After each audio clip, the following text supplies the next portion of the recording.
Host, we can start.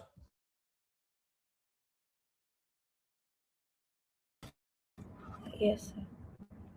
So, good morning, everyone.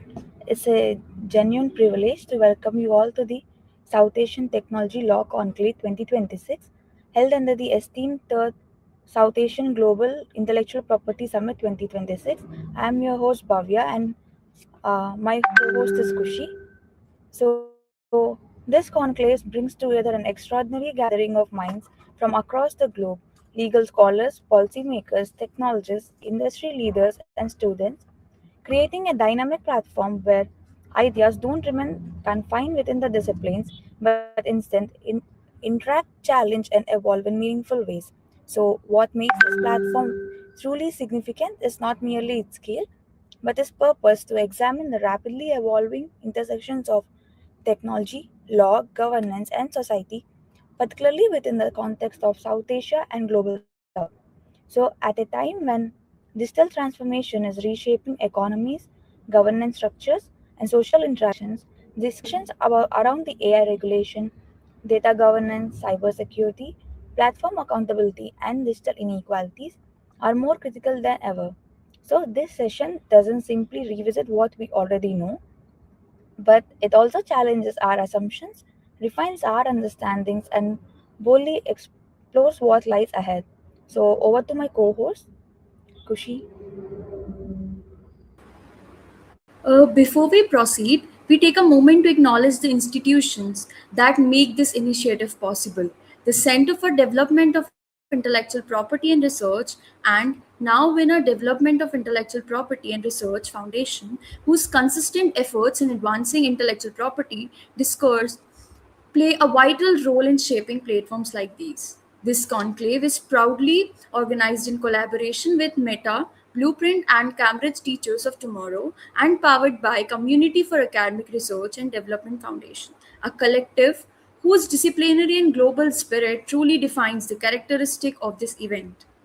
It also my honor to introduce our panel judges for this session, Dipendru Das, Director at Center for Development of Intellectual Property and Research, and Mr. D.S. Mandal, Executive Member at Center for Development of Intellectual Property and Research. With their deep expertise in law, technology, digital governance, AI regulation, and constitutional values, he brings a thoughtful, balanced perspective that ensures today's presentation are not only insightful but critically and rigorously evaluated. As we begin, we encourage all presenters to note that each presentation is allotted 6 minutes in total and 5 minutes for the presentation, and last 1 minute will be for question and answers. Please ensure your microphones and cameras are functioning and upload your PPTs in advance. With that, let's commence the technical session 1.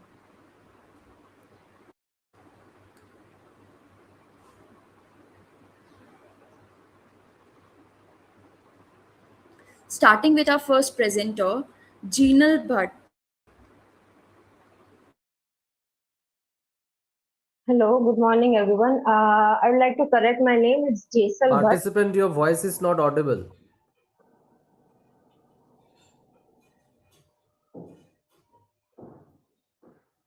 Sir, is it audible now?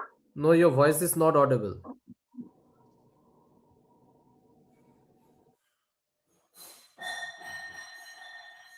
Host, whether the participant is audible to you? No, sir. No, sir. Am I audible? Ma'am, your voice is Yes. not. Yeah, you are Yes, audible you are now. audible now. Okay. Okay, so I would like to correct my name. It's Jaisal Bhatt. And I would like to request the host to present the PPT that are submitted yesterday because of device constraint. I submitted my PowerPoint presentation. Kindly present it so that I'll start with my speech.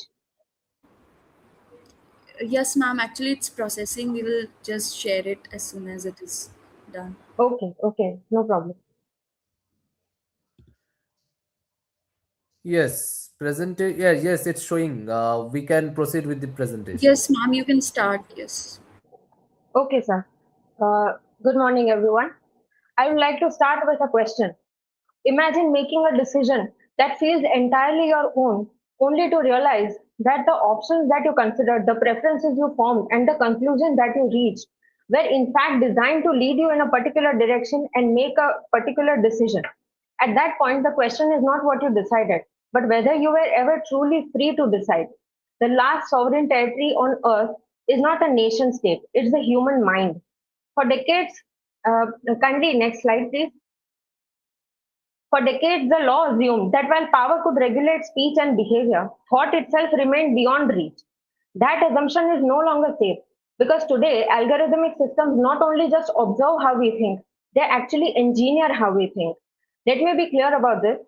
Social media platforms deploy recommendation systems optimized not for truth or well being, but for engagement. And engagement thrives on emotional amplification, outrage, and cognitive bias. Next slide, please. The disclosures by Frances Hogan confirmed that these systems were designed to influence behavior by exploiting psychological vulnerability. At the same time, neurotechnology is decoding brain signals to infer emotions, preferences, even political inclinations. This produces neurodata, a data that we did not consent to share, yet it reveals so much about us that we don't realize. And generative AI enables cognitive micro-targeting, the delivery of hyper-personalized persuasive content tailored to individual vulnerability. Cambridge Analytica was just the beginning, I guess. But the most constitutionally troubling shift is precognitive enforcement. Predictive systems now infer intent before action. The delivery of hyper-personalized hyper-personalized content through policing, profiling, and algorithmic risk assessment. The law is no longer responding to what you did. It is actually beginning to act on what an algorithm believes you might think in the future. This research argues that these developments require a fundamental legal shift from protecting the data to protecting the thought itself.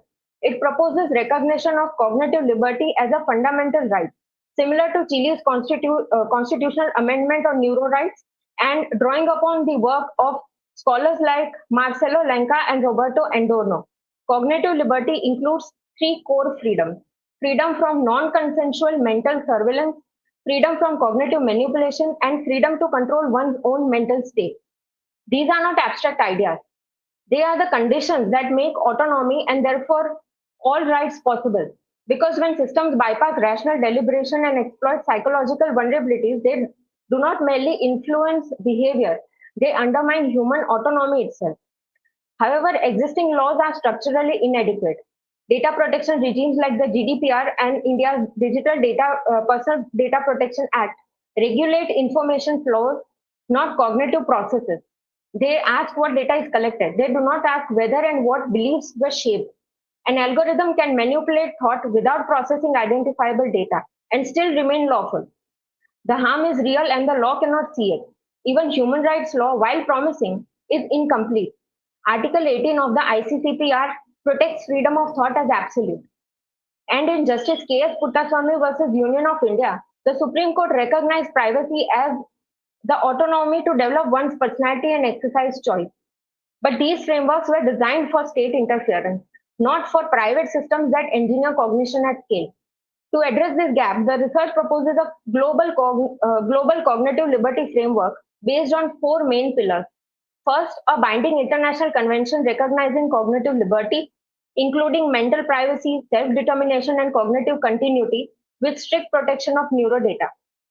Second, a prohibition on algorithmic cognitive manipulation, including subliminal targeting, non-consensual neuromodulation, and predictive enforcement, because no person should face consequences for the thought he did not chose to express.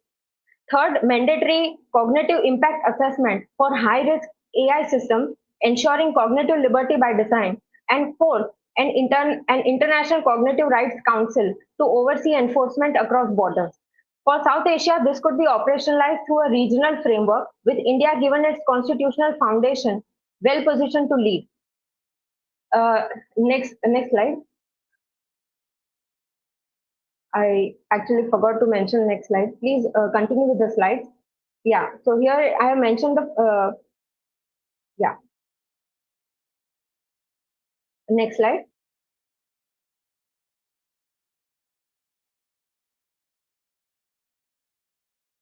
So here are the four pillars of the cognitive liberty framework that I just proposed. And in conclusion, I would like to say that, please proceed to the next slide.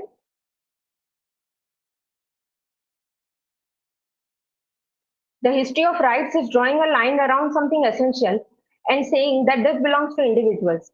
We have drew that line around speech, belief, and body. Now we must draw it around the mind, because when thought is no longer free, all rights become conditional.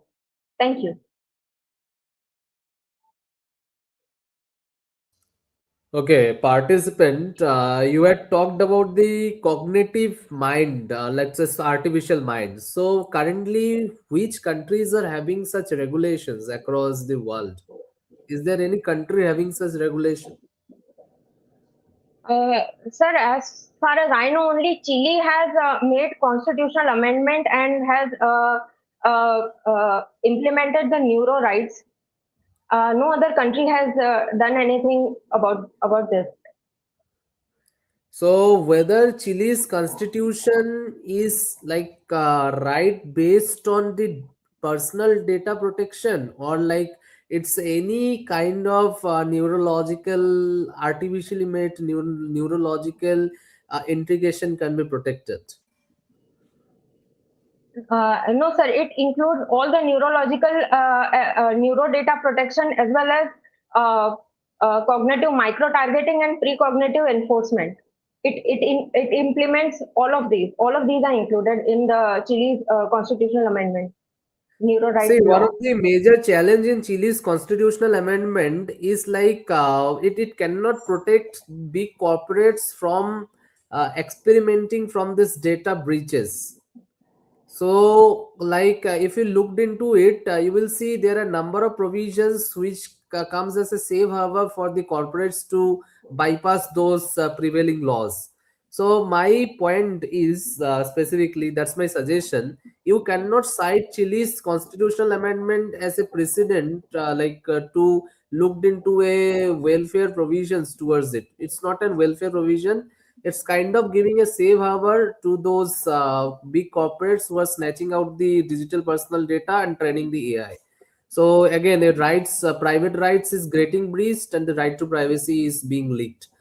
So you have to look into what are the possible ways. You can recently refer to the United Nations Internet Forum's report regarding the artificial intelligence, and to such extent, even in India, there are right to privacy reports going on in various governmental organizations. There are reports available. You can get it by research. So I suggest you to incorporate it with your paper. Thank you. Sorry, sir, I'll look into it. Thank you, sir. Okay, yeah, we can proceed with the next participant. The next participant is Soumya Tripathi.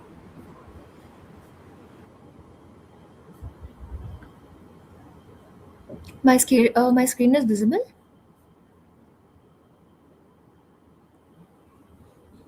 Am I audible? Participant, you are audible, but you are not visible. My screen is visible. Your screen, yeah, it's visible, but you are not visible. Okay, I'm just trying. Just a minute.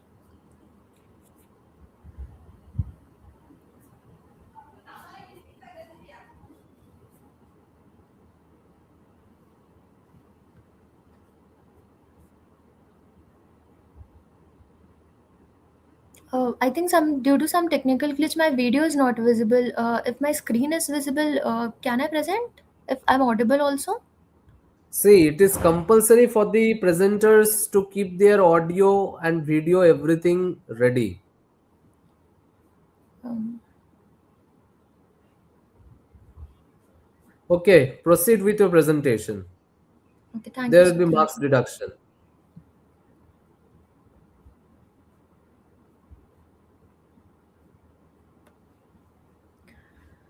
Good Start your morning, presentation since you have only 6 minutes. Good morning, distinguished colleagues, scholars, and practitioners. So, let me begin with something that is relatable to all of us that we did last night or just before that. Like we open Netflix or Prime or Hotstar.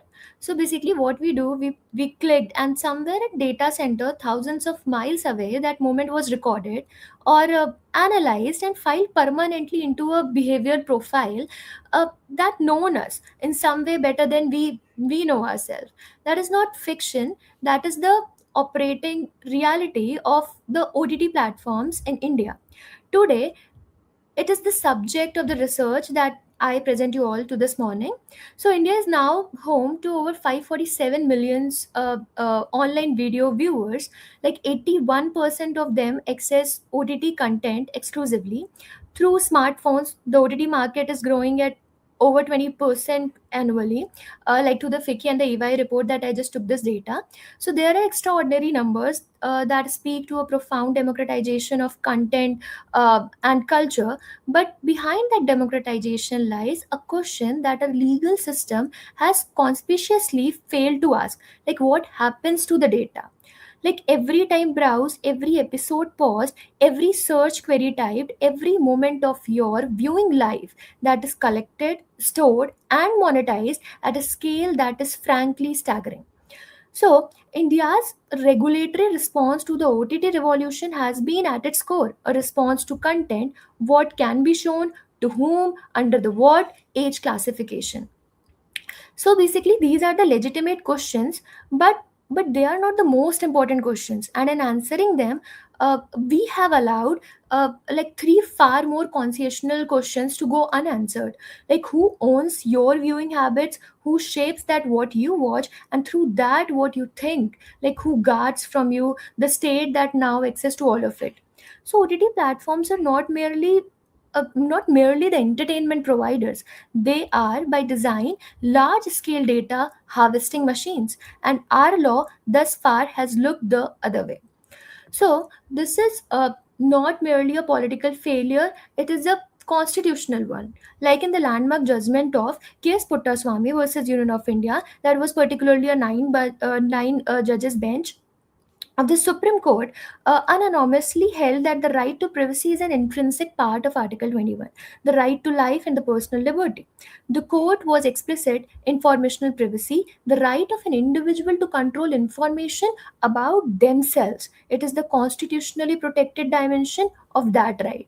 When Netflix processes your viewing history, your location, your payment details, your like multiple devices and the multiple session, that is not a neutral a commercial transaction. That is, as Puttaswamy compels us to recognize a constitutionally cognizable informational intrusion, and the state is constitutionally obligated to erect the safeguard against it. Okay, so basically, OTT regulation therefore is not merely a technological governance question; it is a fundamental right question too. Now comes to the IT rules of 2021. Currently, the primary legal instrument governing OTT platform introduced a three-tier regulatory framework, that is the self-regulation and independent body, or the government oversight, age classification, the grievance mechanism that has been given. But the rule says virtually nothing about the data may be collected, how it may be used, with whom it may be shared, and how long it may be retained, even the age verification process, which by definition requires sensitive personal data. So, under Section 69 of IT Act, the government like holds the broad power to intercept and monitor information that is stored on any of the computer resources without the judicial oversight, without proportionality safeguards. Now coming to the DPDP, like the Digital Personal Data Protection Act of 2023 is a step forward, and we should acknowledge it as such. It establishes the content-based processing data fiduciary obligations, and the Data Protection Board, like the several in a very short, if I just to have to say, the enhanced obligation under the Act apply to the significant data fiduciaries, a category that has not yet been notified. OTT platform may for now escape the full rigor of the law. Moreover, the GDPR, widely regarded as the global gold standard, has demonstrated through 6 years of implementation that consent, when buried in complex privacy notices, Now, like few of the like comparative perspective or the data localization is also there. Like South Asia common pattern emergence, Sri Lanka enacted a personal data protection act in 2022, Bangladesh and Pakistan at various stages of legislative development. Participant, you can move to the solutions. Okay, okay, okay, sir, okay, sir. uh, Okay, so now coming to the last one, like like my when I just done the research paper. So basically, in that I've proposes the five that the governance framework. Where in the first I want to say about the privacy by design, like that has been embedded into the technical architecture of OTT platform operating in India. Data minimization must be the default, not an inspiration. So it should be took like seriously. Second is the algorithmic transparency and accountability. The platform must disclose in a plain language how their recommendation engine works. Users must have the right to opt out of the behavior profiling that they are collecting day by day, whatever the data we are using from any of the OTT platforms. Third, it comes to the unified regulatory authority, that the digital media regulatory authority with the jurisdiction over content standards and data governance, that by MIB, MITI, TRI and Data Protection Board, like few of the boards that has already been assigned by Indian like the parliamentary committees. Fourth, come to the constitutional grounded user rights, the right to access, correct, delete personal data, the right to be informed of breaches, the right to seek remedy against both corporate and the surveillance state. And then the fifth, it comes to the South Asian framework for cross-border data governance with India as the region's largest digital market taking the lead, because the OTT Participant, kindly conclude your presentation. okay, Your sure, sure. time is over. So okay, just a last thing, that because the OTT platform is not just for Indian, like the Indians are because not just the local OTT platforms are there, but the like in the global, like Netflix, Amazon Prime, many of the OTT platforms that are run in India, basically that are from outside also. So at last only, the imperative is clear. The time is now, and the responsibilities for are the scholars, the practitioner, and the policy makers to gather and to make a right forum like for this. Thank you. Okay, participant, what are the country models you had referred, and whether those country models are feasible enough to implement in the countries like India or the South Asian countries? Yes, sir. So basically, there is no proper OTT framework governance that has not been given like by any of the countries. Still, all the countries are just like privacy guidelines are there, like the GDPR Act or some other acts are there in the European Union and everywhere, but not a particular framework is not present in any of the countries to govern the particular overall OTT platform. For example, we can take the Bollywood films like that are presented in India. Basically, there is a particular Cinematograph Act, 1952 is there, but not a particular act is not there, sir, to present for the OTT platform where we can just govern like what should be presented, what should not. And But like but for yes, that sir. thing, already we are having a censor board. Censor board is overlooking everything. Like what should be in the OTT, what should be in the cinematography, everything. Yes, sir. So basically, Cinematograph Act, and that Cinematograph Act 1952 clearly mentions that it will not going to govern the OTT platform. It is just for the Bollywood films that are presented in the cinema halls. It See, will not. see, Huh. see, like participants specifically, you have to understand where there Yes, is sir. pre-existing regulation. All like even if you had to like cast a 10-minute short video into into a cinema Yes, sir. hall or into any platform, you have to take permission from the censor board whether it is feasible for the public view or not. They are a grade. A grade, B grade, and the C grade. All these gradations are made subsequently for the aspect of the people to consider which kind of population is fit for that particular audio or the video Yes, sir. specifically. Yes, sir, I do So completely. Yes, sir. Sir, may I answer? yes, Okay, sir, I completely agree. Like in the Cinematograph Act, it is there. That is for the Bollywood films. That is categorically been defined. Like it's the adult movie, so 18 plus will watch. And same if I just go for the OTT platform, it is not governed by Cinematograph Act first. Secondly, there is a like self-regulatory platform, that is the three grievance redressal mechanism that I said. Basically there, but here, for example, if I am the child and I am like 16 years, but if I want to watch a content that is 18 plus, I just have to click like I by myself go and just click the terms and condition that I am 18 plus and I am able to watch that video. So basically that's what I'm saying, that there is no proper governance platform for the OTT platform is not given, because cinematographic act is not dealing with it, and OTT platform is the self-regulatory platform, and they just take all your privacy, and the data privacy and everything is taken by them only, because that's the self-regulatory platform, and no proper censor board is there, like what should be streamed and what should not. You yourself go and you can just upload any of the video till the time it will be made public, and when copy strike or some other like things will come, then only that video will be removed.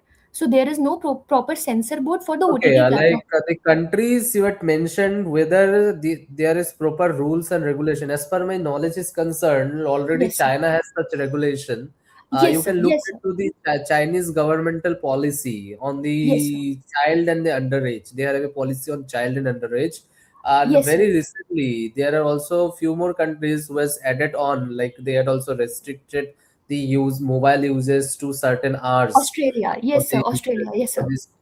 Yes. So, Yes. like these are the thing. I believe there should be a policy comparison. There should be policy analysis in your particular research paper in order to tackle up with the issues. With see, like when we see this kind of issues, this can be provided with the two solution. First solution, give a compliance mechanism to all these OTT platforms, where these OTT platforms are required to undergo certain compliance, like they Yes have sir. to come up with their framework, framework change, where there should be a two framework for underage and also those who are for majority. Yes sir. Now, Yes sir. like but these can be done. Also in the other hand, there also can be a compulsion to the parents who are parenting, and to the guardians Right. specifically. Right. So Right. Yes these sir. mechanisms can be looked into. A detailed study is required. I will suggest you to look for those. Yes sir. Recently, as per my information is concerned, Harvard University has conducted some of the surveys related to this. You can also Right. refer. Yes sir. Yes sir. Yes sir. Even I've mentioned that in my footnote also. Yes sir. That's true. Yes sir. All right, yeah. Okay. Okay. Thank you so much sir. Thank you for your feedback. And so sorry for the.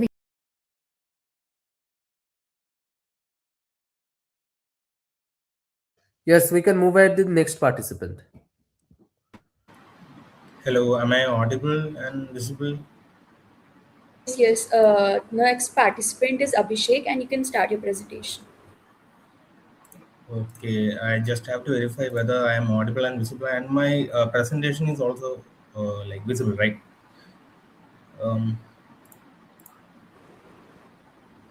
This is visible. You can start your presentation. Your 6 minute has been started. yeah. So, good morning to you all. So, my topic would be smart contracts to India, whether it is a friend or a foe.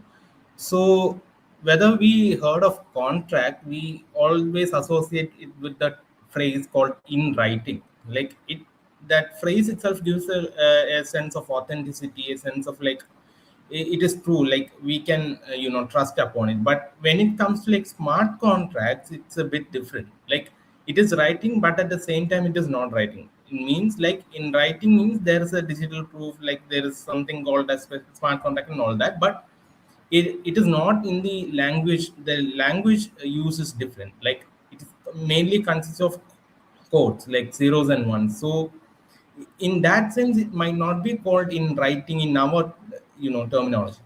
So let us look into some basic definitions, universally recognized definitions.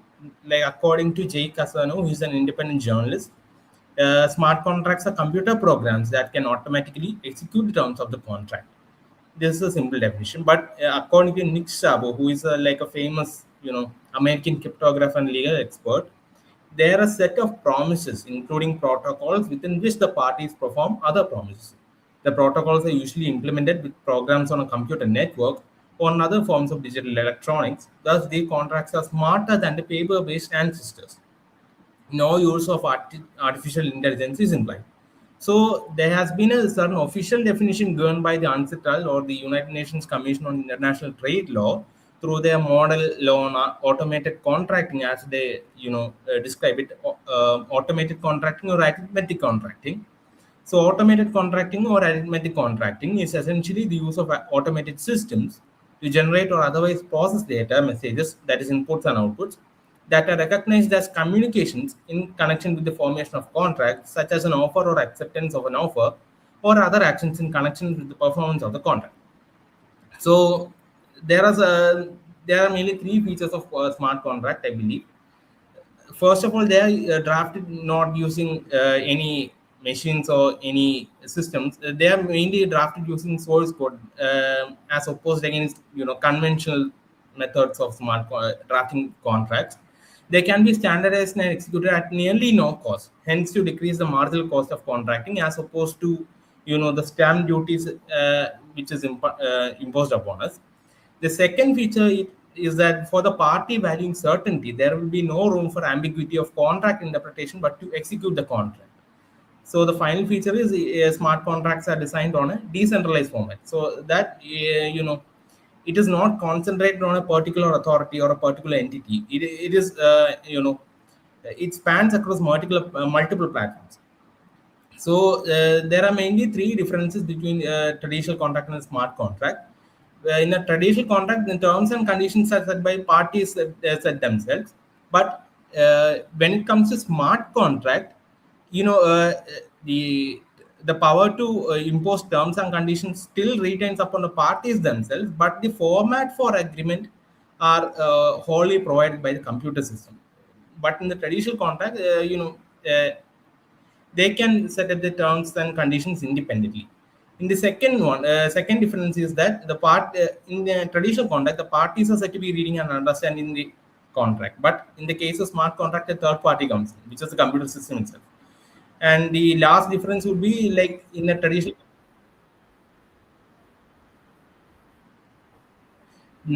contract. I'm sorry.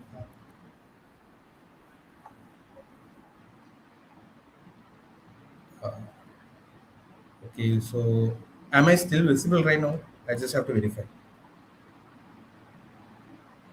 Participant, yes, you are visible. Yes. Kindly continue. Yeah. Okay. The traditional contract last difference is like the purpose comes from the words used, but in the terms of smart contract, it comes from the Your code used by the presentation company. is stopped. Your presentation, you are not presenting now. Am I? Sorry.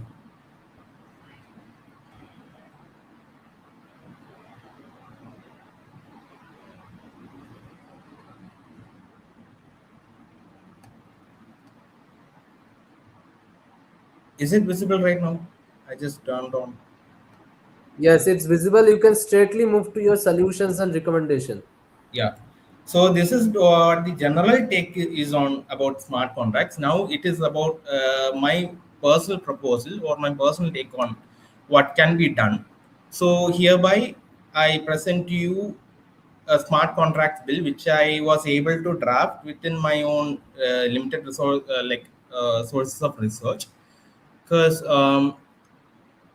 before as I mentioned before, Uncitral launched the new model loan automatic contract in 2025. But in case of India, Information Technology Act 2000, we already made an amendment in 2009 whereby, according to section 10A, which was newly added in it, we recognize the contracts which are made through electronic means, as we said. But even though they have been made valid, we still don't have a proper guidelines on it. So as a proposal of mine, I introduce you to smart contract bills with the intent to provide the draft for a strict regulation and existence and functioning of smart contracts in India. The bill which I have submitted to you in the full paper, which was submitted before the due date prescribed, it consists of 5 chapters and 28 clauses. So the main provisions of bill which I suggest would be like these provisions are in accordance with the UNCITRAL model on automated contracting. Like I would definitely like to mandate security audit certificate to be attached and the plain summary of contract to be served on both parties. And these provisions are in accordance with Participant, the your general time rules is and already principles of up. contract. You can conclude. Okay. So I also like to add that I propose the establishment of two new entities: the Authority of Contracts in India and an automated arbitrator for affairs relating to smart contracts. So I would like to conclude that I don't consider my bill to be perfect. I definitely invite suggestions and recommendations from it. And thank you for the time allowed. Okay, participant, you can refer to some of the United Nations report regarding ancestral model laws and others, like how it is being implemented, whether in the modern electronic contract period, what are the reformative countries who has implemented and they are benefiting out of it. So that is only the portion your research is lacking upon. Uh, and there should be some solutions, like nowadays what we see, even the contracts are being made by the artificial persons. Specifically, there are companies who had authorized at like computers or even the agents, AI agents, to come up with the contracts, like those contracts which are having non-financial obligations. So what Yeah. about those obligations of those contracts, whether it is by default a master servant relationship obligations will carry forward towards it, or like they are having some difference? Because when we looked into the AI agent signing up a contract, or just clicking on the web page and just terming it, I accept it. What is the obligations this AI agent is having?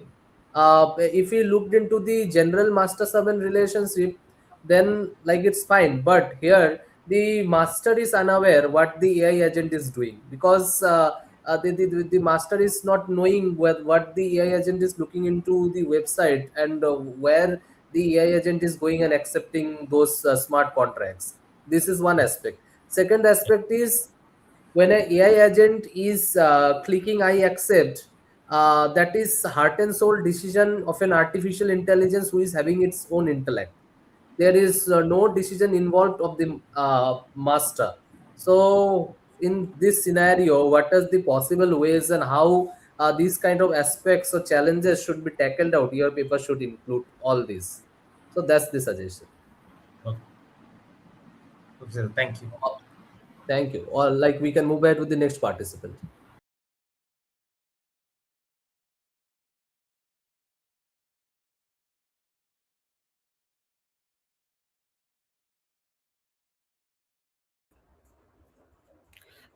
I just want to know. So the Let next me know where I'm. participants are Venugu Abhigyan and Meghna Mishra. Yeah, yeah. She'll be presenting with me as well. Just Your time has started. You can start your presentation. yeah, yeah. Just give me a minute. Mm, okay. May I know if the screen is visible?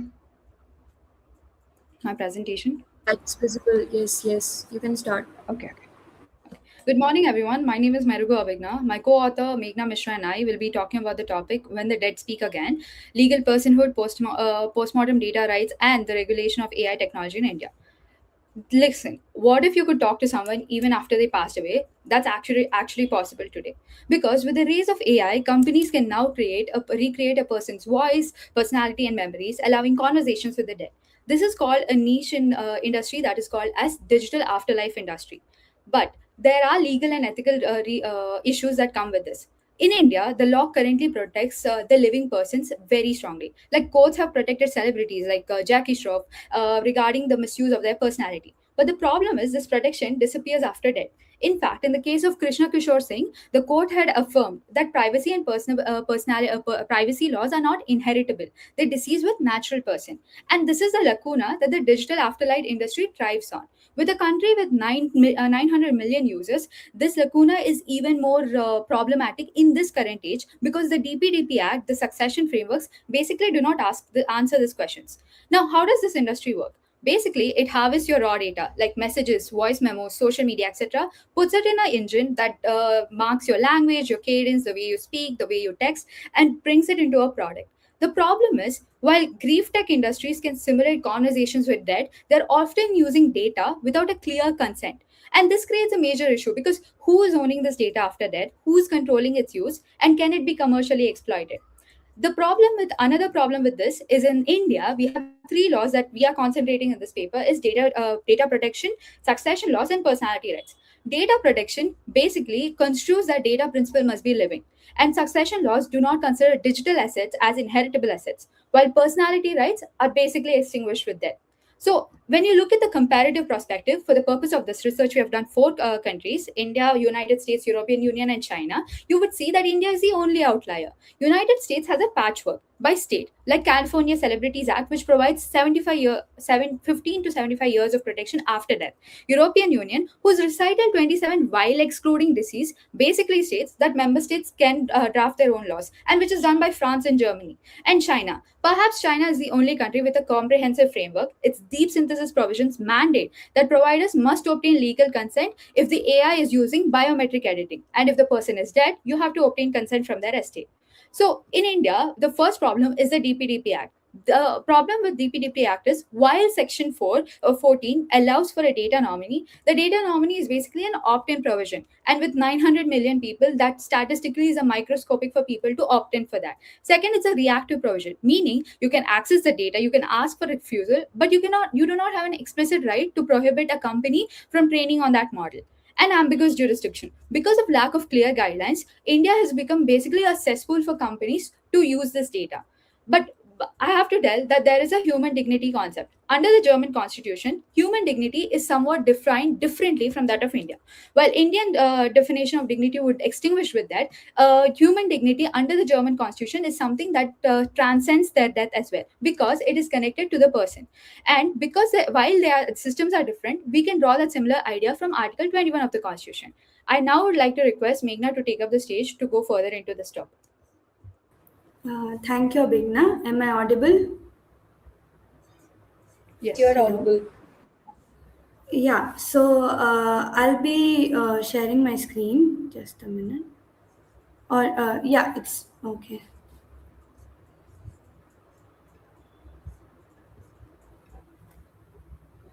Is my screen visible? No, your screen is not visible. Meghna, I'll share the screen. Don't worry. Okay.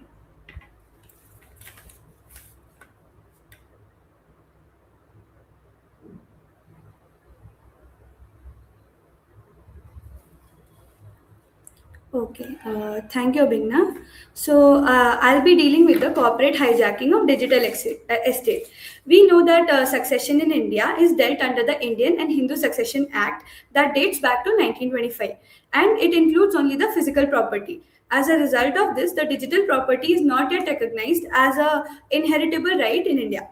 While the DPTP Act deals with the nominee's right, it doesn't explicitly covers provisions related to succession. This causes a vacuum in the protection of digital remains in the deceased, in the digital property of the deceased, and it is governed under the terms and conditions of those AI giants. This makes the digital property vulnerable to the exploitation and commercialization. Next, I would like to deal with cultural and religious dimensions. So we know that any death-related functions like burial function or any funeral customs or any type of mourning rituals is an essential part of one's religious and cultural identity, and the same is considered as a essential religious practice under Article 25 and 26 of the Constitution of India. So, while interference with AI simulation in the same regard might come across as blasphemous and even offensive, as they might conflict with the theological aspect of one's religion. So, for example, in Islamic traditions, we can see that it is highly discouraged to represent deceased. Hence, this might be a potential violation of such practice. Moving on, next, I would like to propose a tripartite legal framework in order to address all these issues. First one is making amendments in the DPTP Act to include data estate. That will allow the data to be protected in an inheritable as an inheritable property, which is as of now it is not. This will include features like objection right. Participant, you can That is move a to the right. solutions and recommendations. Time is Sorry. already over. You can move to the solutions and recommendation. Time is already over. So this is the framework that we propose. So this is the solution actually. May I go Okay. on? Yes, like you can take 1 minute, not more than that. Yeah.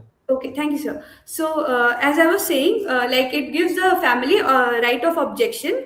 That is, they can withdraw their consent to use AI simulation of the dead Also, afterwards, there is appointment of digital executor for taking care of the digital remains.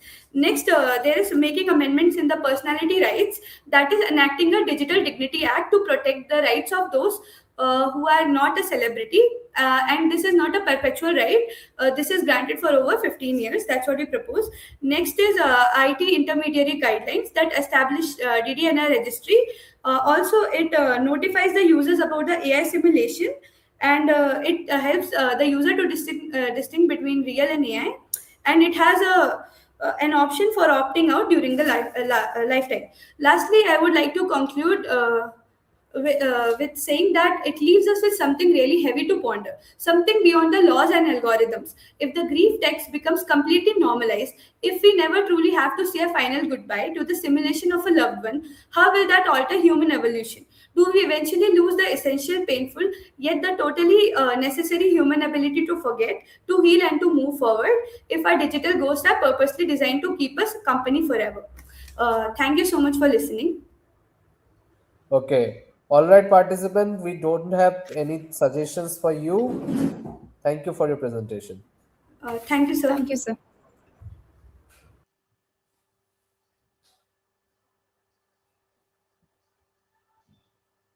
Next participant is Devdeep Giri. You can start your presentation.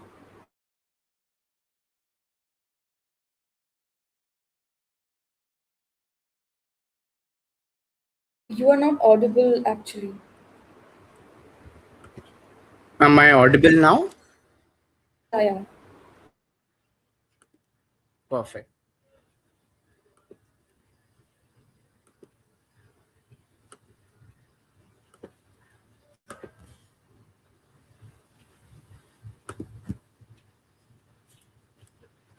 Is my PPT visible? Yes, you can start your presentation. Thanks a lot. So, good morning, everyone. I'm Deep Giri, and today I'll be presenting my paper titled Regulating Generative AI in Indian Courtrooms, Confronting Evidentiary Uncertainty and Institutional Preparedness.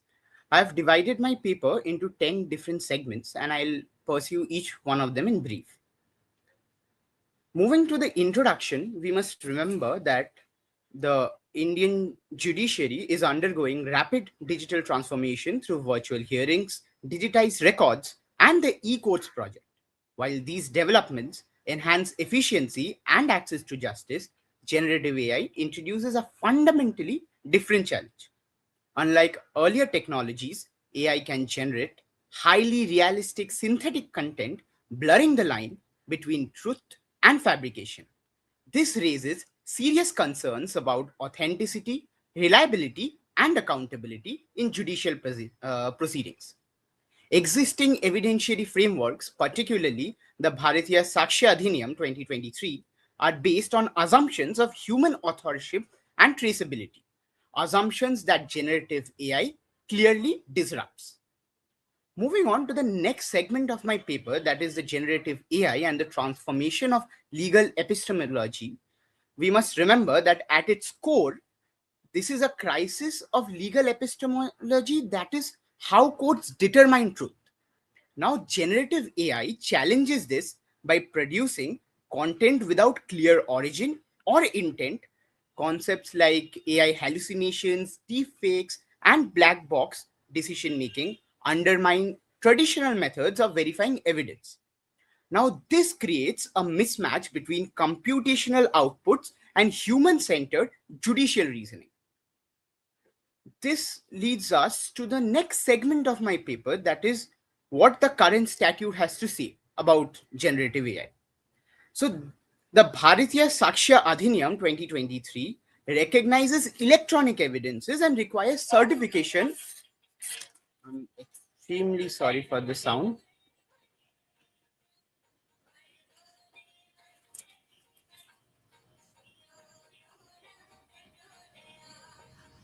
I'm extremely sorry for that sound.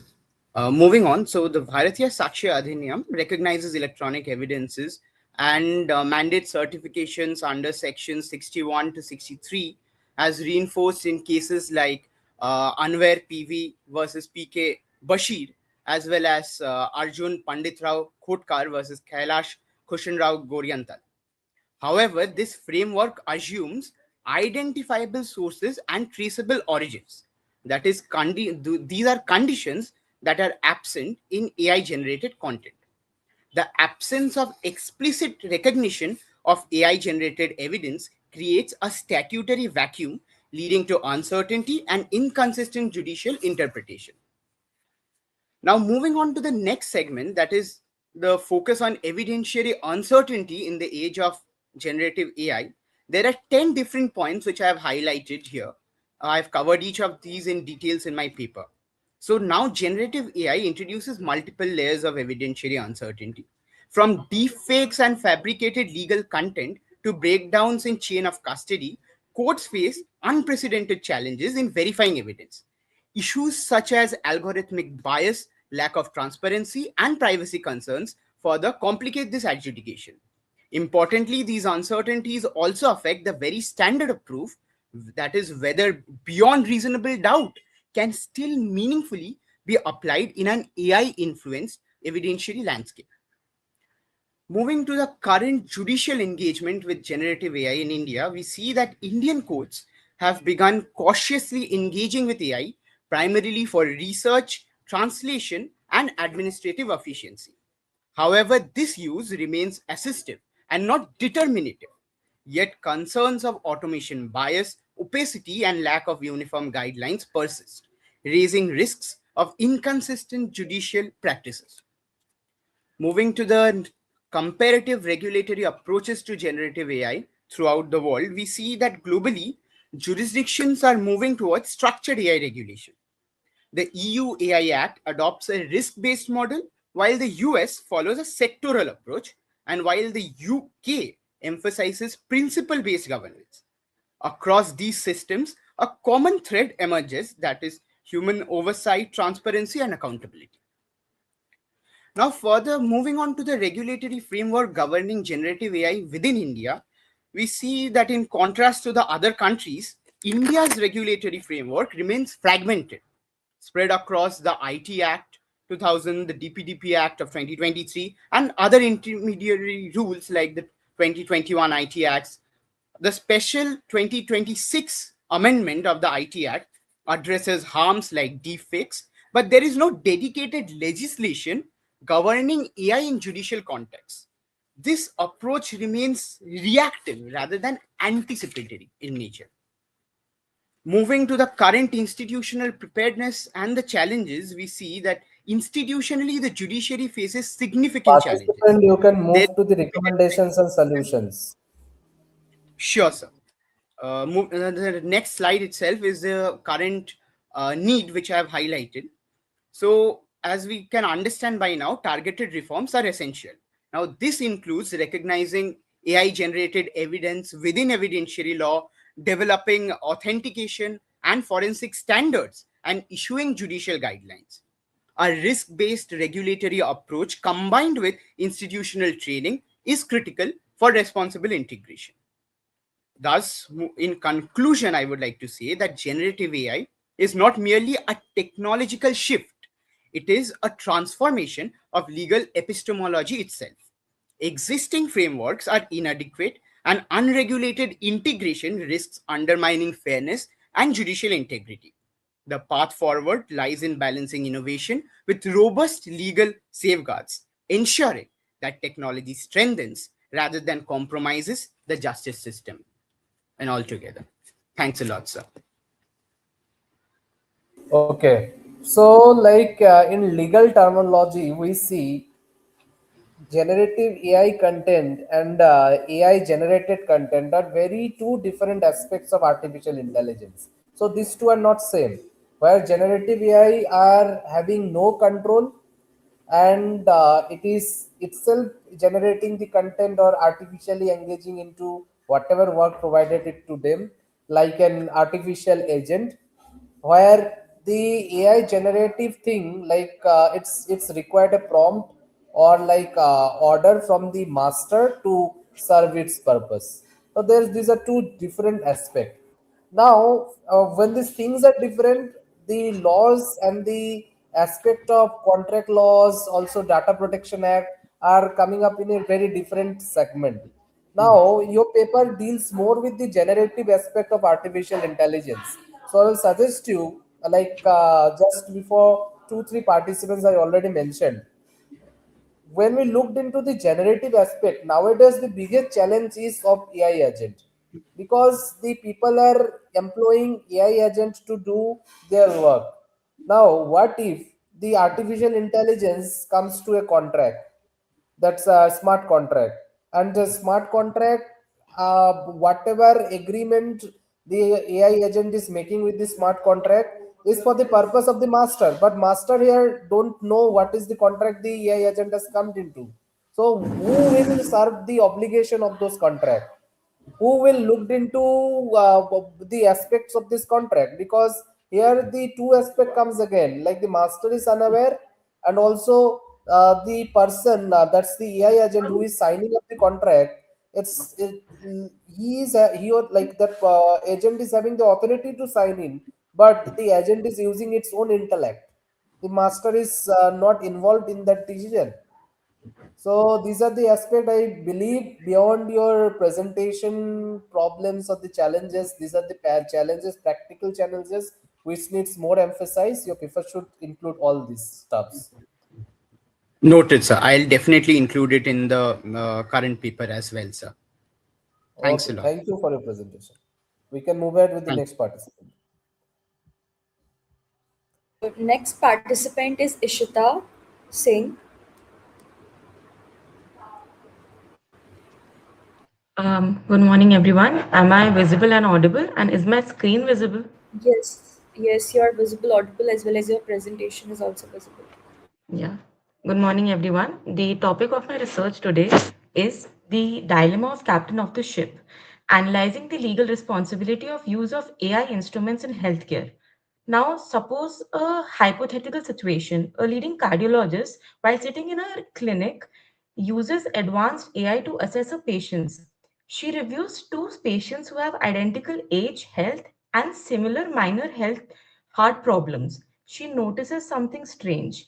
The black patient is labeled as low risk, requiring no follow up for 5 years, while the white patient is flagged as high risk, needing checkups every 6 months. Although she is shocked, but she proceeds with the recommendation of a revolutionary computer system. The discrimination in healthcare has manifested itself in various forms throughout the history and has changed its form with the evolution in technology. The use of AI in healthcare will lead to ease in pressure of the staff, reduce down costs, and ultimately improve the lives of the people. However, this revolution does not come without any side effects. The paper analyzes the ethical and legal dimensions of the use of AI.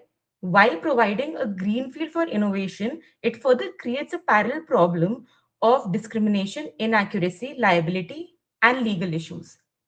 The AI was introduced to enhance the mankind, that is, to identify our weaknesses and assist us in making better, suitable choices. However, there are some issues that have formed throughout the years of the research. For example, the ethical issues. The first comes the structural exclusion because of the limited data. The functioning of algorithm works in the way of wherein the data is collected and transformed into knowledge. Now that knowledge is the basics for the prediction or the decision making that takes place. The transfer of data to create knowledge leads to less first, the problem of structural exclusion through limited data. Further, the inaccuracy of this thing can also be traced into medical field due to direct consequences of the bias. For example, the overdiagnosis of schizophrenia in African Americans, absence of data of pregnant women or the clinical trials done for them. Second, the problem comes with the fairness to feedback loop. While the accuracy of automated decisions may seem as an indicator to fairness, the existing bias in healthcare may play as a central role in exaggerating the inequalities that leads to a feedback loop. The third problem is the unpredictability. the element of unpredictability due to self-learning effect of algorithms, which is still in the nascent stage. For example, the Microsoft chatbot Stay, which learned races and sexes language and had to be withdrawn in the launch day itself. So the greatest potential for negligence cases will be during this transformation phase from the traditional medical practices to the medical practices which include AI in its system. The third is the lack of accountability and black box effect due to the model of decision making that is there. Now, coming to the legal issues, this is a code that has been taken from. Am I audible, sir? Hello, am I audible? Yes, you're Because there audible. was some You net issue. continue. Yes, Okay, yes, you're audible. okay. Yes. The second is the legal issues that are there. This was a code that was taken from Chat GPT itself after it passed the medical license exam of the US. It stated that I do not intend to deceive or mislead anyone, but sometimes I make mistakes or assumptions based on the incomplete and accurate data. So the first problem that comes in, the legal problem, is the negligence and bias. In the traditional medical field, the doctor owes a duty of care towards the patient, and the duty has to be performed in a non-negligent manner. There must be a link between the injury and the form of causation. However, with the implementation of data of AI in the healthcare system itself, the legal phenomena faces challenges. Uh, with the biasness of the training data, of the inconclusive corrections and inaccuracy leading to discriminatory outcomes. So, in the semantically natural sense, algorithms are designed to discriminate, which unfairly affects the members of protected groups also. For example, the Compass predictive policing algorithm, which was used in US for parole management, that algorithm uh, stated that the research done on that algorithm stated that the parole given to black patients were less as compared to white inmates. Secondly, the problem that comes is the informed consent. In the case of Samaira Kohli versus Prabha Manchanda, it was stated that voluntary, specific, and informed consent is required to be given by the medical practitioner. The same thing has to be applied when a solution from the algorithm which the doctor relies on is taken. So, informed consent of the patient should be there. Thirdly, the problem of data and privacy comes in. The lack of localization of data uh, creates a loophole in f- feeding in having the data kept inside. So the data, for example, Participant, move to your solutions and recommendation. okay, sir.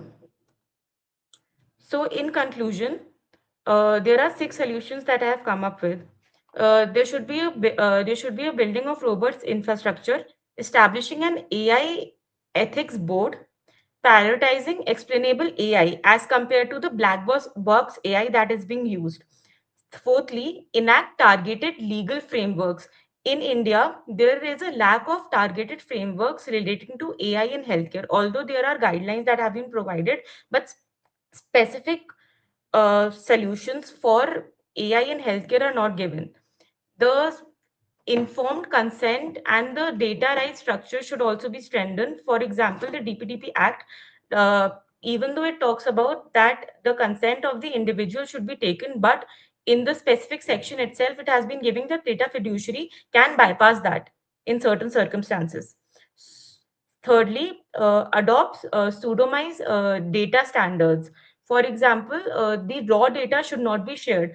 The medical histories of the patient with their name or their specific problems should not be shared, and some other word should be used. Thank you.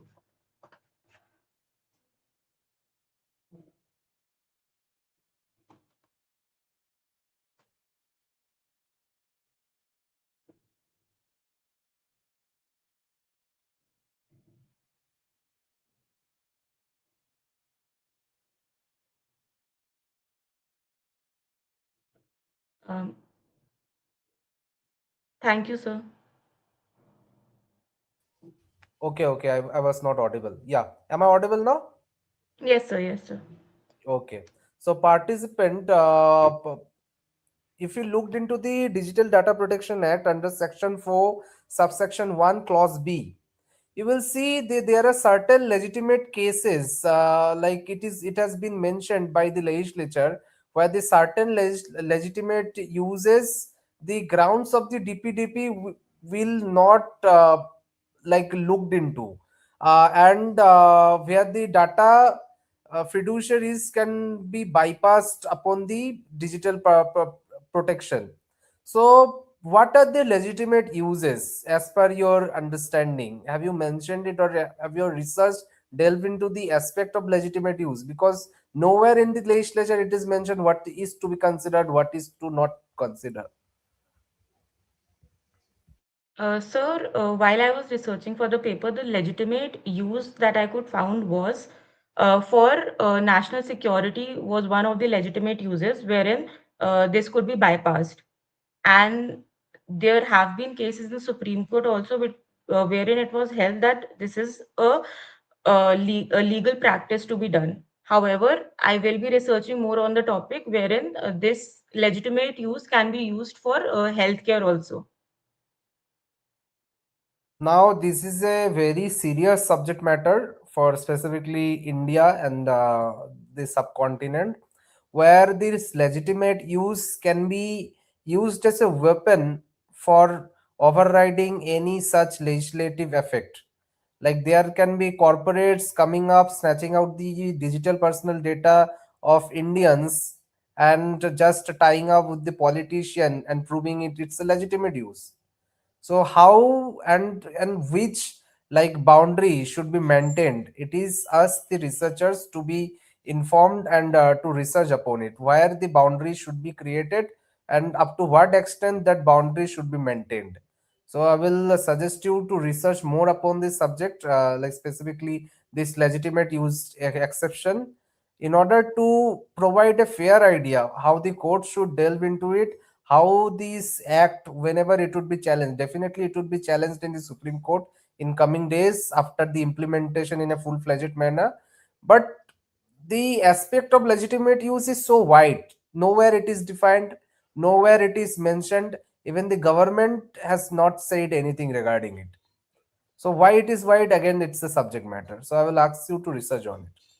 Yes, sir, I agree to that and I will be researching about that. However, can I just make one more point regarding the same? Like due to time constraint we cannot take any such point. Thank you for your Okay, sir. presentation. Okay. Thank you, sir. Thank you.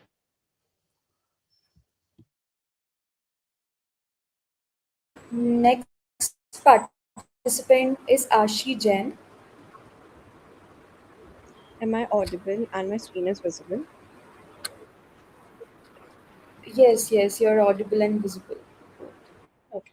Good morning, respected judges, esteemed colleagues, and everyone present here. Today, I stand before you to raise a question that is not about technology alone, but about justice ethics itself. Sorry. We are living in an age where artificial intelligence is no longer a distant concept. It is here, it is drafting legal documents, analyzing precedents, and predicting judgments, and slowly and silently entering the sacred space of decision making in our justice system. But I ask you, can justice truly be delivered by an automated machine? At first glance, AI seems like a solution. It promises speed, efficiency, reduced backlog, and accessibility. But in a country like India, where courts are burdened with millions of pending cases, this sounds like a progress. Let me be very clear, this is not an argument to against technology or AI, but my paper holds a futuristic vision to establish a right. Now imagine this, that your liberty, your rights, and future is decided by an algorithm you cannot question and cannot understand and cannot challenge. My question today is where we seek our remedy. What are the remedies that we have? Now it is further substantiated by three arguments. The first and the major argument is that AI neutrality is a myth. But AI is not a neutral, it learns from the data that reflected the society previously, a society that is already unequal. We have already seen this in US where tools like Compass disproportionately labeled black individual as high risk offenders. Now ask yourself, in a country like India where inequalities of caste, gender and class are deeply entrenched, what would such systems do? I ask you again, that in a country where untouchability was abolished already in 1950 and still deeply unrooted, will AI suffice in judicial system? Will they eliminate the bias or they will amplify it? Secondly, I would like to emphasize and highlight that India has not embarrassed automated justice blindly, and that is a strength, not a weakness. The Indian judiciary has taken a measured and a cautious approach to AI. Tools like Suvas and Supace AI tools have been introduced in Indian judiciary, but if we look closely at their purpose, these tools are to assist judges and they do not replace them. Why? Because judiciary understands something fundamental, that justice is not about data analysis. Justice is about human judgment, context, and conscience. When judiciary is even acknowledging that full automation might lead to injustice, in itself proves my point of need to write against automated justice. Thirdly, I would like to emphasize, to align with the constitutional morality of India and the constitutional principles of India, that is important to have a framework to protect individual right. If I would like to emphasize on the part 3 of the Constitution of India, which deals with the fundamental rights. Article 14 guarantees equality before law, and Article 21 guarantees life and personal liberty through a process that is just, fair, and reasonable. But an opaque algorithmic satisfies these constitutional safeguards. Can a system that cannot explain its reasoning be called fair? The answer clearly is no. Now think, what is more arbitrary than a decision you cannot see, cannot understand, and cannot challenge? Globally, the world is already recognizing this danger. The European Union, through its AI Act, categorizes judicial AI system as a high risk and mandates strict human oversight. Because one principle is universal, efficiency can never override justice. So my research aims to establish that there is a need to establish a constitutional right against automated justice, like having a human empathy. I would like to establish this with a clear example. For example, there is a rape case. Can an algorithm understand the trauma in a rape case? It cannot, and it never will. So today we are at crossroads to establish and introduce AI at the same time. It is necessary to introduce AI in judiciary system to improve the efficiency, but it cannot automate all of it, and it requires a constitutional mandate and a right against it. Let us not forget, a judge does not apply law. A judge interprets, understands, and emphasizes on the law. Because justice is not only about the outcome, it is about reasoning, empathy. What we need today is constitutional safeguard. Because one principle is universal, that efficiency cannot override justice. It is the time we recognize and protect a new constitutional guarantee. As liberty cannot be outsourced, accountability cannot be automated, and justice can never be downloaded. If we look at the international jurisprudence right against automated justice, the Fifth and the 14th Amendment requires due process, and European Union itself has already established a EU AI Act 2084 that classifies judicial AI as high risk and mandates human oversight, transparency, and accountability. Global principle is that efficiency cannot Ma'am, override kindly justice. proceed with your conclusion and suggestions. So my Ma'am, since it's your conclusion last minute, kindly proceed with conclusion. Okay. the conclusion is that artificial intelligence will continue to play a growing role in justice system, but however we have to establish some constitutional limits before it targets individual rights. So we need to establish a constitutional right, that is right against automated justice. Thank you. Okay, participant, I don't have any question for you. Thank you for your presentation. Thank you.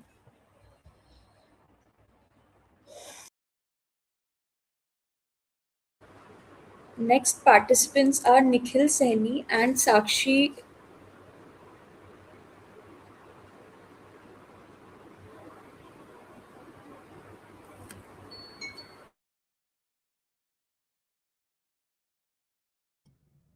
Am I audible and visible?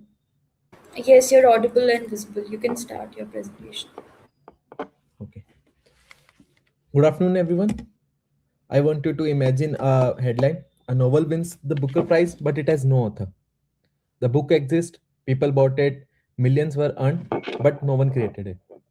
Now, did this transaction even happen? Who licensed it? Who reported it? Who taxed it? Distinguished panelists, this is not a hypothetical situation. This is happening right now. With text, images, and music generated by AI that is unowned, unattributed, and unmeasured. I am Nikhil Saini, co-presenting with Sakshi Shukla from Manipal University, Jaipur. Let me put the scale of this in perspective. By 2024, digitally deliverable service made up 56% of all global service exports. That is 3.78 US dollar trillion. And it is growing at 8.1% annually, almost double the rate of goods trade. Now, here is the structural problem. When a human writer licenses content to a foreign publisher, there is a copyright, there is an owner, so there is a reportable transaction. But when an AI system generates the same content, who is the author? There is a no answer. Without a clear author, there is no copyright. Without copyright, there is no license, and without a license, that transaction did not happen. As Justice Brevier once said, copyright purpose is not to reward the author, but to stimulate creative activity for the public good. When AI disrupts authorship itself, it destabilizes the entire framework on which global digital trade depends. Our paper examines this gap empirically. We use WTO global service trade data across 200 plus countries from 2005 to 2024. We combined this with a difference in differences analysis. And our key conceptual move was this. We treat copyright not as a legal concept, but as a trade relevant institutional variable. Our findings are striking and they point in one clear direction. The finding one, the underrepresentation is unequal. Europe captures 57% of global ICT service exports. Africa, Latin America, the Caribbean combined less than 3%. This is not a story of who produces more, it is a story of who can report what they produce. Finding two, was the gap will compound. The WTO projects AI will increase global trade by 34 to 37% by 2040. If we do not fix the measurement architecture now, we will be navigating a multi-trillion dollar economy using a broken compass. The finding three is copyright clarity is key variable. Country with resolved IP frameworks record significantly higher digital service exports, and institutional clarity derives statistical visibility. Think of it as in a way that if a tree falls in a forest and no one logs it, economists will tell you the forest hasn't changed, but in reality it has changed. Based on this, we propose three interventions. First, we should update GATS to classify AI generated content under mode 1 digital trade, that is for the service trade that has crossed the border without any physical contact. So the first recommendation is to classify AI generated in mode 1 category. Second, develop AI specific statistical proxies, because in our research too, we relied broadly on the ICT categories to capture AI services, as there is no specific category for the AI activities. And it is more like using newspaper to measure rainfall. So we should be more statistical proxies for the development of AI related activities. Third, building reporting capacity in developing economies, because this measurement gap is not just an accounting problem, it is an equity problem. And let me close with this. We live in a time where an algorithm can compose a symphony, a draft and legal contract, that too before anyone can get up and make a move. So international trade was not designed for this world. The question we raise is not whether AI content deserves copyright. It is a separate part and it should be dealt separately. But our question is more urgent. What happens to the global economy when trillions of dollars cross border invisibly because the law cannot decide who created them? The answer is distortion, inequality, and regulatory blindness. And at scale, this issue will create such a global trade problem that the underdeveloped will be always shown as underdeveloped, and the developing nation will face a major issue as compared to the developed nations. So we cannot afford to measure a 21st century economy and 21st century problem with 20th century instruments. So that's my input. Thank you. Okay, so what, according to you, the challenges can be catered in the policy model? How a policy model should develop for this? So for this, we should make specific arrangement for the AI activities. Like we cannot use them as a basic digital services that we are doing modern mode one of GATS classification, because we consider that there is an human author behind those activities. But in AI, there is not a requirement to be a human author behind those activities. These can be generated totally by AI or within collaboration with AI and with a minimal intervention of AI. So there should be a proper classification of all those results. All right. Thank you for your presentation. Thank you, sir.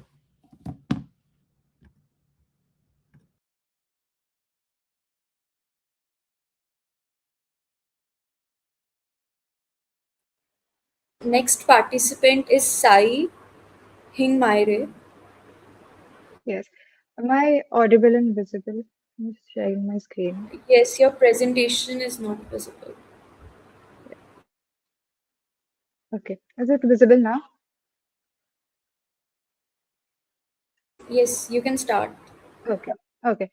Good afternoon, everyone. My name is Sai, and my topic for today is governing the metaverse, restructuring the jurisdictional crisis of virtual economies. It examines how digital land, virtual assets, and platform based ownership challenge existing legal and taxation frameworks, especially in South Asia. Before starting with the core principles, let me give you a hypothetical situation. Imagine the year is 2035. Inside the Honorable Supreme Court, a major metaverse corporation stands accused of tax evasion over virtual land transactions. The question before the court is whether digital land should be treated as taxable property or merely as a code on decentralized service. Now, this hypothetical situation captures the central question of my paper. As virtual land and digital assets gain real economic value, the law must answer who can tax, regulate, and protect ownership in a borderless digital world. My paper examines this issue through the lens of ownership, jurisdiction, and taxation. It argues that metaverse economies are no longer speculative. They are already spaces where property like interests are being created, traded, and monetized. The first issue is digital ownership. In many metaverse platforms, users may believe that they own the virtual land, but in legal terms, that ownership is often shaped by platform contracts rather than property law. So the key question is whether the law recognizes virtual land as property at all. This matters because taxation depends on classification. If an asset is treated as property, it may be taxed differently than if it is treated as a license, a service, or a digital product.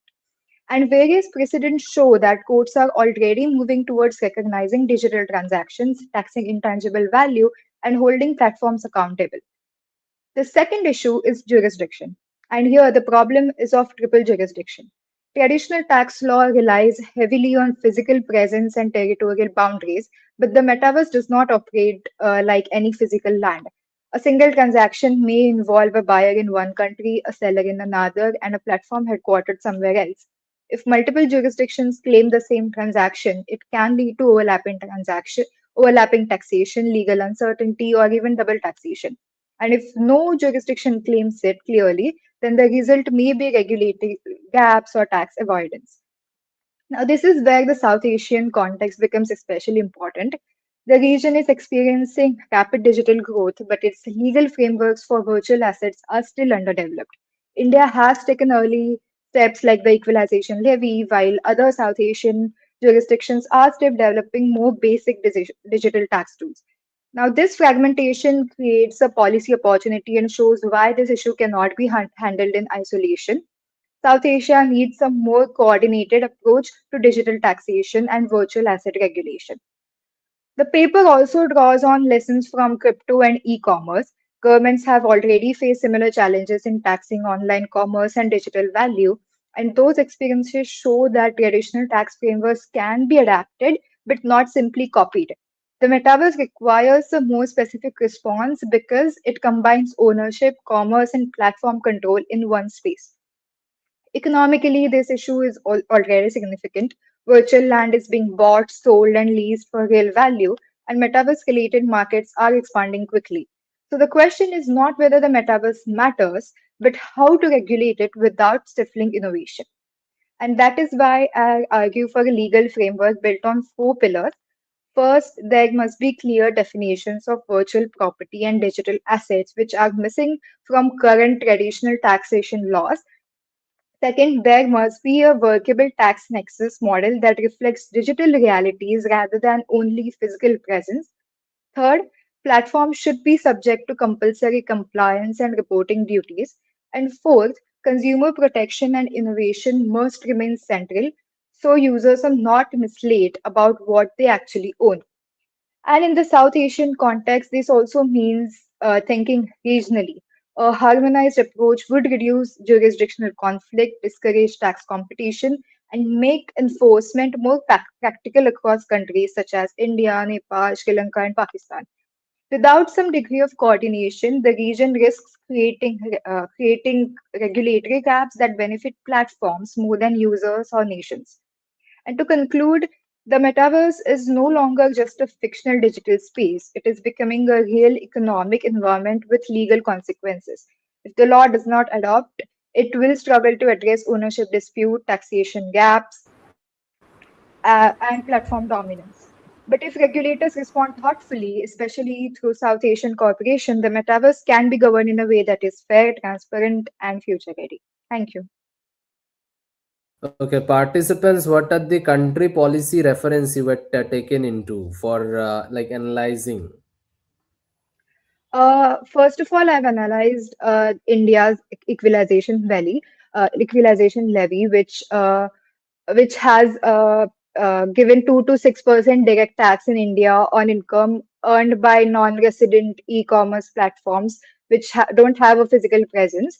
However, there are other countries like Nepal, Pakistan, Sri Lanka, which are still developing their basic taxation rules, and they don't currently have the rules which would completely give autonomy to all the metaverse platforms to be taxed in their countries.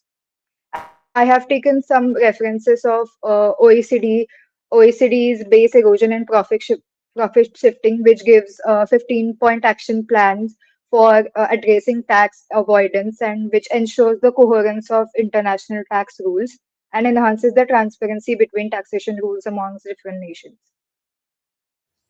All right, thank you for your presentation. Thank you so much, sir.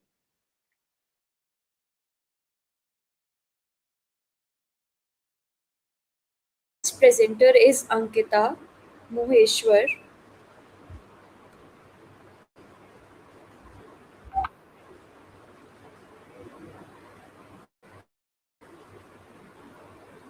Ankita, are you there?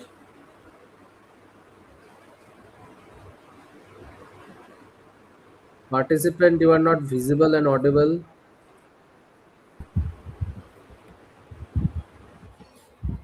Yes, sir. Yes, Am I you audible? can start. Yes, you can start. So, good afternoon, everyone. My name is Ankita, and my topic for presentation is Privacy in Digital Age, a critical analysis of India's data protection regime. So, let's begin with understanding why privacy has become such a major issue today. We are living in a data driven society where data power governance, businesses, and digital platforms uh, governs the businesses and digital platforms. With technologies like AI, cloud computing, and social media expanding rapidly, data collection has increased massively. But here is the catch, the same systems that make the life convenient also create the serious risks like surveillance, profiling, misuse of personal data. In India, the adoption has grown very fast, but individuals share the sensitive information across the platforms, often without fully understanding the collected data is misused, processed, and digital growth has improved the efficiency, but it has deepened the privacy issues. So, there was a constitutional foundation which made right to privacy a fundamental right under Article 21 through the Swami judgment, and it gave three tests of legality, necessity, and proportionality to be fulfilled for uh, every machinery to access the data. And the next is the conceptual framework of the privacy in the digital age. So, what is the meaning of the privacy? Privacy is not just a seclusion; it is the control over the personal information, and also It is linked with the dignity and autonomy of the individual. There are some core principles which should be maintained while accessing the personal data of the individuals. The consent that there should be informed consent. There should be purpose limitation, data minimization, transparency, and accountability. There are emerging risks of surveillance, profiling, behavioral manipulations, data breaches, and automated decisions. That is why in digital era, impo- uh, privacy is infringed because data is collected, processed, shared, and retained. Complex policies and unequal power often turn the consent into formality rather than real choice. There is a evolution of data protection law in India. There was a fragmented law before, but now there is a dedicated statute. But also, it is falling short somehow. There was IT Act. There were SPDI rules. There was the judgment on judgment of full testimony. Also, there was a and now there is a dedicated act of DPDP Act to 2023, and thus India's framework has evolved in stages, but the final law still raises questions about states' power, independence, and effective protection. This is my problem statement that whether India's data protection regime sufficiently safeguards the right to privacy while balancing the competing interests of economic development and national security in digital age. These are my objectives of study. That primary objectives of research are to examine the legal and constitutional framework governing the data protection and privacy in India, to analyze the provisions of effectiveness of DPDP Act, and to identify the key gaps and challenges within the current regulatory framework, to evaluate the impact of state powers and digital technologies on individual privacy, to suggest the legal and policy reforms aimed at strengthening the data protection and accountability mechanisms. These are my research questions, and my core hypothesis is the Digital Personal Data Protection Act, despite representing a significant legislative development, does not adequately safeguard the right to privacy in India, and due to structural deficiencies, broad state exemptions, weak consent mechanism, and limited regulatory independence. These are some critical issues in DPDP Act, that there are wide exemptions to given to the government. To Section 17, there is a consent failure because many times forced consent is taken, and there is regulatory dependence, that the board which is established under the act is not fully insulated from the government. It has some influence of the government over it, and there is sensitive data gap, that it does not categorize the sensitive data and protect the sensitive data properly as was done in the SDPI rules. And also there is a cross-border data risk, that government decides which is the safe country where you can transfer the data, and there are enforcement weaknesses. Also, there are some regulatory gaps, that the rules are not properly finalized. There are compliance obligations which remain unclear, rights which are difficult to exercise, and there is Ma'am, executive kindly conclude your presentation. Ma'am, kindly conclude your presentation. Yes, ma'am. There are there can be a comparative insight which can be taken from GDPR, which is relatively stronger, which has stronger data protection law, and my suggestions would be we should limit the state exemptions. There should be no blanket exemption given to the government. There should be a time limit for which the government or the state should be are given the exemptions to access the data, and also there should be court approval before the government is given the access to data. And also, there should be an independent authority which should decide the cross-border data transfer. There should be a meaningful consent. No forced consent should be taken. A privacy label should be over the data. Also, the reconsent should be taken. Participant, kindly conclude. Your time is over. Yes, sir. Reconsent should be taken after the each 12 months, and also there should be strong rights and enforcement. class action and criminal liability should be included, and the sensitive data should be categorized and defined, and there should be a dedicated law for AI regulation. So my conclusion would be that DPDP Act is a legislative milestone, but it is not yet fully rights-oriented privacy regime, and it has weaknesses, and it needs to implement these suggestions so that it can be more helpful. Thank you very much. Okay, there are a few suggestions. You should incorporate some of the guidelines into your paper. You should include a United Nations Internet Governance Forum's guideline, also some of the recent guidelines which the Indian Niti Ayoga Ministry has imposed upon the digital protection. You can refer some of the reports from the United Nations agencies, OECD guidelines, and others. You can easily get. So your research lacks this report. I will suggest you to incorporate all these into your research. Yes, sir. Okay, thank you for your presentation. Thank you, sir.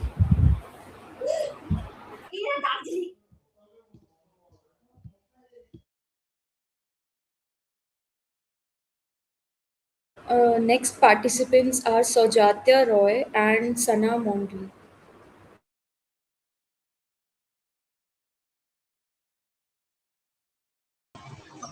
Good afternoon. Who's presenting?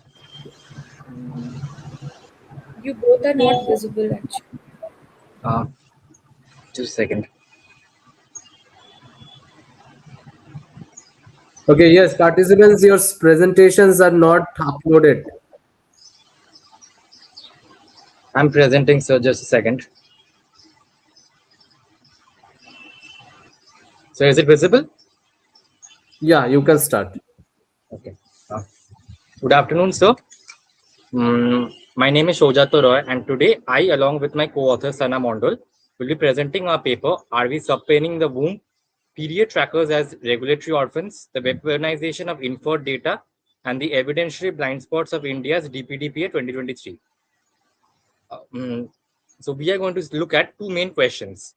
Number one, what happened to the bodily privacy that has been recognized by the case Puttaswamy case, and what are the blind spots that have been left behind India's DPDPA in light of the bodily autonomy? And secondly, how period trackers like Flow and NODA has actually become regulatory orphans. The overturning of Roe versus Wade in the US by Dobbs versus Jackson's Women Health Organization served as a chilling global proof of concept. It transformed everyday technology into instruments of state surveillance, where reproductive data became actionable evidence for criminal prosecution, as can be evidenced from the Nebraska case of Burgers, who was 19 years old and 28 weeks pregnant. She, along with her mother, was actually imprisoned. She was given an imprisonment sentence for 90 days, and her mother for 5 years. Then this was before the Roe judgment was overturned. From an Indian perspective, this digital dystopia appears legally distant. India guarantees abortion right under the MTP Act 1971, and the Supreme Court has firmly anchored reproductive autonomy under Article 21, as has been experienced by the case of X versus Principal Secretary. Yet, as our research reveals, our data protection frameworks remains fundamentally regressive, creating a dangerous legal dissonance. Coming to the main problems, the period tracking acts, that is Flow and Nua Women, how these apps actually track data that can be used, that is violating reproductive autonomy. These apps do not track merely period dates. They function as comprehensive digital diaries. They incentivize the daily logging of deeply intimate psychological markers, sexual activity, contraceptive usage, and basal body temperature. It is not a wellness tracking. It is a digitization of reproductive capacity captured continuously. Further, the legal dissonance, that is a regulatory gap. The MTP Amendment Act mandates strict patient-doctor confidentiality for registered medical practitioners under the practitioners. But if and when the woman actually log on to these apps, that is Flow or NUA, they are not protected under the MTP Act. Then these apps are functioning as regulatory orphans. Further, the DPDPA indifference. The 2023 DPDPA Act don't have a sensitive data personalization, which could have been evidenced with the previous bills. Therefore, the health data is not protected under this act. And the further coffin in the nail is the Section 17 of DPDPA, which grants the executive expansive powers to exempt states' instrumentalities from data protection obligations. Further, the proportionality test, as has been mentioned in the Pace Swami, is not being the like the safeguards that I mentioned. So these tests, Section 17 is not following these tests. Further, my co-counsel will be my co-author will be continuing. Good afternoon, sir. I am the co-author Sana. I will start with slide 6. To resolve this global standard, to resolve this, India must learn from post-Roe jurisdiction. The EU GDPR Act, Article 9, strictly enforce a legal taxonomy protecting special categories like health and sex life. Furthermore, Washington states My Health, My Data Act not only protects inferred app data but imposes an absolute ban on digital geofencing around healthcare facilities, effectively disabling surveillance at its sources. Next slide, please. So, when the state exploits this digital loopholes, they are not just analyzing metadata; they are invading our bodies. Indian Constitution guarantee reproductive autonomy, which is a broken promise.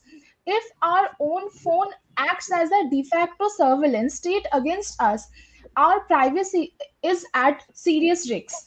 To stop the weaponization of our bodily autonomy, Parliament must enact three non negotiable structure shields. Next slide, please. Firstly, we propose a mandate of High Court level special category judicial warrant. Second, Section 17 cannot remain a backdoor for the state to arbitrarily bypass our fundamental bodily privacy. And last, we must legally mandate automated eraser by forcing platform to adopt temporary data architecture. We physically dismantle the surveillance before it can ever be assembled against us. And I would conclude the legal fortuner of the reproductive rights if no longer confined to the physical womb, it extends to the algorithm that map it. Thank you.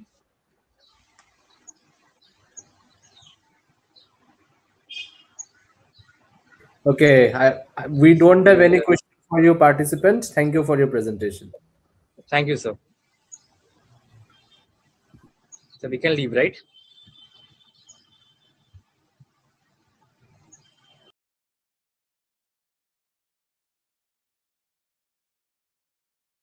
Next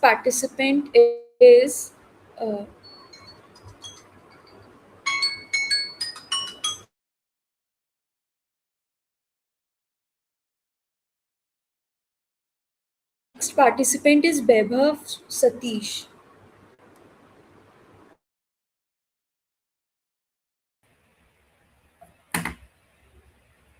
Am I audible?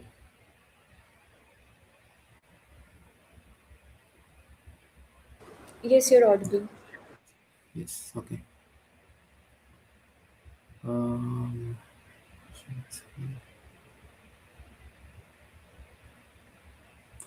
is my screen visible?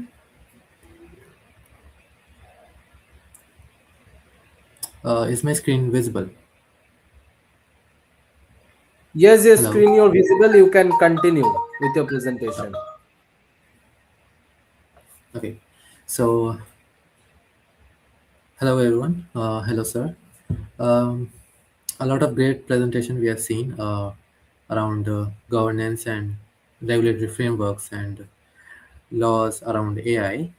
And the paper, the concept that my paper follows, my paper covers is around AI governance, especially around what uh, around what can we do about AI itself in the code level. So that's what my RIFLOW as paper covers. So RIFLOW is a compliance as code framework for operationalizing AI legal accountability in continuous deployment pipeline, right? So these are the if anyone wants to explore it, then this is a repo link and this the website link. So what is the problem? So if you look at the current stage of AI governance, we see that if you talk about the engineering workflows, they are continuous in nature. Like in every hour, there's some new updates. Every day, there are new updates. But if we talk about the if you see the like compliance part of the AI systems, they are episodic in nature, right?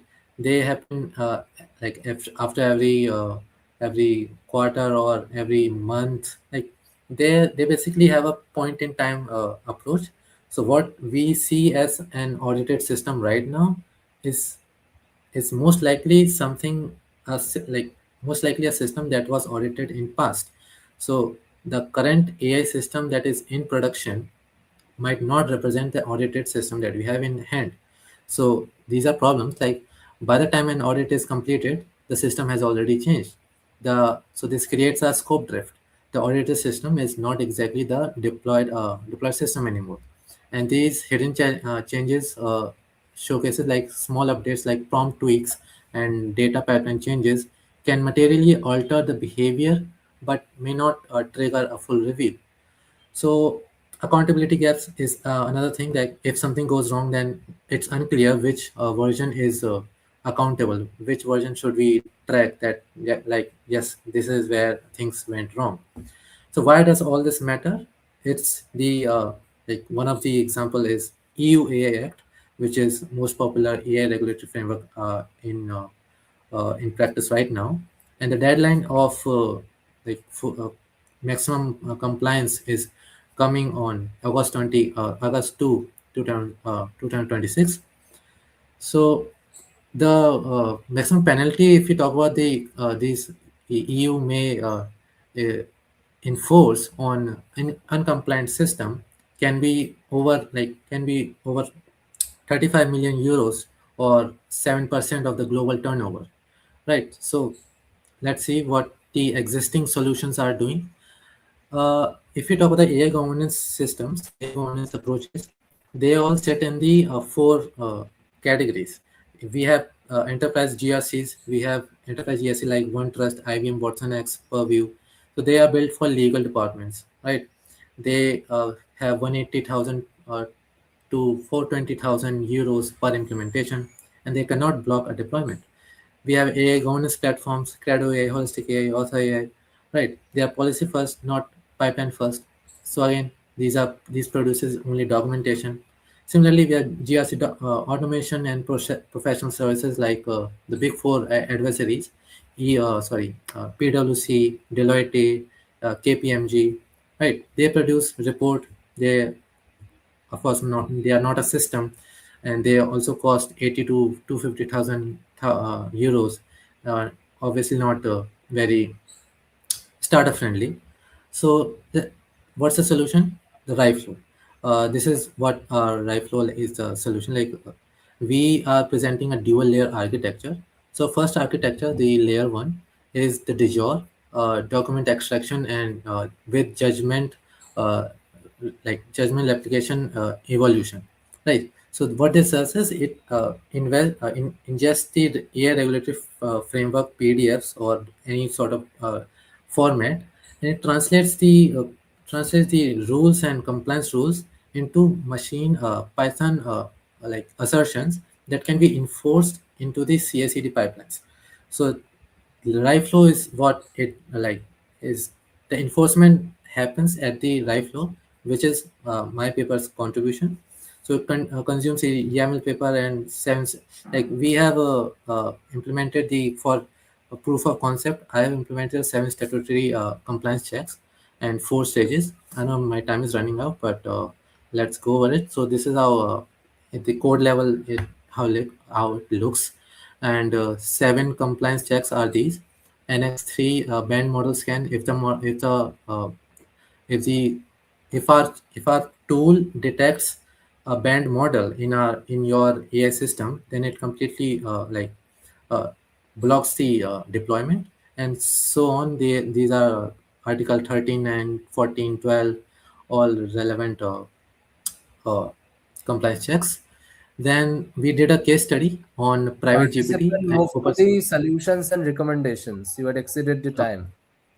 Yeah, solution I have like showcased, but this is just this is the case study that we did, and like this private GPT failed the deployment, and Article 9 and Article 14 was failed. It didn't have any management documentation and any human oversight endpoints. So in this is like our evolution is from the privacy by design. We are giving governance by design. So in privacy by design, we were saying privacy must be embedded in this system. We are saying that AI legal accountability must be structural property of engineering workflow, not an adjacent activity. Right. So if we move on, the limitation of my work is that manifest as legal policy. The declaration is not the guideline guarantee. So even if AI system passes our right flow checks, it doesn't mean that the system is completely safe. So that's one. Framework article coverage gap. Only Article 9 to 14 are covered. Obviously, this is a nascent work. It is supposed to be developing in future. Then there is I'll skip the LM dependency, but yeah, that's one. And currently, we are only dealing with a single case study. We are only using one AI system as a test to see how works. And yeah, all that fleet management semantic is not legal documentation. It's self-explanatory. The conclusion is that my paper talks about the article by article EU guideline, article by article analysis it does. Then technical framework, it explains the entire technical framework of the RAI flow, and theoretical contribution that I've just discussed, that governance by design is an extension of privacy by design and directly addressing the when gap of AI governance literature. So again, for the closing statement, AI regulation is law, compliance is not optional, and the infrastructure to make it automatic at the engineering level is what RIFLO builds. So yeah, thank you. Okay. So, participant, there is something called Hiroshima 2.0 protocol, like going for the artificial intelligence governance regulation. So, have you mentioned the Hiroshima 2.0? I have actually, in my research, I didn't come across this Hiroshima thing, Okay, you but should look into it. Yeah, Hiroshima 2.0 protocol is being made and is under process for developing a worldwide protocol on the artificial intelligence governance, specifically with the partnership with OECD. You can look and delve into its research.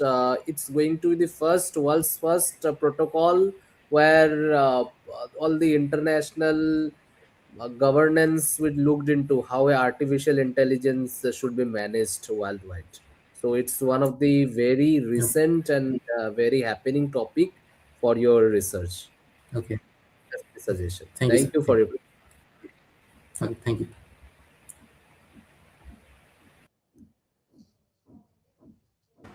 Next participant is Mahima.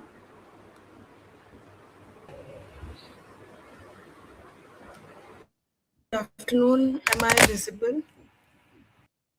Participant, you are You are not not visible. audible. Hello, am I audible? Yes, you are audible, but you are not visible. Yes, you're not. Sir, my camera is not working. Even I haven't opened any other app of the camera, but still it's not working. I have tried many times and I have connected to the conference Okay, you may people also. proceed. You may proceed with your presentation, but there will be deduction of marks. Yeah, you can proceed. But sir, it's not from my part actually. I tried to contact them also. I have tried many times to open my camera.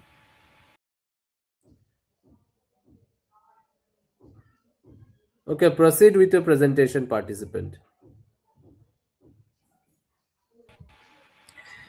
Good afternoon to one and all present here. My name is Mahima Saraswat. I am from ILM University, Gurugram. Today, my topic of presentation and my research topic is blockchain technology and its ESG compliance. That whether we can integrate blockchain technology into the ESG compliance or not, and if we are adding it, will it bring a significant solution to the existing problems or not?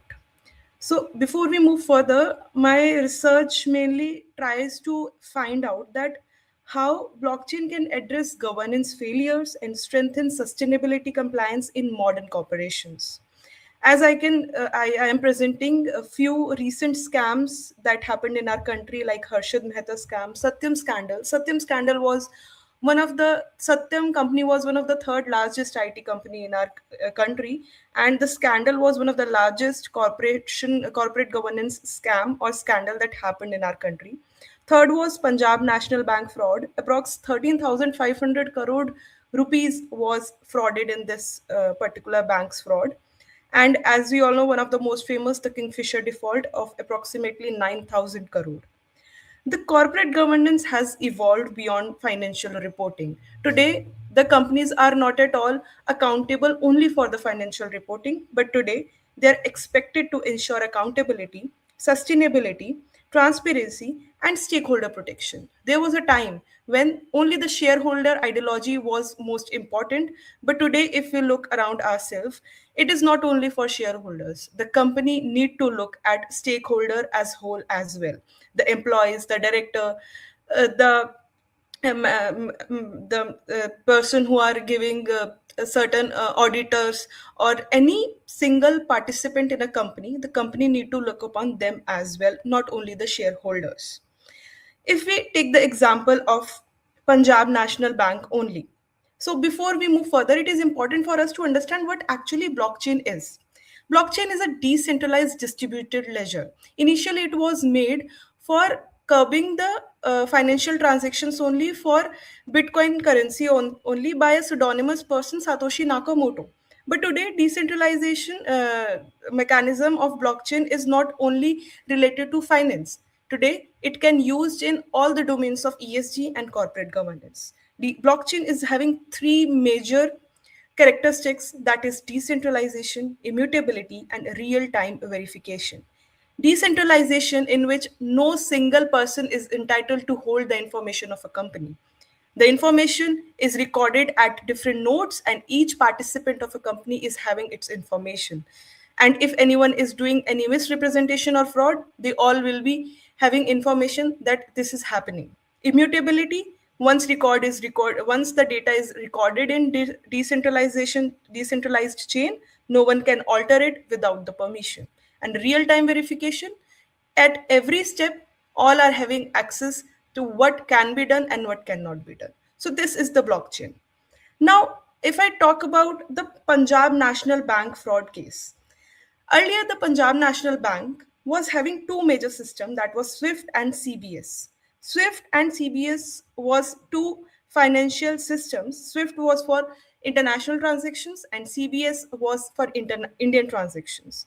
But what happened? Punjab National Bank employees stopped using Swift mechanism, and the transaction at international level was happening was not at all recorded anywhere. This centralized trust created the problem.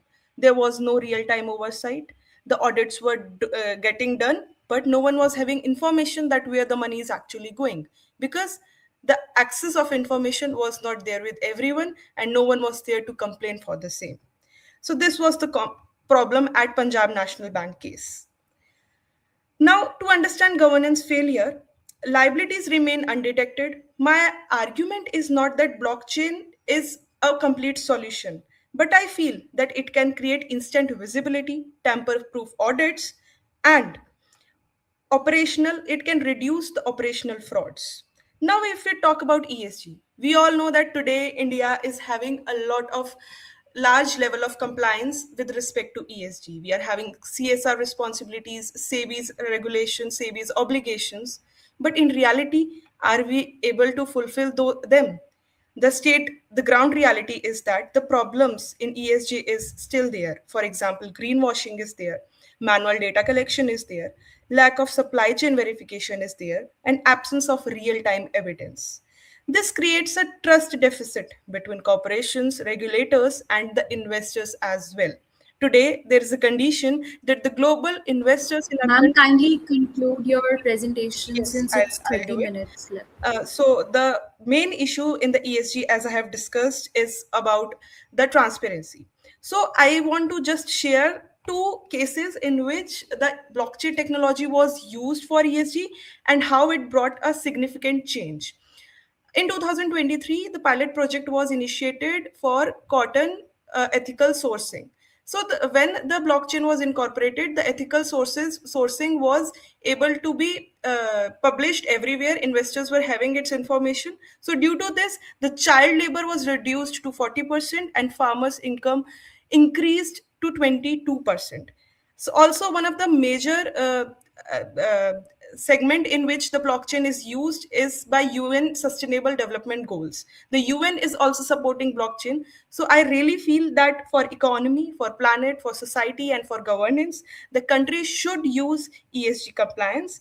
As I am want to conclude that blockchain cannot replace law. Blockchain is not for replacing SEBI LODR obligations, RBI's payment vision, but it can strengthen the law more better. It can be transparent, it can executable and verifiable. The future of ESG should not depend on corporate promises alone. It should depend on trusted digital evidence. Thank you.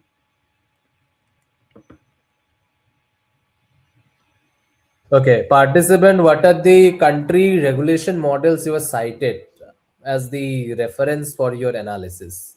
Yes, sir. Sir, actually, number one is the Companies Act itself. The Companies Act that reflects about CSR obligations, mandatory CSR obligations. Today, in 2026 only, the Corporate Amendment I'm 2026. asking you about the international regulation framework which you had mentioned for your analysis. Is there any country who are working in the Yes, sir. direction which you suggested? Yes. Yes, sir. Majorly, I have studied six countries that are China, UAE, Singapore, Switzerland, Estonia, and USA. Every country is having their own specific laws for corporate governance with respect to blockchain technology. And if they are not having specific law or regulation for blockchain technology, they are in their existing laws, they have made certain amendments that is strengthening and supporting the blockchain framework, which is lagged in India. And due to that, the jurisdiction issue, the evidentiary gaps are existing to implement this technology. All right. Thank you for your presentation. Thank you so much, sir.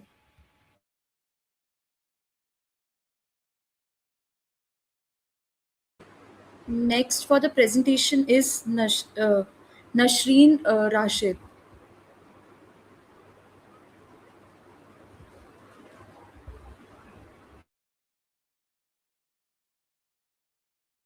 Participant, you are not audible and visible.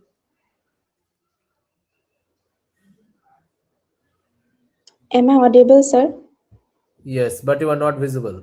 You're not visible. Okay.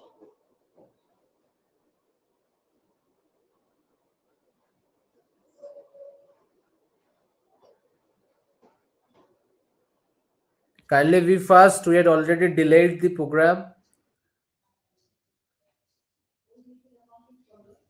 Okay, again the same issue. Okay, host, we can move ahead with the next participant. Okay, sir.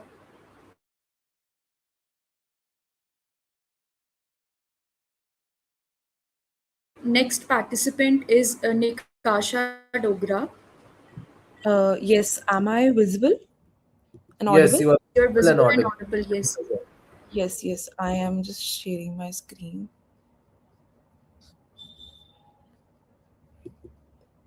Is my screen visible? No, it's not visible. Now it is I- visible, yeah. You can start. Yes. So, good morning, everyone. I am Nikasha Dogra, and I'm the co-author of this paper titled "Code as Sovereign: The Rise to Synthetic Jurisdictions in Decentralized AI Ecosystem." So, this paper looks at a very simple but very powerful idea as to what happens when a court starts behaving like law. So today I'm briefly explain what synthetic jurisdictions are and why they challenge traditional legal systems and what India can do about it. So to start with, traditionally law comes from state parliament, makes laws, courts interpret them, and enforcement happens through institutions. But today technology is changing, this structure is changing, and we have smart contracts that automatically execute agreements, and DOAs that create and enforce rules digitally. So instead of law governing code, we are moving towards a code governing behavior itself. That is why the idea of code as a sovereign emerges. So the problem that we are facing is from state laws to the code laws. The problem is that the traditional law is very territorial, very slow, and that it's very dependent on human institutions. But blockchain based systems are borderless, automatic, and decentralized. For example, a code smart contract can release payment instantly, but there is no judge, no enforcement authority. So now we have two parallel systems going on, that is state based legal system and a code based governance system, and they do not align together. So, moving forward is basically what is synthetics jurisdiction all about. So, this means a system where code performs the functions of law. It have majorly three things here, which is firstly it is rule creation, that is through DAO voting. Then there is enforcement, which is through self-executing smart contracts, and then there is a dispute resolution through algorithmic or community mechanism. So essentially, code is acting like a government without territory and without courts. Moving forward is the legal conflicts, that why the government struggles basically here is it creates a very serious legal issue. Firstly, it is sovereignty, because states are supposed to be the only law making authority, but now court is making rules independently. So second comes your jurisdiction. If a transaction happens globally, which court has the authority here? And the third is the rule of law concern, because there is no transparency, no appeal mechanism, no human discretion. So while code is efficient, it may compromise fairness and accountability. Sixth is your India position here. Like the next thing that I would like to discuss is India position here. In India, this problem becomes even more serious because our laws like the IT Act 2000 assume identifiable entities and clears jurisdiction, but DOS don't have a central authority. Also, under very famous landmark judgment of Supreme Court, which is Puttaswamy versus Union of India, privacy is a fundamental right, but algorithmic decisions are often opaque here. So even the DPDP Act 2023 struggles because data is decentralized, there is no clear data fiduciary exits, and enforcement becomes extremely difficult here. Further, the solution that I would like to give here is a three-step layer here. So the first is recognition, acknowledge that smart contracts and DOAs have legal relevance. Second would be your constitutional safeguards, like court must retain power to override court, and fundamental rights must always prevail.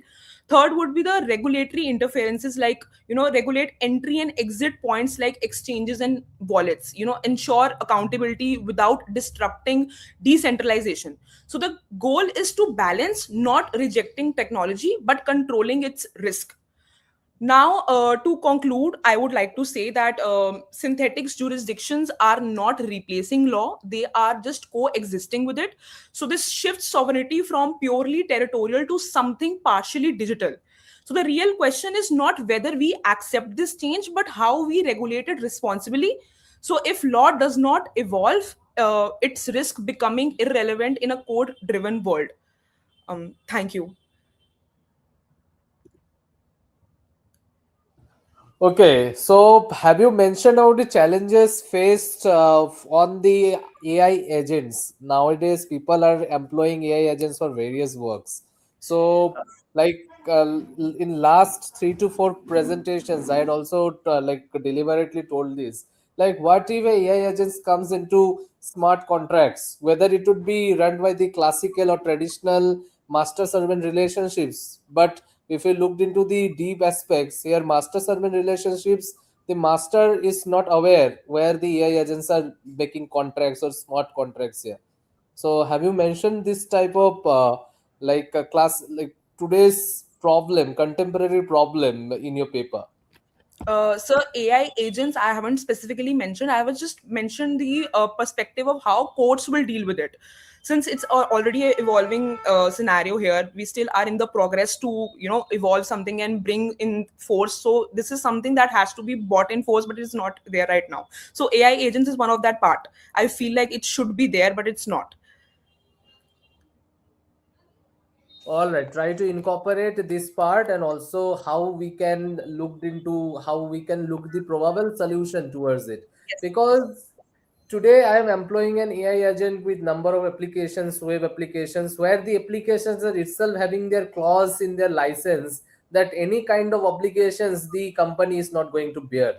The Yes. obligations of the contracts, the obligations of the other like MNCs and all, like the company is not going to bear who is deploying those artificial intelligence agents. So as a consumer of that company, when I am using that particular web applications for employing some AI agent, up to what extent my liability or my obligation lies, where my AI agent is randomly moving into the web and coming up with smart contracts with various websites. So this is very concerning matter. I feel it's a matter of it should be deep researched into it. Yeah.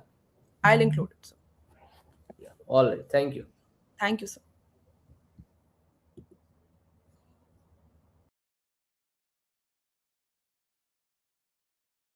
Next presenter is Nasreen Rashid.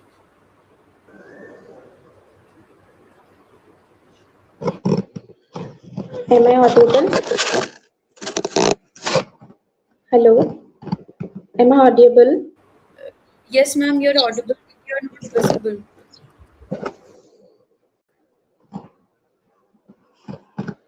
Am I visible now?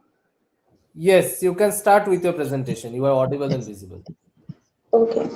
Good afternoon, sir. I'm Nasreen Rashid. Today I'll be presenting on how international law leads with cyber warfare and state responsibility in the digital age. So, cyberspace is now considered as the fifth domain of warfare.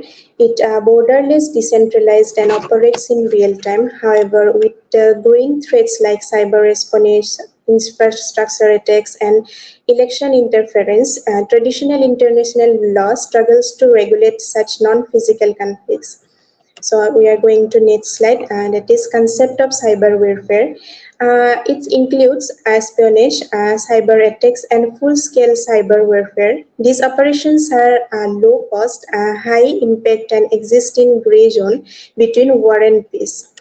Uh, Applicability of the international law.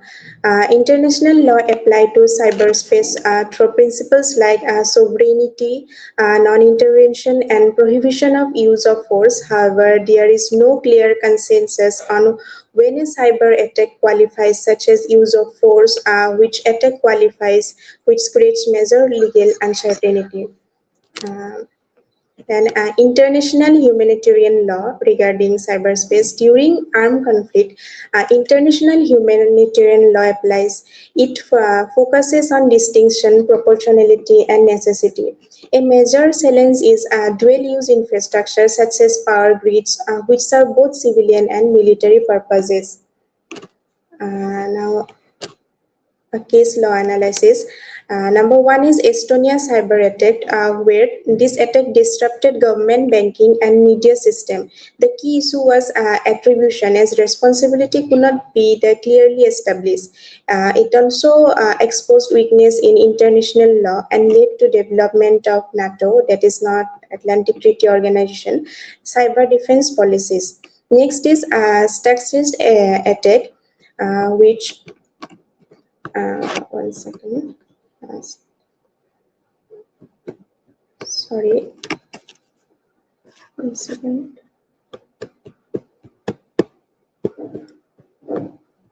Am I audible? Hello? Yes, you can continue. Yeah. Okay. This attack targeted Iran's nuclear facilities and caused physical destruction. It also raised an important legal debate on whether such cyber operations qualify as use of force or armed attack, as it blurred the line between cyber and traditional warfare. International in a constitutional perspective. In India, cyberspace is governed for constitutional safeguards. The Swami case was recognized as the right to privacy. Shreya Singhal protected online speech and Arundha Basin ensured that internet restrictions must be necessary and proportionate. This shows a strong domestic accountability. Now, comparative analysis.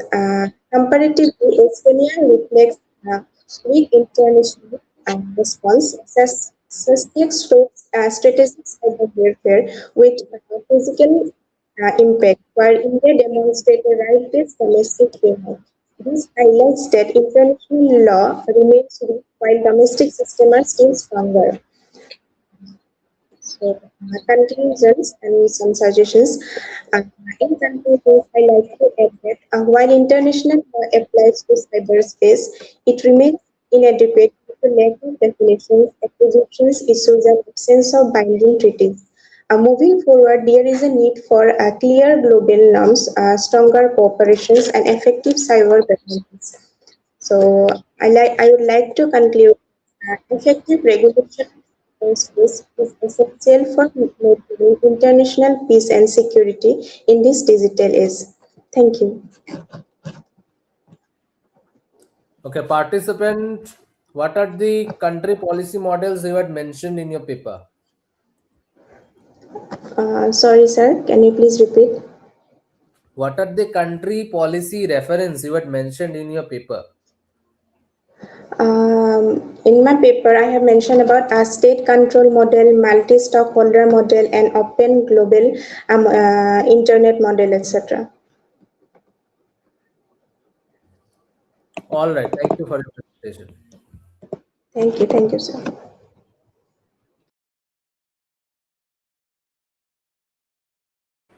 Next presenter is Aditi Shukla.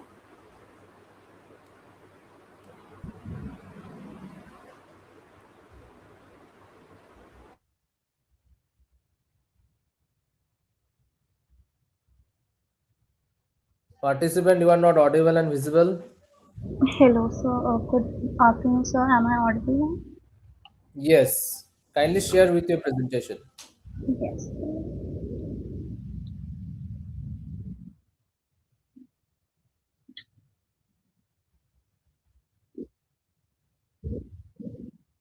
So, good afternoon, panel. Um so, I want to begin with a everyday situation. Imagine you want to subscribe from a mailing list. You click unsubscribe, and instead of a simple link, you get a guilt trip. You'll miss our exclusive offers. Are you sure? Here's a discount. Why are you leaving? You weren't persuaded, you were trapped. Consent is being engineered and not expressed. This is a dark pattern. My paper argues that the consent dark pattern produces fails every legal standard India demands and yet falls through every enforcement mechanism India has built. There are 7 types of dark patterns that CCPA Guidelines 2023 recognizes. So, moving further, uh, every meaningful digital interaction, whether it is a purchase, a sign up, a data share, rests on consent. So, what actually is a free consent? Because free consent will play an important role. Section 6 of Digital Personal Data Protection Act requires that consent be free, specific, informed, unconditional, and unambiguous. Section 14 of Contract Act demands it to be free from coercion, undue influence, fraud, or misrepresentation. And in Puttaswamy 2017, the Supreme Court, the Su- based on a constitutional right to decisional autonomy. Dark patterns violate every one of these standards. They don't use physical force, they use architecture, pre selected checkboxes, buried opt outs, former triggering languages, cognitive manipulation dressed as interface design. The problem lies in architecture, not disclosure. The resulting consent is not voluntary, it is manufactured. So, what does the law do about this? The DPDP Act regulates what platforms say in their privacy policy. It does not regulate what they build into their interfaces. The CCPA guidelines acknowledges dark patterns, but CCPA cannot mandate architectural changes. The guidelines carry no penalty mechanism. And in IT Act Section 79, it, it gives platform a broad safe harbor immunity. And under Shreya Singhal, liability only attaches after a court order. No India court has ever classified a dark pattern as an unlawful act. Law regulates content, not design.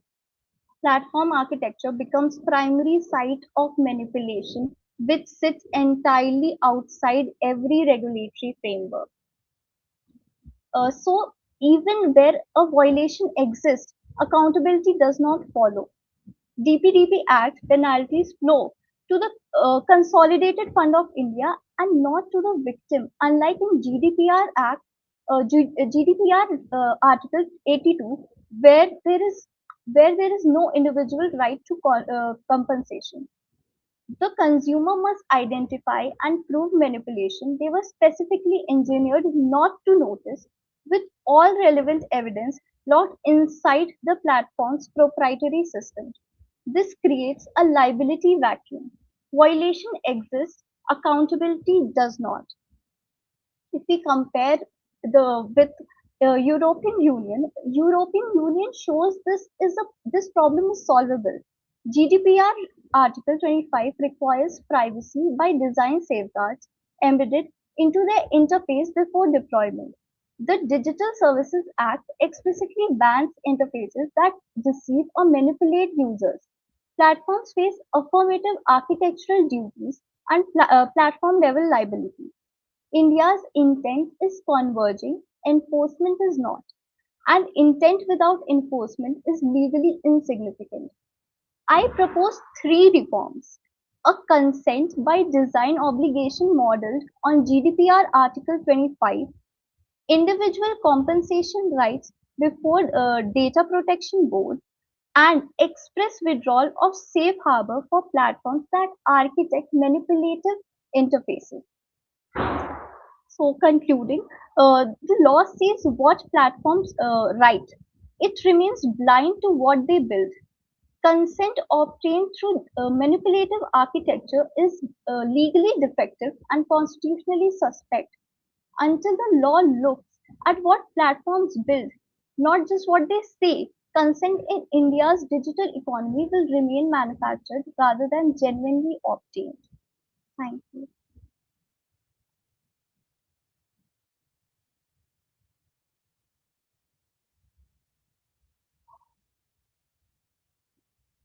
Okay, participant, I don't have any question for you. Thank you for your presentation.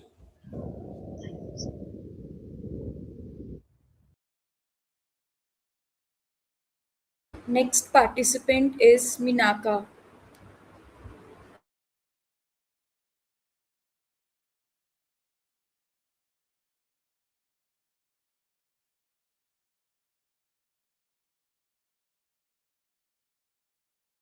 Participant, you are not audible and visible.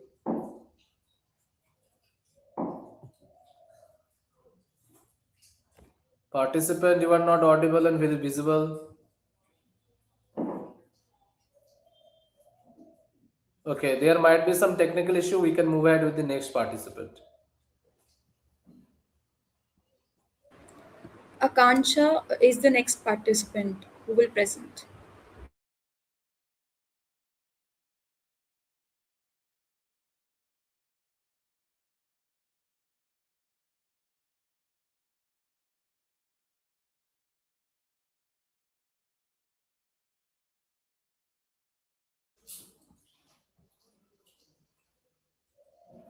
Participant, you are not audible and visible. Ma'am, am I audible and visible? You are You are audible, but not you are not. visible, you're audible. Okay.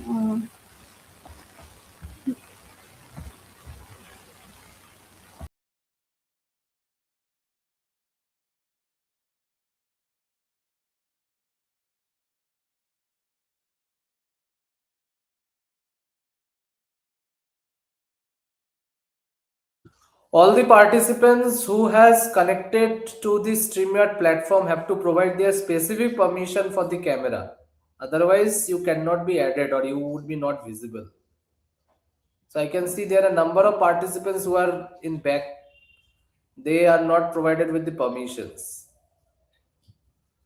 Yeah, we can go with Menka. There are a number of technical issues. We can go with Menka.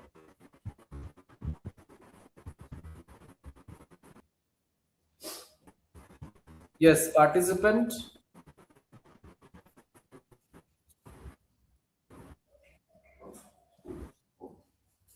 Ma'am, kindly present your PPT. Yes, sir.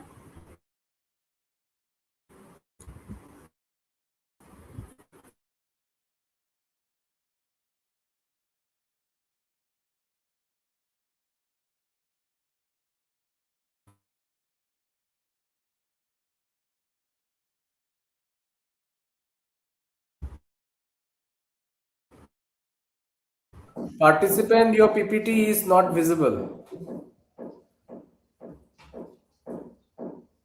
Participant, your PPT is not visible. Yeah, it's visible now. Sir, I have You can leave problem. the waiting. Hello. You can waiting room section. Pratyusha Ghosh, Preet Aleraj, and Hiram Patel. You can now join the Sir, I have a problem on Pratyusha Ghosh, DVV. hearing. So can I do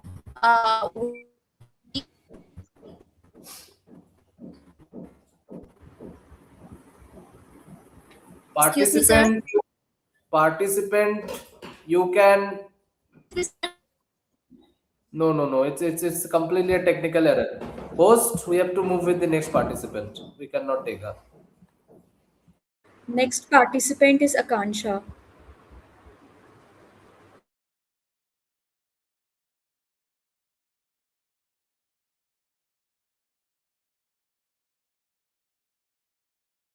Akansha.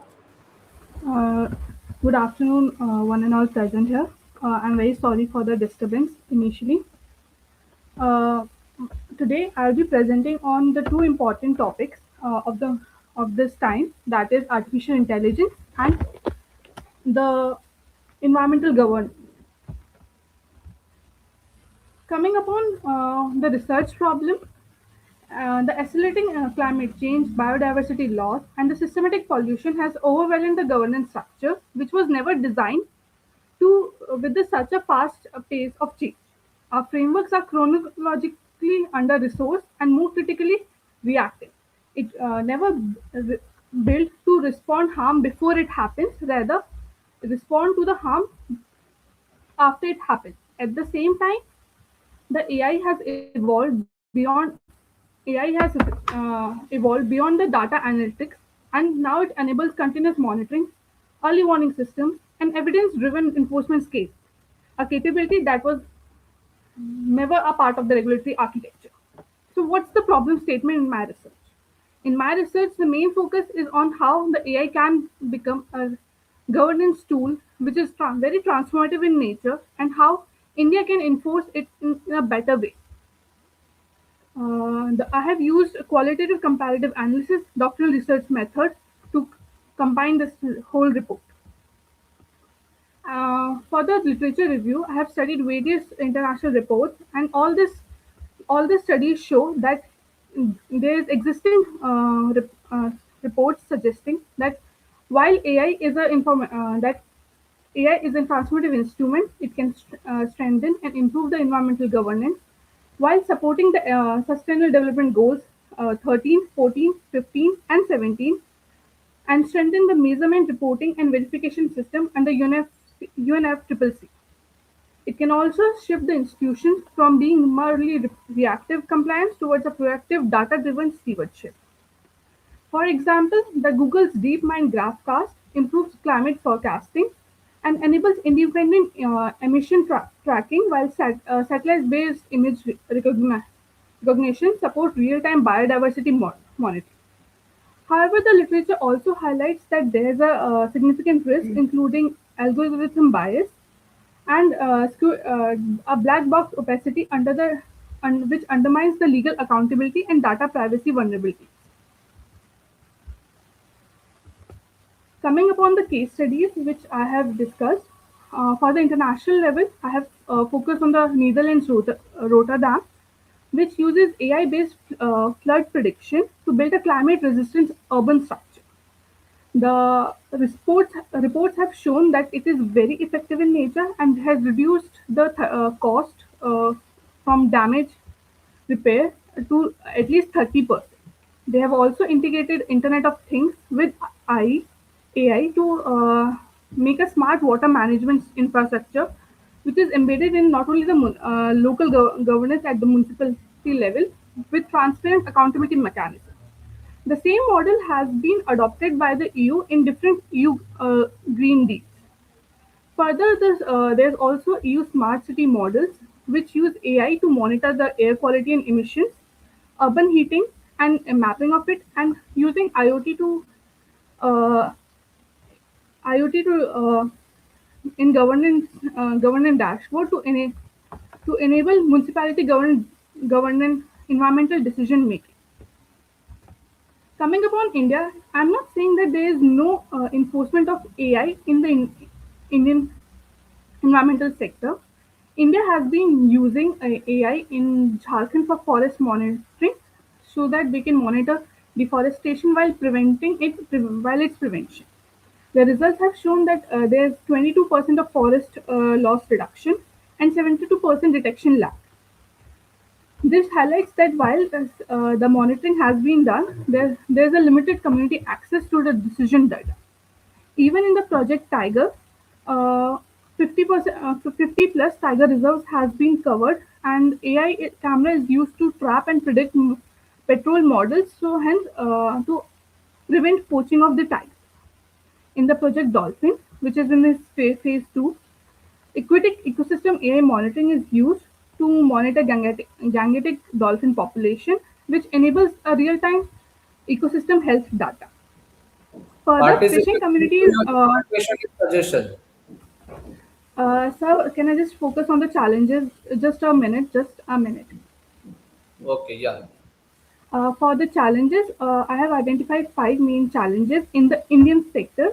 First is the accountability gap. There is no legal accountability due to the black box problem. Second, in the Indian environmental Indian environmental law, specifically the Environmental Protection Act, there is no provision for AI related monitoring or any technological advancement. It still use human. It's Okay, timer. I'll just give me. I'll just conclude. For the recommendation, I recommend the global AI enforcement framework, international protocol to ensure AI transparency. UNFFC is already working on it, and including of AI in national legal and institutional reform so that AI can be enforced in India and used as a governance tool. In conclusion, I want to say that AI is a transformative instrument, not a standalone solution, and it must be reinforced with a proper regulatory backing. Thank you, and I'm open for questions. Okay. I don't have any question for you, participant. Thank you for your presentation.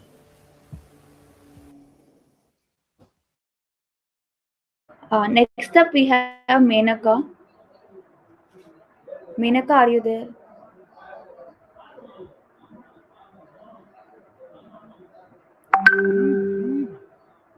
Yes, participant, you can turn on your camera and unmute yourself.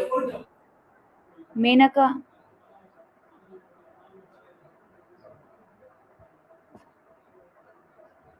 Participant is facing with network issue. We can move ahead with the next.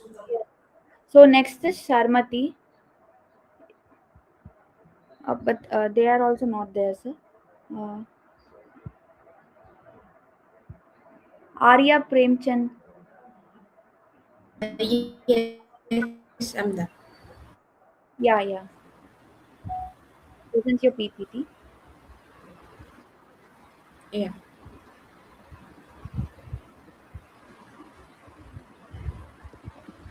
Is it visible? Not yet. Sorry. No, no, it's not visible. I can see that you uploaded it. Only share it. Yeah, it's visible I now. shared. Is it visible? Yeah, yeah, yeah. So good afternoon, myself Arya. So the topic is global harmonization of crypto asset regulation, balancing innovation and risk. I have taken India as a case study. Yes.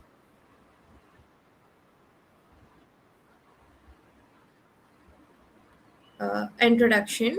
So, talking about crypto assets, the rapid emergence of crypto asset and blockchain technology is growing fundamentally. Like it is just growing and growing. It is affecting the financial landscape, introducing systems that operate beyond the traditional institution control. This shift is challenging the core assumption on which existing financial law are built, particularly in the areas of jurisdiction, accountability, and enforcement. So, understanding this practically, it means a practical example of collapse of FTX. Once it was the largest crypto asset which everyone used to hold, but in 2022 it went down due to some global financial scam. So that is understanding it practically. So the research question is, can global harmonization of crypto asset regulation achieve a balance between innovation and risk control? And how does India's evolving approach illustrate either caution innovation or regulatory? So, understanding the basics, what exactly global harmonization means.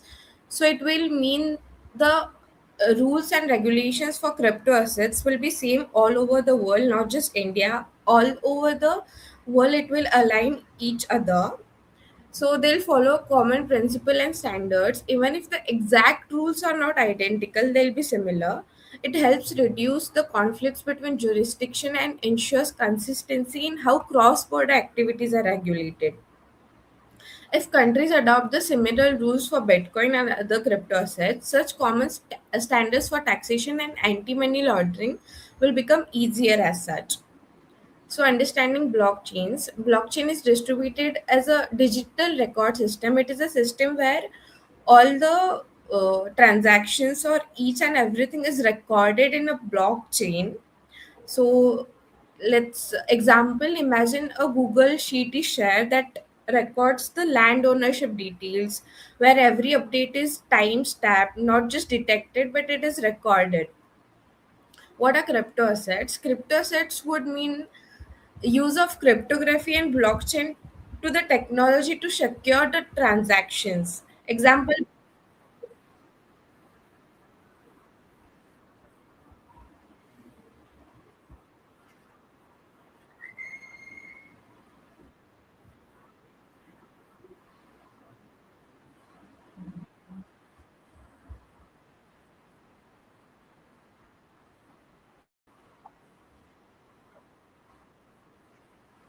Participant, continue. Your voice is not audible.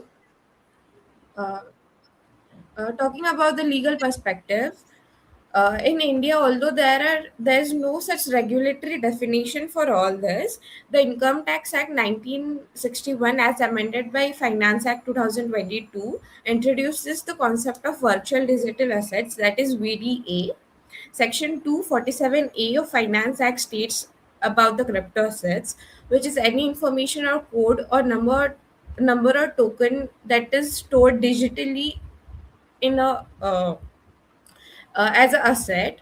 So, major case law was about Internet Mobile Association versus Reserve Bank of India, where the RBI banned all the crypto assets for the regulation of it. So, 1 minute left. Finally conclude. so they prohibited the entries from providing entries from the banks and individuals who had a business of crypto assets. So Internet Mobile Association of India challenged the RBI, saying that whether RBI circular was lawful in the exercise and whether restriction import was actually permissible by the Supreme Court of India. So the judgment struck down to the circular is disappropriate. Holding RBI could regulate virtual currencies, but a complete banning was excessive crypto assets, not illegal under any statute. So why is traditional financial regulation struggling? Because the issues involve decentralization, jurisdiction issues, lack of clear clarification, rapid technological evolution, and regulatory fragmentation. So why it is important for India to adopt a new regulation system? Arya, time So up. uh, can I Arya, just time up. conclude? Yeah, just quickly. Yeah, It's so serve in for my me. opinion, the study highlights the regulation of crypto asset is now a necessity rather than an option for maintaining financial stability. India currently finds itself at a moment where it is very essential for all the international transactions to be secured. That's all. Thank you. Okay, participant, there are a number of report by international for finance corporation by the World Bank group. You can look into those reports. They had deliberately stated that when you looked into the cryptocurrency and its valuables into and the dependency of technology into it. So whether it is feasible for the countries, developing countries and underdeveloping countries, it's one of the major question of technological adaptability. So I feel your topic also requires this aspect, like in order to assess properly and to come to the conclusion. So I will ask you to look into those reports, and because currently the world is divided into three segments, as always it has been. Like the first segment of developed nations, second segment of undeveloping nations, and third segment of underdeveloping countries. So technological developments also depends on these three segments, and very drastically that they are like not comparable to each other. They can't be compared because in US or UK where already technology or the development has been done, so they are more advanced definitely with the technology and the other aspects now as compared to India. And when you looked into India as compared to the other African countries, Yes. we are less developed. So we cannot compare the technological aspects of these two. So this is an aspect to be considered. That's my suggestions for Yeah. your people. So actually, in my research paper, I have elaborated how it is. I have elaborated with other countries, other developing countries as India. All right, that's my suggestion. You have to Yes. incorporate it as per the reports. Sure, Thank sir. you for Sure. it. Thank you, sir.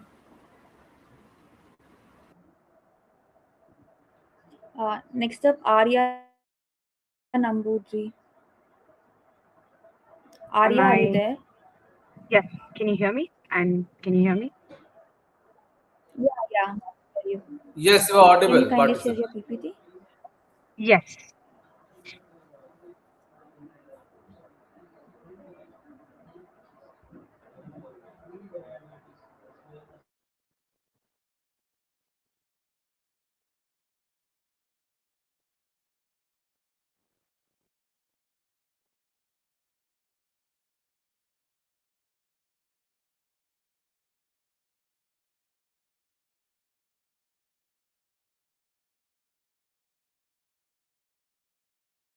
Host, it is taking time. We can move ahead with the next participant.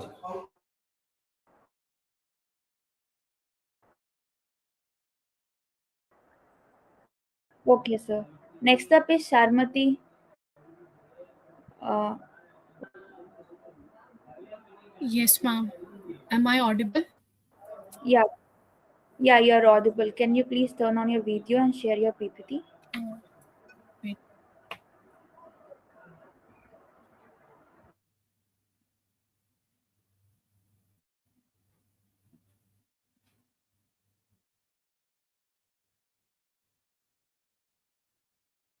All the participants who are present here, kindly keep your PPT loaded. We had already delayed this complete session.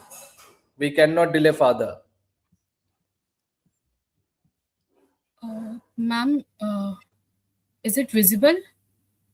No, your PPT is not visible. Kindly turn on your camera. Yeah. You are also not visible. So actually, it is No, you are showing your also device is not connected. and your video is also off. I'm sorry. No, Okay, your kindly share your PPT device to is proceed with connected, the but presentation. yeah, or else kindly rejoin and present next. Okay, ma'am. Okay.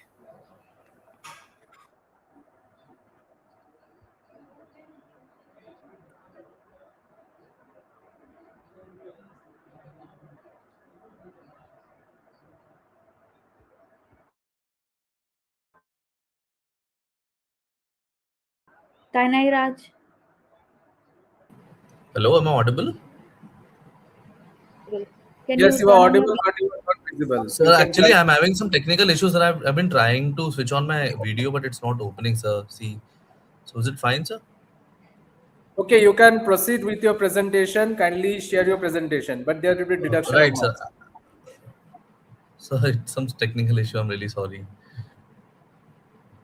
Uh, I'll just share my screen.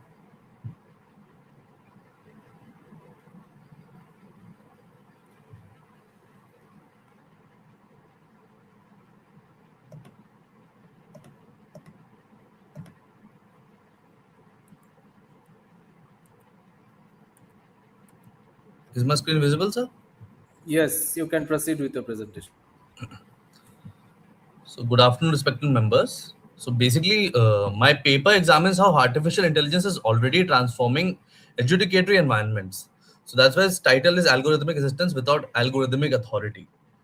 So it's not something that it's for as decision makers, but as procedural infrastructures, and it also proposes a governance framework to ensure that this transformation strengthens procedural fairness rather than undermines adjudicatory legitimacy. So by this I begin my presentation. So now, if I talk about the core problem, so across international tribunals and increasingly in South Asian courts, adjudication is becoming intensive and multilingual and also technologically mediated. So algorithmic tools are already being used for document clustering, translation, and registry level case management. So the real question is no longer whether artificial intelligence will enter adjudication. Rather, the real question is how it can be integrated without weakening procedural fairness, equality of arms, and institutional legitimacy. So the conceptual mistake in current debate is that most regulatory discussions treat artificial intelligence as a potential substitute for judicial reasoning. So my paper challenges this assumption. Instead, I argue that algorithmic systems should be understood as components of procedural infrastructure, similar to registries, translation systems, and electronic filing platforms. So this reframing allows us to regulate AI without threatening adjudicatory independence. The legitimacy risk. So the legitimacy of adjudication does not depend on only judicial independence. It also depends on whether party can understand and challenge procedural environments shaping their cases. So if algorithmic systems influence evidential organization or case sequence without disclosure, there is creating informational asymmetries that parties cannot contest. So this transforms a technical innovation into a procedural fairness problem. So human supervised algorithm procedural infrastructure, it is HSAPI. So to address this challenge, the paper proposes a human supervised algorithm procedural system, as I already said. So instead of treating algorithms as decision makers, the framework positions them as supervised procedural tools for operating within legitimacy and sensitive adjudicatory environments. So this allows technological integration without delegating adjudicatory authority. So there are three governance safeguards there. So the HSAPI model operates through three safeguards. First, disclosure obligations ensures that parties are aware when algorithmic systems influence evidentiary organizations or procedural framework. Second, contestability safeguards. So this allows parties to challenge procedural effects generated by algorithmic tools. Third is the continuous human supervision that ensures adjudicatory authority always remains with institutional actors rather than technological systems. So together, these safeguards align algorithmic assistance with procedural fairness. So why this matters for South Asian Global South courts? So basically, this framework is particularly relevant for South Asian jurisdictions undergoing rapid judicial digitization through electronic filing systems, virtual hearings, and registry automation. So without governance safeguards, procedural technologies may unintentionally increase inequality between litigants. So the HSAPI model therefore provides a transferable institutional template for legitimacy, preserving algorithmic development across international tribunals and global South judicial systems. So the final takeaways. So the future of education will not be defined whether artificial intelligence enters procedural environments or not. It will be defined by how responsibly it is governed once it does. So by reframing algorithmic systems as supervised procedural infrastructures rather than delegated authority, the HSAPI framework provides a legitimacy preserving pathway for integrating artificial intelligence into adjudication while strengthening its transparency, participation equality, and institutional trust. So this is how I conclude my paper, sir. Thank you so much. Hello, Pred.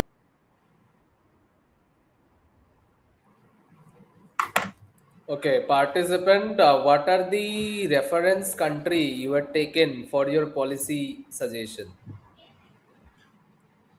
So I have researched through various countries. So I've also taken Vietnam in it because not everybody is taking Vietnam nowadays. And also, sir, I've also taken India, China, and and so I'll just take a second of this. No, I'm asking you, what is the policy? Like, are there any current policy where countries has made certain rules which you had referred? That's what I'm asking. Sir, policies as per se, sir, I don't think I've precisely mentioned anything. Rather than, sir, I am particularly talking about the HSAPI models only, sir. I'll suggest you to look into the OECD guidelines. They had Sure, sir. recently released a framework, like Right, sir. specifically a report on OECD. You should look into it along with United Nations Internet Governance Framework is very precise on your topic. You should look into the Right, subject sir. Right, sir. matter, and then only you can come up to a certain conclusion. So I'll suggest Right, you sir. to look into it. Yeah. Thank you for your Right, sir. presentation. Thank you so much, sir. Good day, sir. Yes, we can move ahead with the next participant. So next, Sharmati. Am I audible, sir? Yes, you are audible, but you are not visible. Can I proceed without camera? Because there is an issue. Okay, proceed with your without your camera. But again, I am just giving you this warning to all the participants. The camera, those who are not off for the camera, there will be marks deduction for it. Yeah, you can proceed with your presentation. Sir, myself, Samati. I'm the author of this paper. My co-author is Samina Farooq.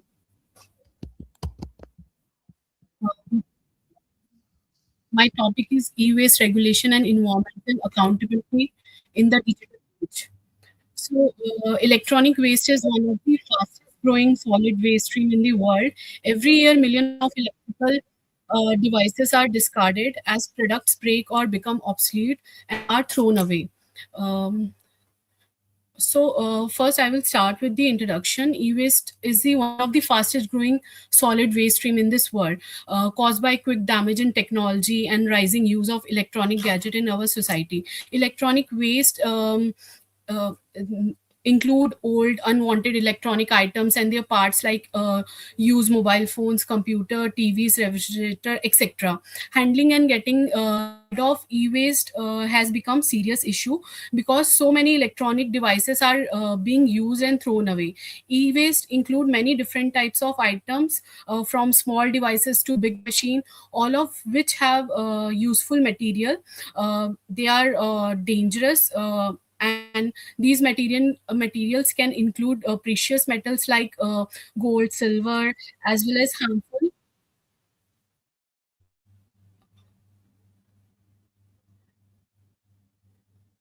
Participant, continue with your presentation. Okay. Uh, so, uh, So the main thing is that that's why we need to deal with e-waste wisely, because to use good recycling methods and spread awareness about its danger to the people and the planet. In this situation, it is important to understand what e-waste is made up of, what are the problems it is causing, and how it is affecting the people and nature, and how we can solve these problems.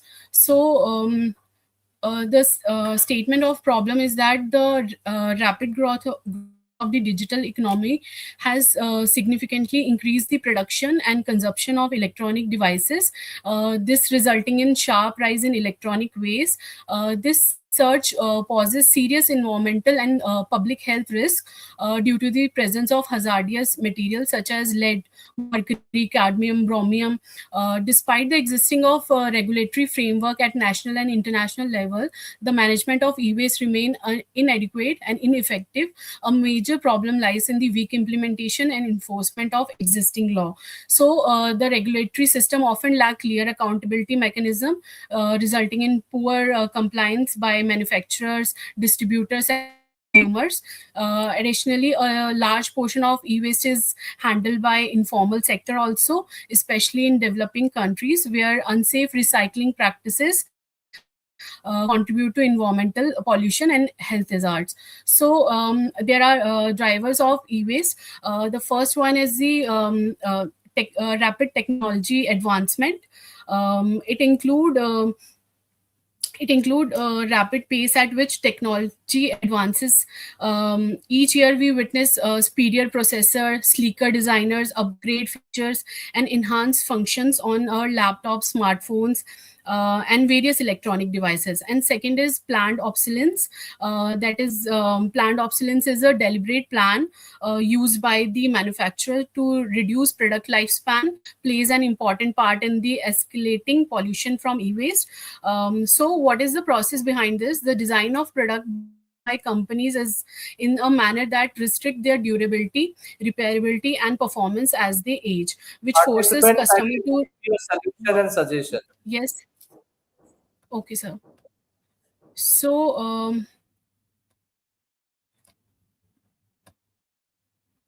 policy recommendations and suggestions. The first one is the reinforcement of EPR, extended producer responsibility, and the second one is the investigating in infrastructure, and the third is integrating workers from the informal sector, and the fourth one is enhancing consumer awareness, and the fifth one is promoting for sustainable design, and the last one is leveraging technologies. So the conclusion is that the digital has brought unprecedented convenience and connectivity, but it has also generated a mounting environmental challenges in the form of e-waste. Addressing this issue require a comprehensive approach that combines effective regulation, corporate accountability, technological innovation, and informed consumer behavior. Ultimately, environmental accountability in the digital age is not just about managing waste, but about rethinking how technology is designed, used, and discarded.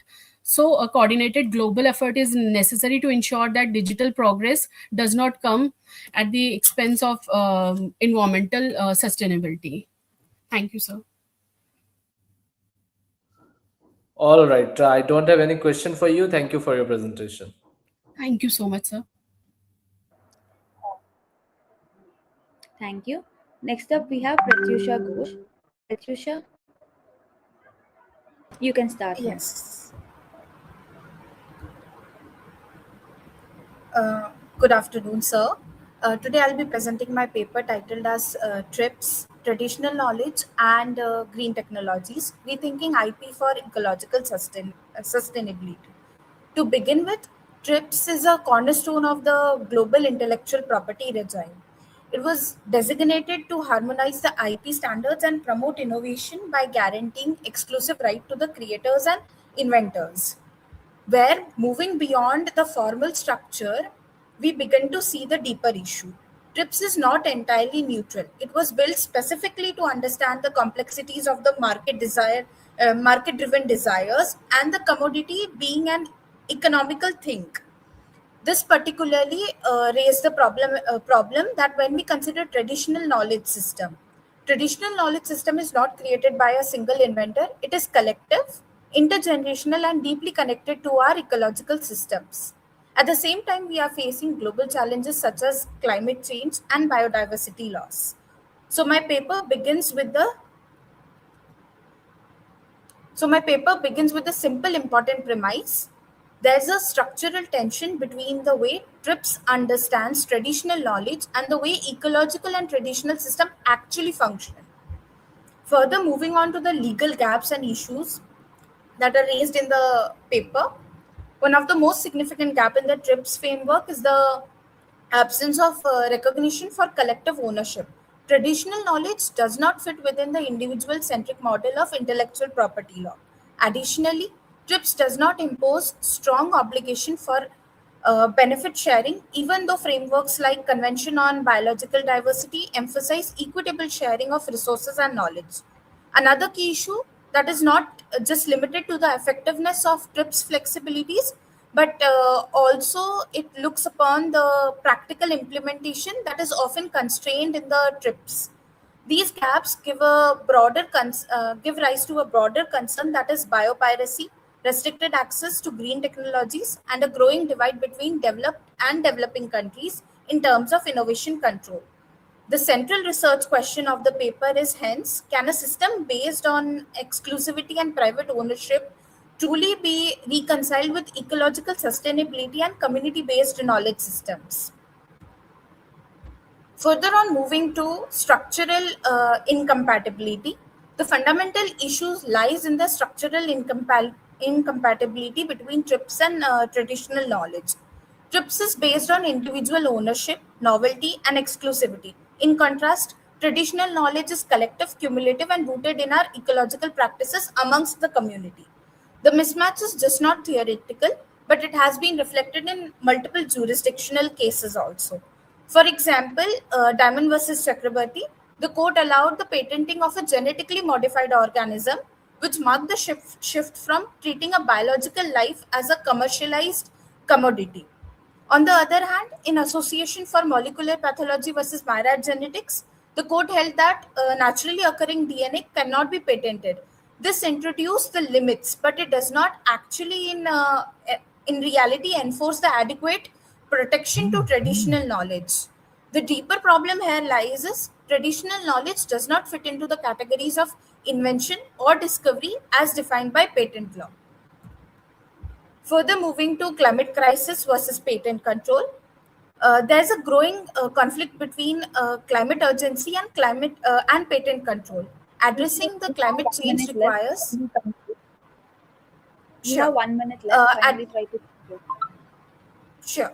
Addressing the climate change requires rapid and widespread access to green technologies. However, TRIPS operates on a system of exclusivity where patent grant controls are up for 20 years only. This creates a clear tension between urgency and access. The very novel case could be Novartis AG versus Union of India, where the court emphasized that patent law must serve public interest and cannot be used to extend monopolies unnecessarily. So the issue is just not about innovation, it is also about who controls it, who accesses it, and especially in the times of crisis. Moving ahead to flexibilities, TRIPS presents a mechanism like compulsory licensing, technological transfer as tools. However, in practice, these mechanisms are difficult to implement. At the institutional level, organizations such as WTO strictly enforce intellectual property rules. This creates an imbalance where trade and IP interest dominates because the environmental protection and development frameworks lack similar enforcement strength as of WTO's intellectual property rules. As a result, developing country remains dependent on technologies controlled by global north. I would like to conclude my PPT. The paper mainly argues that TRIPS is not just legal framework, it reflects a deeper model of knowledge that prioritizes ownership, exclusivity, and market value. The core findings are that TRIPS does not exclude traditional knowledge, it restructures it within the extractive frameworks. Further, moving on to the recommendations given in the paper. First, there is a need to structuralize and recognize the traditional knowledge by introducing mandatory disclosure of origin and ensuring fair benefit to the sharing mechanism. Second, climate critical technologies should be created differently within the IP framework and expanded use of compulsory licensing and collaborative models like patent tools. Third, strengthen the technological transfer, that is make the article 62 66.2 binding and enforceable. It could create clear benchmarks and accountability mechanism and reorient them towards collective well-being, equity and system sustainability. Thank you.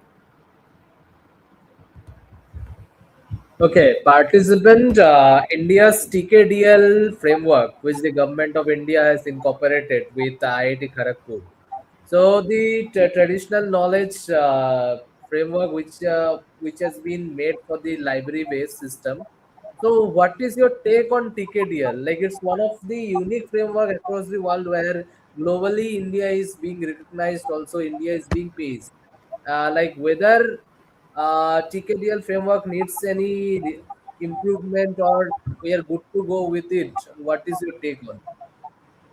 I feel that there are certain requirements that are still taken. Yeah, it might be praised in all over world, but I still feel like there's a huge shift from or a huge gap between the anthropological contents of a framework to the ecological contents of a framework, because each and every framework, or let's take a case law, they are mainly such way recognized that there would be an anthropological benefit, whereas my paper that it wanted to make a shift was such shifts could be more towards the ecological sustainability rather than just anthropological developments.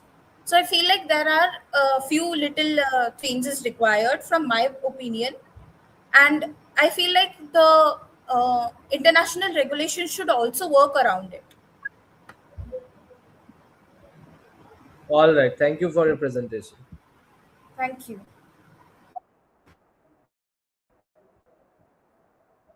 Thank you. Next up, we have Arya Nambudri. Hi, am I You can audible start. and I'm Yes, you can start with.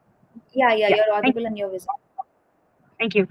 Right, good afternoon, everyone. My name is Arya, and my topic is on content regulation in the age of streaming. So, if you think about it, recently there has been a lot of speculation on whether or digital IT amendments are like a hindrance to constitutional framework. So, I would like to start off by introducing the topic, right? Um,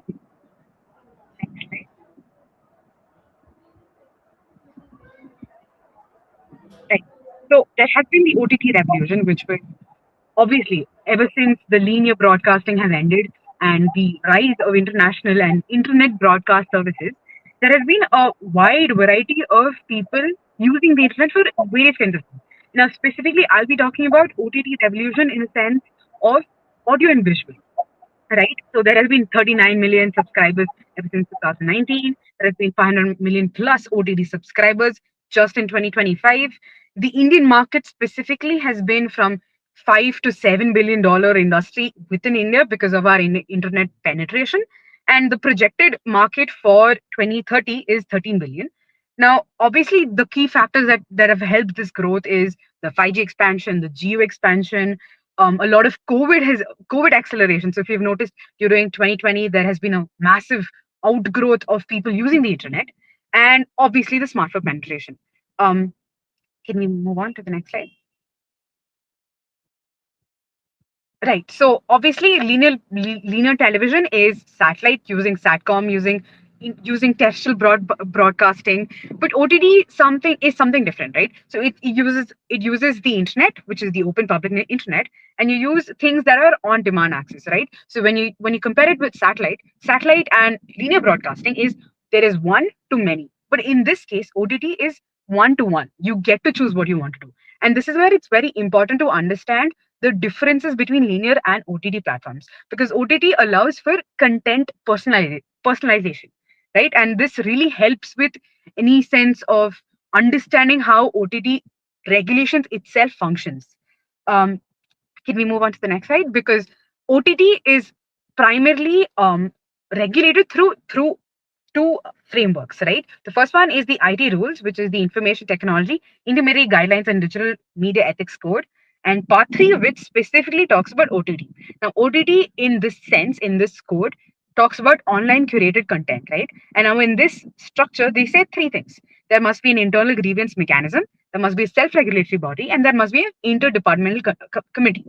Now, why am I talking about this? It's very important because I'm talking about how content in itself is regulated. Now, every single OTT platform must have these three tiers that they must follow. The first one is internal grievance mechanism. If you've noticed, a lot of OTT platforms, which I'm just going to name, Netflix has an internal grievance officer who records any sort of grievance that is posed to them. Right now, they have a set of timelines that they have to follow, and then that is passed on to, if that's not resolved, that's passed on to a self-regulatory body, which is what they're part of.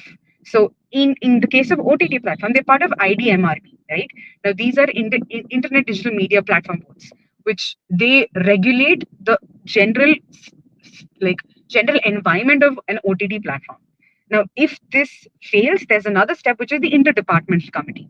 Right now, why is it very important? 1 minute left. Kindly try to conclude. Sorry, yeah. You can switch the slide. Right. Now, my main crux of my research paper is the jurisdictional conflict between the MIEIP and the MIB. Now, the reason why I brought this up is because the content regulation in India has been overall very fragmented. There is no clear structure.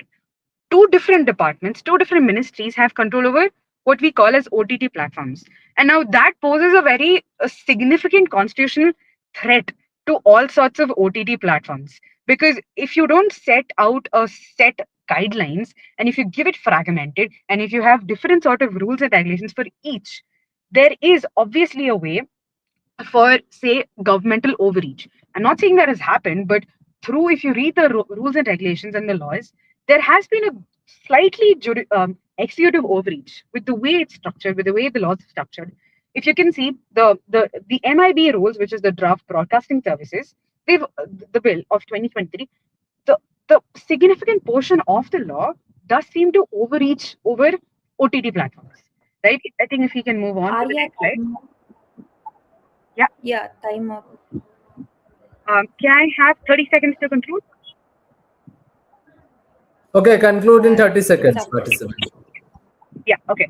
So my overall paper that I posed is there has been an executive overreach, and there has been a clear overlapping of the MIT and MIB rules.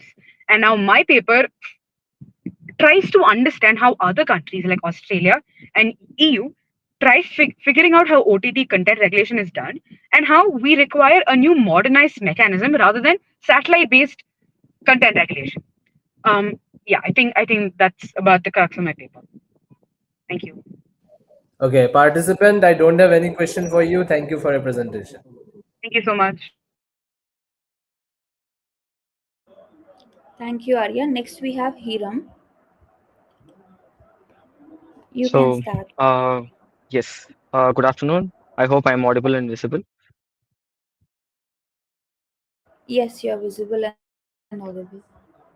Okay. So starting with my paper. So this my paper talks about the contemporary developments in the regulation of the shipping industry. Particularly, if we talk about the major document, which is the electronic bill of lading. So to see the process of electronic bill of lading, it has primarily the three core functions. When we call something as a bill of lading, it is a negotiable instrument which is recognized under Negotiable Instruments Act 1881, and it performs three functions. Basically, it acts as an evidence to the contract of carriage which has been entered. Then it acts as a document of title, and it can be transferred from one person to other person. It also acts as a property document. So when we talk about the carriage of goods by sea, basically there is a proper regulatory gap when we talk about technological aspect of bill of lading, which is electronic bill of lading. So electronic bill of lading is something which has been introduced as a technological development to the bill of lading document.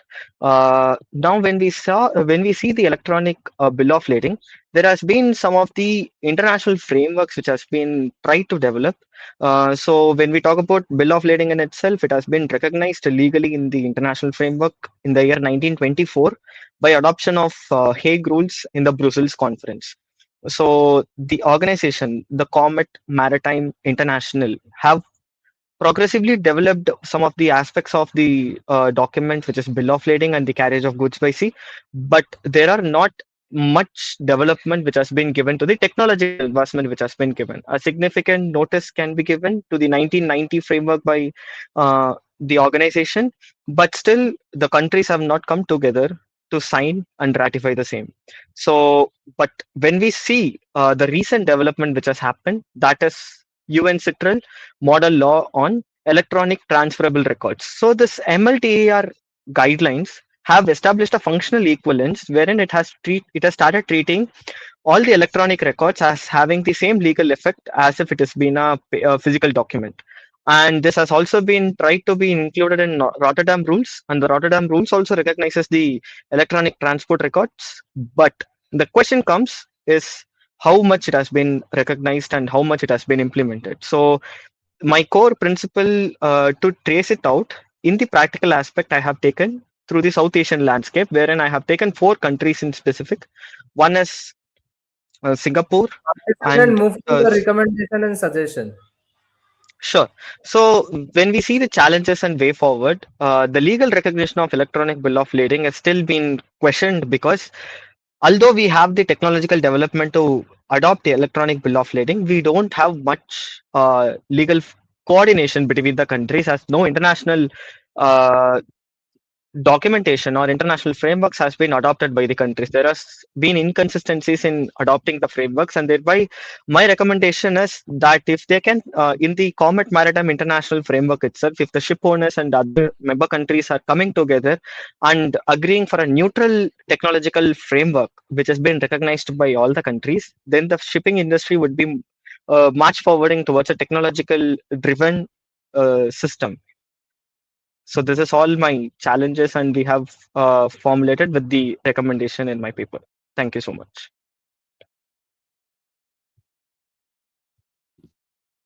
Okay, I don't have any question for you, participant. Thank you for your presentation. Thank you. Thank you. Next up, we have Prerna and Priyansh. Kindly turn on your video and you can proceed with the presentation. Am I audible? Yeah, you can proceed. Good afternoon, everyone. Our paper is titled as Ghost Law in Indian Courts, Copyright Authorship of AI-Generated Hallucinations and Platform Responsibility in South Asia. This research is presented on the theme of artificial intelligence, ethics, and legal accountability. I am Prerna and my co-presenter is Priyansha. Now we begin with the core problem. A trial court in Andhra Pradesh relied on AI generated non existent precedents in the property dispute. The Supreme Court of India stayed the order, declaring such resilience not merely as technical error but as institutional misconduct. The fabricated case, Mercy versus Mankind, cited by advocates in Indian courts as binding authority, was entirely hallucinated by an AI legal research tool. We call this ghost law as AI generated judicial style text complete with party names, citations, and doctrinal reasonings that have no counterpart in any authentic law report, database, or official court registry. How widespread is this? Stanford's 2024 study of leading AI legal tool found hallucination rate of 17 to 33% with only 42 to 65% correct answers, even in domain specific high cost platforms. Moving further, our research addressed the interconnected questions. Three interconnected questions are there. First, on copyright eligibility, do Slides are not hallucinated moving. judicial text qualify as original literary work? Slides are not moving. Sorry. Slides are not moving. Uh, okay, sir. Let me see. Yes, it's moving now. Yeah. Okay, sorry. Three interconnected questions we were discussing. First, on copyright eligibility, do hallucinated judicial style text qualify as original literary work under Section 13 of Copyright Act when measured under Eastern Book Company versus DB Modak on the platform of Modium of Creativity? Second question arises as authorship vacuum. Who should be the deemed author under Section 2 Clause D when no judge, reporter, or publisher created the text and the AI system is not a legal person? Third is the platform accountability. How do ghost law output affect safe harbor under Section 79 of IT Act 2000 and intermediary guidelines 2021? Now, this leads us to the legal analysis of Copyright Act, Section 2, Clause D, 13 and 17. In Eastern Book Company versus DB Modak, the Supreme Court adopted a middle path. Copyright regime as modicum of creativity, not mere labor nor high novelty editorial headnotes attract protection. Bare judgments texts are in public domain, so they don't have any copyright protection. Applied to ghost law, hallucinated text display structured arguments, sequence reasoning, and organizational choices, often meeting Modak's law threshold despite factual falsity. Uh, Copyright doctrine focuses on forum of expression, not truth of content. The authorship gap arises. Section 2, Clause D, Subclause 4 deems the person who causes the word to be created as author for computer generated works, but offers no statutory guidelines in multi actor AI supply chains. Now, building on this, let's explore the next slide on comparative analysis India versus the UK computer generated work regime. Under the India's Copyright Act, Section 2, Clause D, Subclause 4, the deemed author is the person who causes the work to be created. This is the human-centric framework with no AI legal personhood, and no explicit guidelines for multi-actor AI supply chains. An authorship vacuum exists for ghost law outputs. Kindly try to conclude. 1 minute Sorry? left. Kindly try to conclude. 1 minute Okay. left. Kindly try to conclude. Okay. One minute. Now I hand it over to the Priyansh. He will conclude the paper. Thank you, Prerna.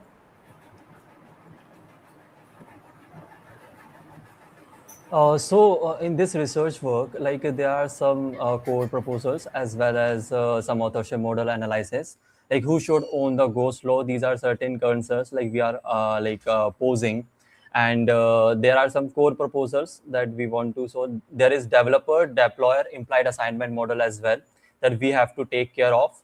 And in suppose there are three parts like statutory interpretation if we talk about, and if we talk about the express assignment via platform agreements, which comes under section 19 clause 1, and legislative amendment model also there on CDPA section 9 clause 3. So these are the certain core proposals that we are fit into this particular study. Apart from this, there is platform duties and safe harbors. Like what are these concerns like we are needed? If Shreya Singhal versus Union of India, like safe harbor is the lost only upon court or government takedowns like orders. This framework can be extended like to require platforms holding copyright in ghost law to respond to like judicial directions for removal, corrections, and disclosure. And under section 79, safe harbor is conditional. Legal AI platforms like that in configures like kind of models to generate judicial text responses, which operate as active services, not passive passive means. So they cannot claim safe harbor under section 79 clause 2 subclause A. Failure to implementation, hallucination detection under rule 4 clause 4 further removes the exemption. It's time All up. right. All right. So we have I need some a few seconds to put some policy recommendation that we are talking about. May I? Okay, participant, within just wrap up this. All right, sir. So to conclude, go slow text like satisfy like Modak's originality threshold, but fall into an authorship vacuum under current Indian copyright law. So that the developer and deployer implied assignment model like aligns with the ownership with responsibility and avoids rewarding negligent users. So a South Asian like regional response via SARC AI governance is very essential as go slow crosses national borders. So Indian courts cannot treat go slow as a purely technical error left for individual users to manage. So the doctrinal and regulatory and institutional response must work in concert with copyright as both shield and level for accountability. Thank you. Thank you, sir. Thank you, ma'am. Thank you. Okay, so participant, when we looked into the IT Act regime, like till the DPDP Act came into force, the sole intention of the IT Act was to come up and protect the corporate's liability. Like where the companies are taking up the data, it was just for the protection of data, not a personal data. And later on, the DPDP was introduced for the protection of personal data on a separate module. Now, like as you mentioned, the safe harbor protections and all, like whatever you just mentioned in this for the IT rules. My only question is the problems is being faced, which are being faced in India and the South Asian countries per se who are following the common law status after the British colonial regime. So all these countries are facing the similar problem. So what are the issues, like solutions to those issues? Can we get into the common law, like countries, like whether a common law countries like UK or like UK based Australia, those countries are having this protected solutions for this? Sir, actually, like across India, like Pakistan, Bangladesh, there are 418 millions users of AI tools, right? So look, like Go Slow does not stop at national borders right now. The SARC AI rules is there. They can standardize labeling, they can monitor and remedies like across the region here. So, like as you have mentioned, related to the IT like safe harbor thing. So, like if we say like can a legal AI platforms claim safe harbor under Section 79? This is the caution. Like we should put like so. The answer is simple. Like there is no. They cannot claim unconditional safe harbor here. They operate as like we can say active services, not a like passive conduits, because they are configured to generate judicial style text here. So apart from this, there are certain things that we need to take care in the future, like there is future directions also, research See, direction that we, mainly as per the IT Act, IT Act is only concerned under the IT rules of 2021. Like if you looked into, there are a number of compliance which has been provided. That is the due diligence and the additional due diligence. So the court, Mhm. whenever this kind of issues comes into the court will only look if due diligence or additional due diligence are well performed by the companies, by the corporate bodies. If the due diligence is Mhm. performed, the corporate bodies also comes to the conclusion that we had performed the due diligence as per the requirement of the legislation, and we can have the safe harbor.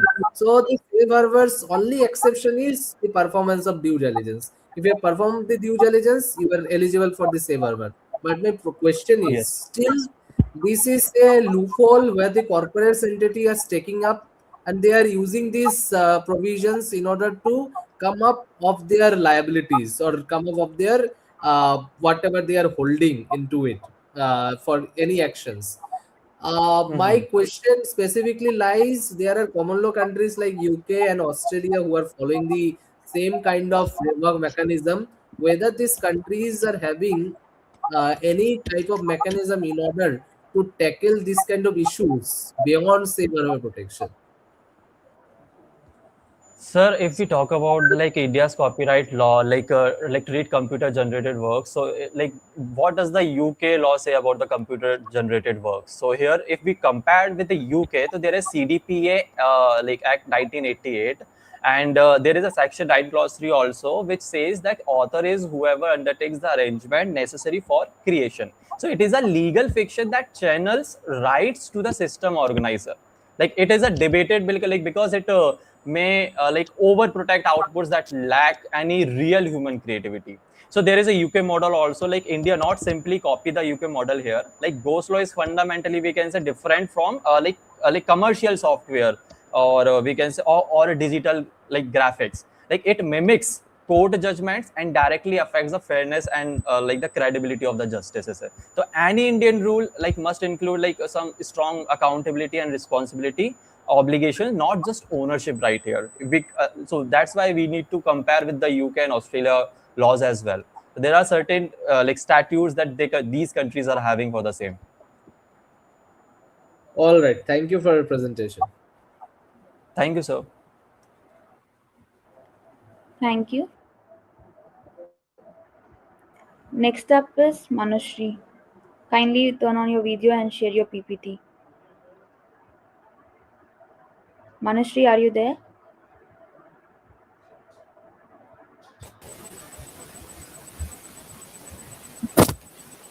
Hello.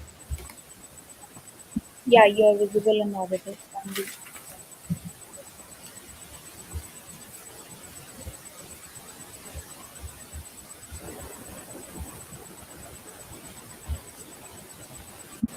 So, good afternoon, everyone. Can I start? Am I audible and visible? Yes, start with your presentation. Good afternoon, everyone. I'm Manushree, a PhD research scholar at Swami Vivekananda Subharati University, and today I'm presenting on an aspect of my research on regulatory challenges associated with the incorporation of generative AI in Indian healthcare system. AI has been transforming different aspects of global society, and that is not something very new to us. We all have been very familiar to that topic. And India has shown a very rapid pace of adoption post COVID in of the generative AI in health sector. Especially recently, it has been found that India's e-Sanjeevani platform has delivered over 282 million telehealth consultations, which raised and emphasized on the need of governance framework. The research aims to identify the efficiency of India's regulatory framework in governance of Indian of generative AI system in order to ensure ethical and responsive AI assisted healthcare system. So generative AI holds a promising future for disease diagnosis, medical training, drug discovery, hospital management, clinical flows, patient management, and telemedicine for the improvement of standard of care, which was provided by health facilities. Utilization of generative AI in healthcare is like a two side of a coin. On one hand, it holds possibility to enhance the availability, accessibility, and standard of health facilities across diverse communities, reduce cost and time for medical research, and improve diagnostic accuracy. On other hand, it poses plethora of risks such as accountability, privacy concerns for data breach and data security, as well as technical complexities such as artificial hallucination in case of insufficient training data. Existing productivity paradox for developing models, transparency, accuracy, and reliability concerns for black box design LLM models, which cause life threatening situations for patients sometimes. So, during the comparative analysis, it has been found that India's existing regulations against European Union's Comprehensive AI Regulation Act and America's HIPAA's and HITECH Act are as follows. India has National Medical Commission Act 2020 and Telemedicine Practice Guidelines of 2020, which recognizes the presence of AI assistants in diagnosis and medical research, but are silent on governance regulations. Recently launched AI governance guidelines along with the non-binding health AI governance initiatives during India's 2026 AI mission Sahi, the strategy for AI in healthcare for India outlines roadmap for ethical and responsible health AI integration based on identified regulatory gaps and both facilities training validation and benchmarking of AI models through central data repository. The consent-centric DPDP Act rule and its rules fails to address the AI-based data processing for health data and accountability for AI-assisted harms. Based on the comparative research, these are the existing gaps identified, which are as follows. Number one is the accountability concern due to lack of enforceable legislation to impose liability of AI-assisted decisions, as existing civil laws are very old-fashioned regarding it. Honestly, Secondly, 1 data minute privacy. left. Kindly touch conclude. Secondly, 1 minute data left. privacy Try to wind concerns. up. Even though the DPDP Act laid down the foundational framework, yet it falls insufficient to address AI-assisted privacy concerns. Third is that drug development regulation, as no legislation govern AI-assisted clinical trials and personalized medicine development procedure, which can be fatal for patient safety. Similarly, for unregulated AI patients interaction for availing telehealth facilities, endangering public safety and quality control over health facility delivery. Therefore, I would like to raise some recommendations based on the AI, on the recent core governance principles identified during the Sahi's initiative, which are as follows. First, risk-based oversight for high-stake clinical applications such as drug discovery and clinical trials. Context-focused framework in consideration of India's diverse and complex health infrastructure.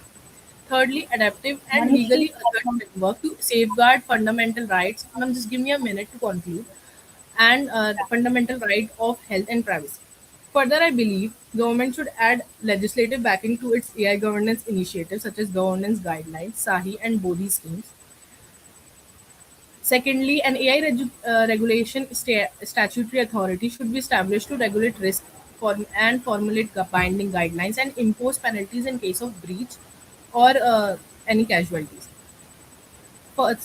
Finally, the amending the AI governing provisions to DPDP Act with strict processing and consent mechanism. Lastly, I would like to conclude it by asserting that current legal framework is fragmented and inadequate for ensuring ethical and responsive AI governance. What we need is an adaptive, risk-based, and right-anchored AI governance structure. Thank you. I'm open to questions if any. Okay, there is no question for your participant. Thank you for your presentation. Thank you so much, sir. Next up, we have Mridu Chawla.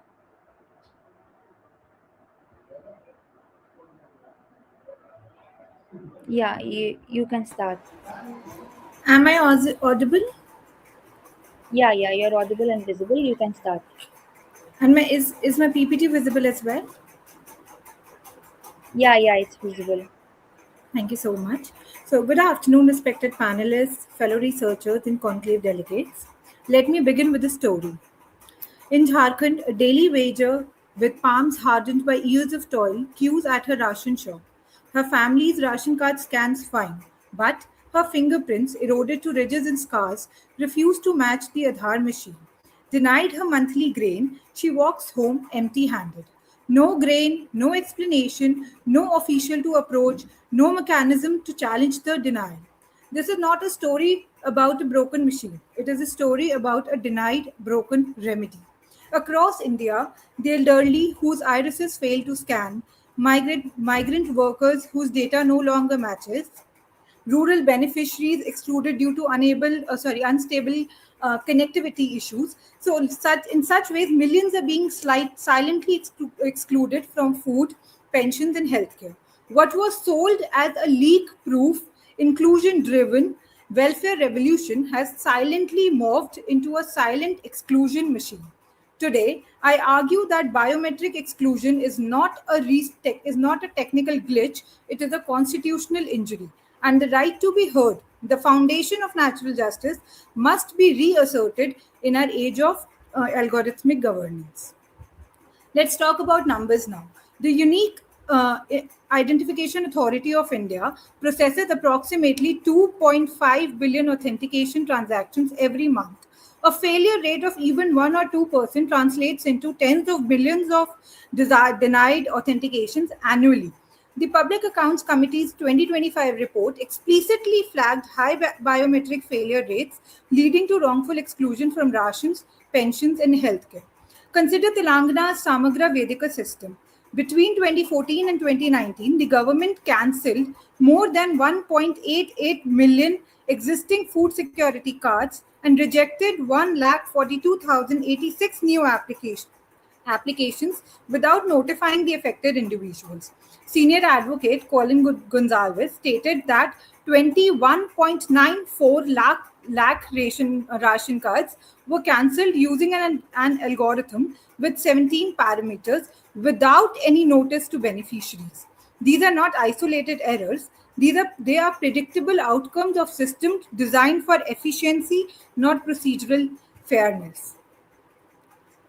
The right to be heard The right to be heard, audio ultram partem, is embedded in Articles 14 and 21. In Menka Gandhi case, the most famous case, it was held that procedure must be just, fair, and reasonable. In State of Orissa versus Benapani De case, it was held by the court that even administrative orders with civil consequences require a hearing.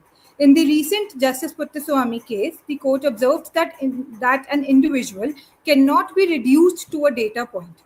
Yet, when a biometric failure excludes a citizen from food, the state calls it a technical glitch.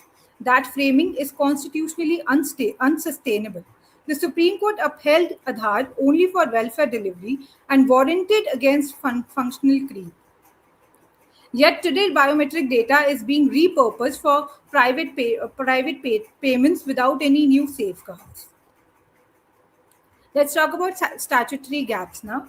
Automated decision-making systems in India suffer from the black box problem. Beneficiaries denied support have no rationale, no way to challenge. Bias is systematic, not accidental in this case. The Aadhaar Act 2016 mandates authentication under Section 7, but is silent on the consequences of failure. The DPDP Act 2023 treats biometric failure as a data accuracy issue, not a procedural. You have 1 minute left. Kindly try to conclude. Wrap up. Yes, sure. Not a procedural justice issue. So even the rules that provide for the grievance window is so large to deal with the problem of hunger, which is immediate in our case. Let's talk about a comparative issue between the other South Asian nations like Pakistan and Bangladesh, which face the same problem of biometric failures. Both these states decided to fall back on other three-tiered model system, which India has not yet incorporated it in the statutory framework. So I propose.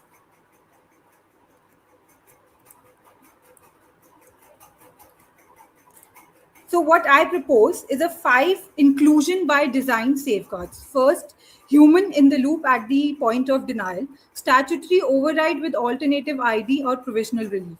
Second, reasoned rejection slip. The machine must state the cause and the remedy.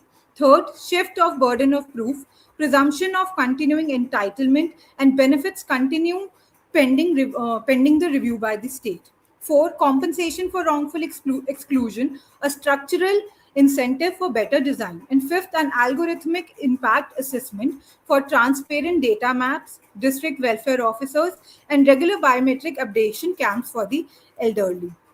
Now coming to now concluding. Justice Suryakant once said, technology must not remain a mere administrative tool. It must become a constitutional instrument that reinforces equality before law.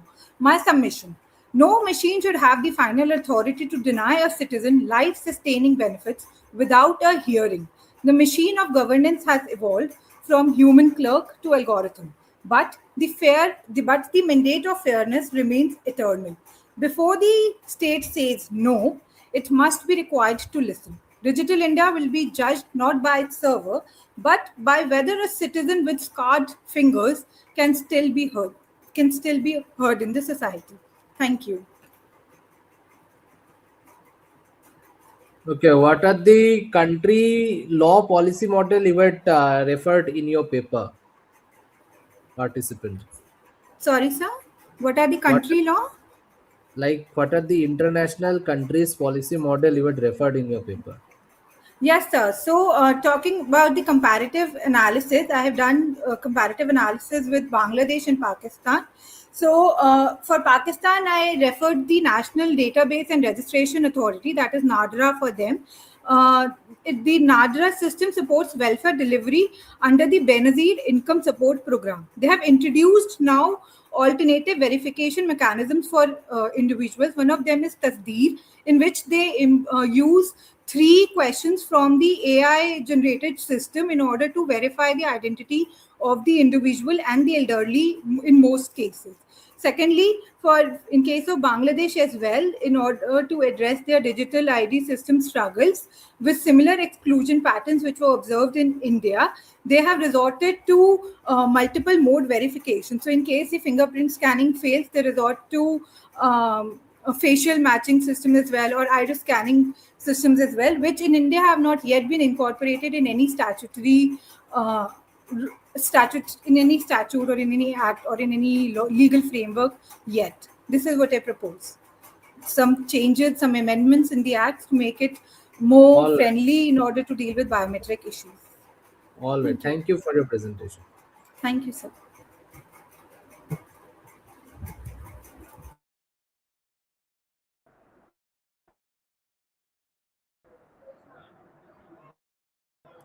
Next up, we have Shreya and Arun.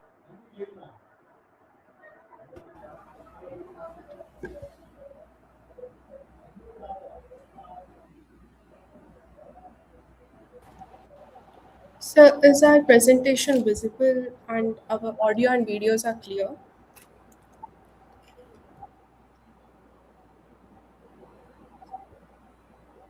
Yes, it is clear. You can go ahead with your presentation. Yes, sir. Good afternoon, everyone. I'm Shreya, and with my co-author Nimay, we'll be presenting our paper on AI in judicial and administrative decision making and the due process challenge faced within the same. The judiciary and the judiciary and the judiciary and administration have taken two very separate approaches to AI as a whole, right? The judiciary has been quite cautious, all things considered. The SUPAS, which is the Supreme Court Portal for Assistance in Court Efficiencies, it is just a research assistant which assists the judges with finding case laws. But the final decision maker at the end of the day is still the judge, a human. Administration, on the other hand, has moved very differently. The Faces Assessment Scheme, Aadhaar linked welfare systems, and PM Kisan, all of these make consequential decisions algorithmically without any legislative acknowledgement, without public discourse, and most importantly, without checking its constitutionality. Our argument is structural. Articles 14, 21 of the Constitution and the principles of natural justice were built around one assumption.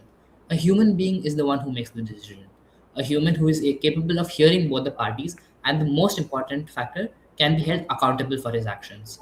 When an algorithm replaces that person, those guarantees don't merely go unsatisfied but become inapplicable altogether. Now, where does this breakdown actually occurs? Article 14 requires doctrine of arbitrariness doctrine requires examining states' reasoning, but here in black box models, the reasoning is not produced, and even if it is produced, the humans cannot understand it. Even the developers themselves are unable to do so. Moreover, the proxy variables like pin codes, consumption patterns are facially neutral but are statistically encoded with caste and class. The discrimination is not visible because it is mathematical in nature. Through the Menaka Gandhi judgment, Article 21 requires procedure to be fair, just, and reasonable. So, a notification authorizing automation satisfies the form but never the substance, and the natural justice collapses entirely. Odi altrum patrum requires the knowing the case that is against you. That is impossible in black box system. The algorithm decided is not a reason, and the Nemo Judex principle must be rethought when the bias is not in officer's mind but is embedded in the training data itself. We are not saying these principles are violated, we are saying they cannot be applied. So, what do we suggest? Under the Puttaswamy proportionality test, that is the four-pronged test: legality, legitimate aim, necessity, and procedural safeguard, the last two here is where automated decisions fail. So, for full automation fails necessity because a human in the loop alternate exists and is much better and is as efficient as any other alternative that exists, and it fails procedural safeguard as there is no explanation, no response opportunity, no human reviewer, and the human is in total not involved. Human involvement in decisions affecting life, liberty, and livelihood must not is not just best practice. Under Puttaswamy, it is constitutional minimum. We present to you three different scenarios which display the problems we are currently facing with AI in welfare, in taxation, and in criminal justice. In welfare, biometric exclusions deny the livelihood right under Article 21. In taxation, the faceless assessment scheme issues orders without providing proper reasons or without an identifiable officer to be held accountable. In criminal justice, the BNSS invites algorithmic bail scoring, and the Compass system from the United States showed us what racially disparate outcomes look like. And India as a country cannot afford this lesson. Article 22 of the General Data Protection Regulation prevents decision making based solely on automated processing. The EU AI Act takes a risk tiered approach by outright prohibiting certain uses like social scoring, mandating human oversight, and pre deploying accountability for high risk applications. Finally, it permits lower risk uses with lighter requirements. India's Digital Personal Data Protection Act, on the other hand, has neither of these. Section 17 of the DPDPA Act lets the central government exempt any state instrumentalities from the Act entirely. Basically, the entities most aggressively deploying AI are the ones who are most insulated from accountability. This is not just legislative silence, it is a deliberate choice. Now, what do we Kindly try. Only 1 minute is left. Noted, ma'am. Now, what do we propose? We propose reforms in three levels. Immediately, the court should imply a human oversight requirement from Menaka Gandhi and Puttaswamy and shift the burden of proof from the person to the state. And the immediate term is the legislature should make mandate algorithmic impact assessments and statutory right to explanation. And institutionally, India requires a central algorithmic regulator with real audit powers. Let's be clear here. The problem is not artificial intelligence. It is that artificial intelligence is currently present in a constitutional vacuum which was designed for human decision makers. India is still at an early stage of artificial intelligence, and it is still early enough for all the policies, all the systems to be redesigned. The constitution was written for human beings, and our paper argues it must be enforced for them too. Thank you for this opportunity to present. Thank you. We would like to invite if the panel has any questions. Okay. So participant, your paper remind me one of the conference in 2023 held by a National Judicial Academy. Then the uh, our former Chief Justice of India, Justice Gawai, and the other were also present. The few judges were present of the Supreme Court. They deliberated upon the point of coming up with the AI-based decision-making system for the minor offenses where there is no like imprisonment or like cognizable offenses are not taking part. That's like for those offenses they emphasize that the India where the cases are so much of burden are put towards the judiciary where the justice is delayed. In that circumstances there should be certain point when artificial intelligence should come up for deciding of minor cases.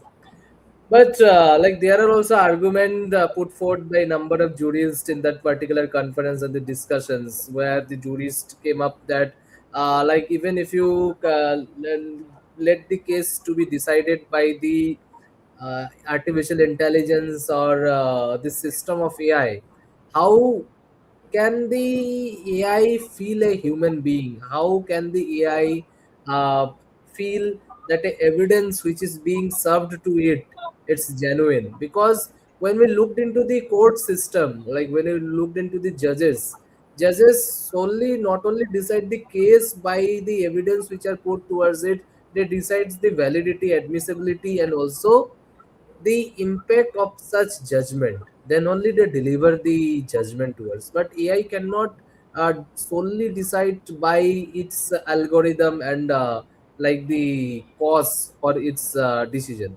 So now my question to you is like whether you had well researched towards this subject matter, and there are a number of countries currently working on. One of them is China, where like AI decision making systems are being made. So are this complete system is like flawless, or like there are certain changes like lessons which we can learn from the countries like China? So, sir, I would like to start off since you mentioned the example of China. China is compared to India, it's a very developed nation, right? Especially in terms of artificial intelligence, their systems are more advanced than what India currently has. And it's not that we don't use AI at the moment. Like I've already mentioned in our speech, in our presentation, we use the Supreme Court uses SUPAS, etc. Basically, at this stage of AI in India, we believe that AI is not capable of replacing this thing. It may augment the process, it may streamline the process, but it's not capable of replacing a judge. And if China has begun doing that, I feel, I mean, it makes sense that they will face problems based on, again, the principles of natural justice that we follow here in India. Based on that principle, again, people may complain they're not getting fair hearings, they're not being treated See, right, as you mentioned. the main issue, I'm just giving you a glance of what I'm just wants to put forth. When we look into specifically the criminal judiciary, like for example, a person who is convicted, and whether a bail is granted or not, that particular process, it's like a proof based mechanism. Judges will see whether there is a sufficient proof, whether there is a sufficient reasoning beyond doubt, whether the person who is asking for a bail, if it is allowed, what are its consequences. Judges will only see these three reasons. So when these three reasons are put forward into a computer can decide like a human being. That is not my argument, it is the argument where the AI supported scholars are coming forth. As a human being, they are also looking forward only to this syntax, only to these outcomes, and computer can very betterly decide those outcomes. Now for the refining of your literature, also of your research understanding, I will suggest you to look into one of those report. Like you can look into the National Judicial Academy Bhopal's database, and then you can refer to those what I am referring into. You can easily get after research. So that's all. Like we cannot deliberate with more discussion due to the capacity of time. Thank you for your presentation. Thank you so Thank you.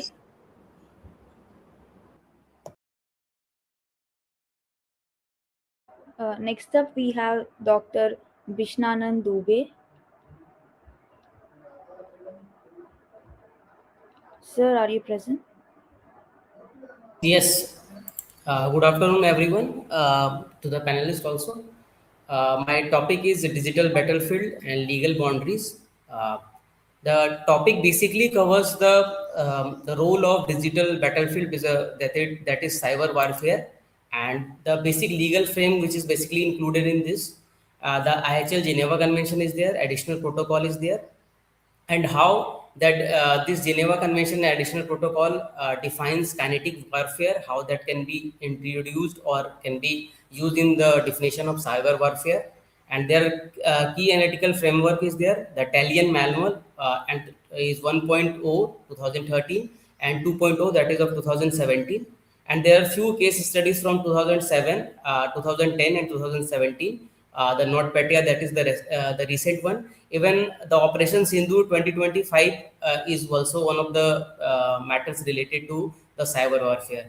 There are few emerging threats, that is the use of AI, because in that we have to basically look into in IHL that whether the human perspective is there or not. So that will also one of the important points related to my presentation.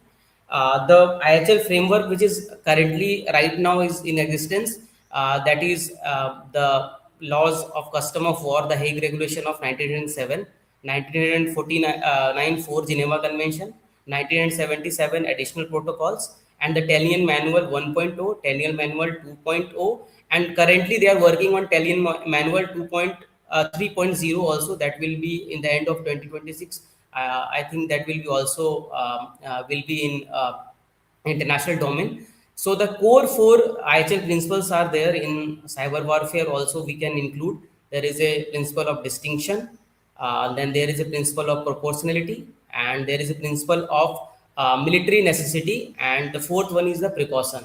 So in this particular presentation, I will try to focus on the few principles related to the Article 49.1. First of all, the definition of attack is very much important, because if the attack is means of an violence against the adversary, or whether it is an offense or in defense, that means in both cases you can apply this. The Talion Manual 2.0 basically talks about the kinetic mechanism, because it always talks about the threshold, but because the threshold is sometimes is non-effective also, so this particular point is basically is non-effective in nature. The other there are some few things which is basically in gray area. For example, if there is no threshold operation is there, so in that case it will not come under the purview of IHL also. So the few points which is related to distinctions, proportionality and precaution is there. Because when we call about the cyber warfare, it is basically a problem is distinction, because what happened, many things, technological things are related to military as well as civil nature. So the criteria related to distinction is questionable at that point. Proportionality principle is also in technological things is variable in nature, because sometimes it is subjective, it is not an objective point, because when you apply the cyber warfare, it can go beyond control also. So the proportionality principle is also sometimes in question. The third point is precaution.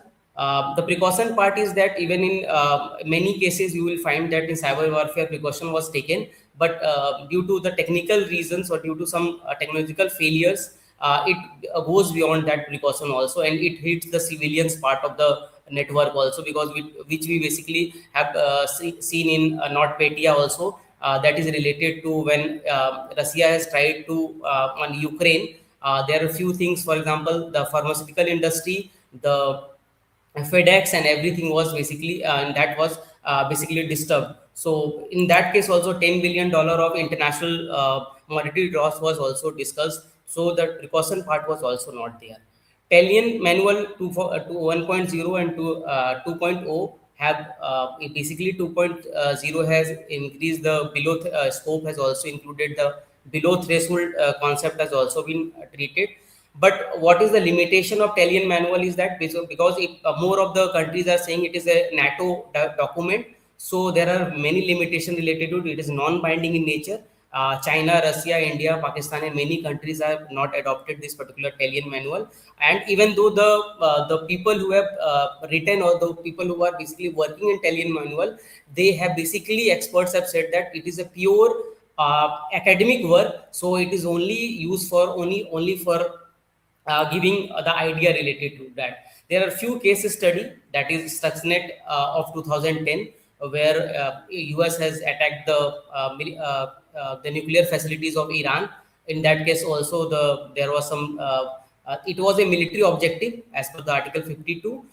There are two other situations, Estonia DDoS attack 2007 and NotPetya malware of 2017. Also these attacks were on part of the civilian also. So the IHL principles are very much limited on that. I have few points related to South Asia also. In India, during that time of cyber power threat in Operation Sindoor also, and Pakistan has also tried to do cyber warfare against India.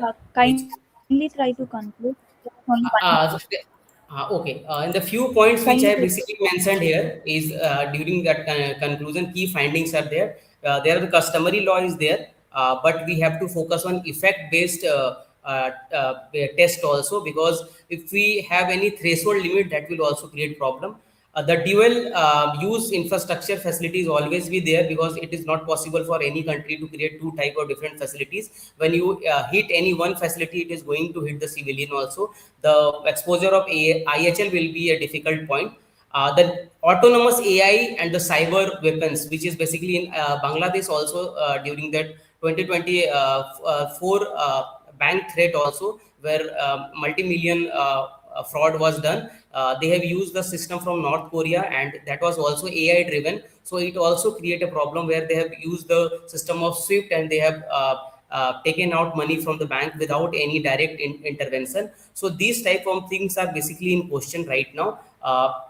We can basically conclude on the point that we can have a common treaty. We have to use the superpowers to be part of this particular treaty, because without them we are not able to conclude a better cyber warfare, or a concept related to where we can basically stop cyber warfare, or we can have the facility related to how we can punish the contributors, or who the people who are basically part of the cyber warfare. Thank you for the time. Okay, thank you, Dr. Dubey, for your presentation. Like, I don't have any question for you. Thank you. Thank you, sir. Next up, we have Suryanshi Gupta. One second. I have Suryanshi Gupta and the co-author. You can turn on your videos and start your presentation. Is the PPT visible? Yeah, PPT is visible. Thank you. Good afternoon, everyone. I'm here to present our paper on the topic Participants, redefining access both to of you are not justice visible. in the digital Both of age. you are not visible. Sir, actually, we are Sir, traveling, so actually, it's very difficult for us to turn on our cameras right now. Okay. All right. Proceed with the presentation. good afternoon, everyone. I'm here to present our paper on the topic redefining access to justice in the digital age, a legal analysis. I, Suryanshi Gupta, will be dealing with the first part of the issue, while Varalika Nigam will be dealing with the second part of the issue. Please turn the slide. As we know, there is a problem of judicial backlog with delays continuing for years, affecting justice delivery. This backlog weakens public trust and affects fundamental right to speedy trial as enunciated under Article 21. Please turn to slide 2. When talking about the key issues of AI in the judicial system, it talks about case prioritization tools, which reduces backlogs by identifying urgent and high priority matters. Predictive analytics can anticipate delays and adjournments, thus allowing courts to plan effectively. Technologies such as natural law processing, optical OCR help in automating filing, document reading, and data extraction, thus improving speed, accuracy, accessibility, and overall efficiency. Please go on to slide 3. When talking about the key initiatives of Indian government, which has helped judiciary in order to incorporate AI, we have basically 4 main initiatives, that is SUVAS, SUPACE, NJDG, and blockchain technology. SUVAS, which talks about Supreme Court Vidhik Anuvad software, uses AI-based translation to make court judgments and orders available in regional languages. SUPACE, which translates to Supreme Court Portal for Assistance in Courts Efficiency, the AI research assistant that helps judges to process large amounts of data. National Judicial Data Grid provides real-time access to court details, orders, and judgments. Blockchain technology is mainly used by the state of Telangana to expedite the matters related to land records. Now, I would request my co-author Varalika Nigam to proceed further. Thank you. So I'll be dealing with the next 3 issues related to the topic. So the next issue is the global application of AI in the judicial systems, innovation challenges and ethical considerations. AI interventions are increasingly being explored across various judicial systems globally, including the European Union, United Kingdom, United States. For example, in Estonia, the Ministry of Justice has developed a robot judge to handle small claim disputes, specifically those involving amounts under 7,000 euros. And the pilot program initially focused on resolving contract disputes, which aims to expand to other areas of litigation in the future. Secondly, for example, Chicago used the strategic subject list to identify people who were more likely to be involved in gun violence to assess the risk of reoffending and supporting parole and sentencing decisions. Another tool utilized is Compass Correctional Offender Management Profiling for alternative sanctions. Because of the concerns about possible prejudice and fairness, it has been its use has been debatable. Uh, the other tool which has been used is HART, Harm Assessment Risk Tool, which predicts the likelihood of reoffending and it helps in determining appropriate supervision levels for incarcerated offenders. It is one example how uh, artificial intelligence has been used in UK. In Brazil, we have Victor AI tools. Uh, Another example would be Argentina and Colombia. They have also used integrated AI tools such as Promethea, which is used by Public Prosecutors Office of Buenos Aires and the Constitutional Courts of Colombia. This AI tool can predict the case outcomes within 20 seconds. The success rate has been very impressive, which is 96%. It can also identify urgent cases within 2 minutes, a task that would typically take a human 96 days. Now, talking about the challenges and ethical considerations, the major significant issue is the potential for bias and discrimination. AI algorithms, while they offer tremendous potential for efficiency and decision support, they can unintentionally perpetuate and even amplify existing biases. If the algorithms are not meticulously designed, then they may reflect or probably exacerbate the systemic inequalities in justice systems, and this leads to unfair outcomes. The next would be the use of advanced technologies in judiciary. They have always raised privacy concerns. For example, facial recognition technology to identify people without their consent raises serious ethical and legal questions for the potential misuse of law enforcement.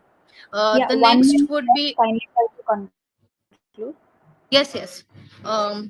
The next would be there are ethical considerations related to the role of technology in judicial processes. One of the primary concerns is the potential loss of human element in decision making, which is often described as the conscience of the judgment. And the act of not judging, the act of judging is not merely a mechanical application of law. It involves human judgment, empathy, consideration, etc.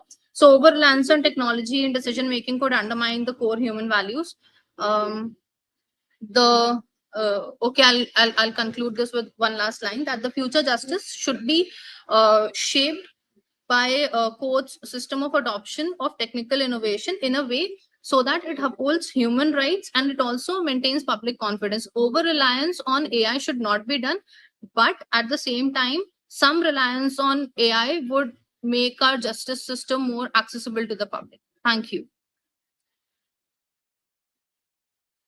Okay, participants, I would like to know what are the countries which is following such recommended models you had referred.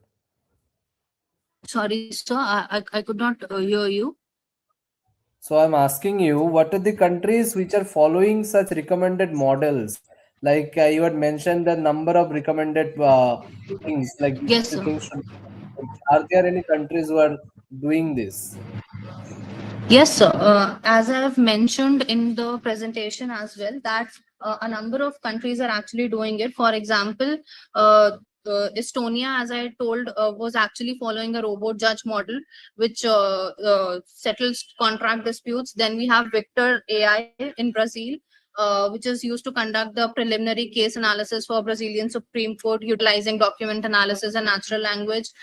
Then we have smart courts in China, and so on. So there are many examples. Like there is one for Argentina and Colombia, which actually use Promethea as a But the model. problem, see, as I already mentioned previously also, but the problem lies here, like how far this context of artificial intelligence or like a complete smart dictionary is for the country, like for a developing country like India. Yes, sir. So also have to look into the economy. Like we cannot compare a developed country with a developing country and developing country with the underdeveloping the developing countries. So like their economies are different, their technological advancement is different, and also adaptability to the technology are different. You can refer to, like as I will mention just previous participants, that like a National Judicial Academy has published consecutively reports on this particular aspect, like whether a judiciary should be artificial intelligence or a smart judiciary should be included. So there are reports also. OECD is working on it. You can refer to their reports also. So Yes, prepare sir. a consult research on these reports and then only come to the certain suggestions. That would be much refined, also reformative. Uh, okay, so I'll go Okay, through sir. all those reports that you have mentioned. Yeah. Thank you for Uh, your presentation. thank you so much, sir. Thank you so much, sir. Uh, so next up we have Dev. Sorry. Next up we have Devesh Mishra. Kindly turn on the video and you can start your presentation. Devesh. Hello, ma'am. Am I audible and visible? Y- Is my presentation visible? Your your presentation is visible, but your video is not visible. Um, Okay. Yes, Yeah, you it's can start the presentation. all right. Good afternoon, Dipyendu sir. Good afternoon, ma'am. The topic of my paper is Policy to Practice Cybersecurity Governance for Critical Information Infrastructure with the special reference to energy sector. Now, I have taken 3 research questions. The first one deals with the legal sufficiency. So I wanted to know which provisions within India's CII regime, the IT Act, the NCII, PC, CEA, certain, etc., meaningfully translate into an actual security or not. What is the institutional effectiveness? Uh, what institutional or capacity bottlenecks, whether it is resources, coordination failures, or perverse incentives hinder policy from being practiced? And economic rationality. How can we design policy instruments that align incentives so governance become anticipatory rather than reactive? In my research, I have studied the evolution of the infrastructure and the laws relating to cybersecurity governance of the critical information infrastructure. I'll take you directly to these are the examples that I have studied: the Colonial Pipeline case, the Costa Rica, and the Mumbai attack, Mumbai uh, cybersecurity attack that took place in 2020. So the threat response and coordination mechanism at present in India is like at the utility level, the containment uh, is taken by the CISO and internal response team. And at the sectoral level, CSIRT power is there, and intelligence input is given to the certain. And at the strategic level, NCI, IPC, and NSCS synthesize the policy decisions. Now, as per the World Bank report, 0.2% of GDP is being lost when there is a cybersecurity attack on critical infrastructure. And for India's economy, it amounts to around 66,000 crores. And I've taken a study by Gordon and Lloyd. They say that the optimal cybersecurity investment must be around 37% to expect the minimum losses from the breach. Yet, most organizations, including the Indian scenario, they invest less than 10%. So, my recommendations are, my suggestions to be specific are: first, risk weighted cyber insurance must be there. Performance linked incentives on the lines of PLI scheme should be encouraged, and tax credit must be given to organizations that which are investing in the cybersecurity audits and which are complying to the latest cybersecurity compliance, such as high trust or HIPAA, etc. Yeah, 1 minute is left. Kindly try to conclude.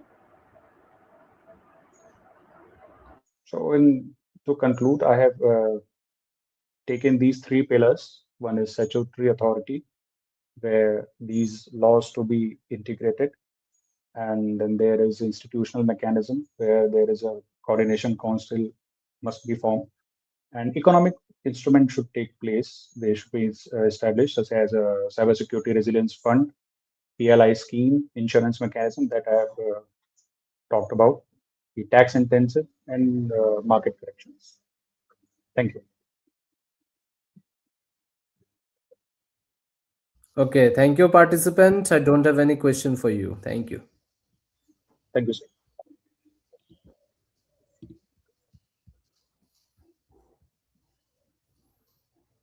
So next up we have Shazila Shahajan. Uh, you can turn on your video and yeah, you can start.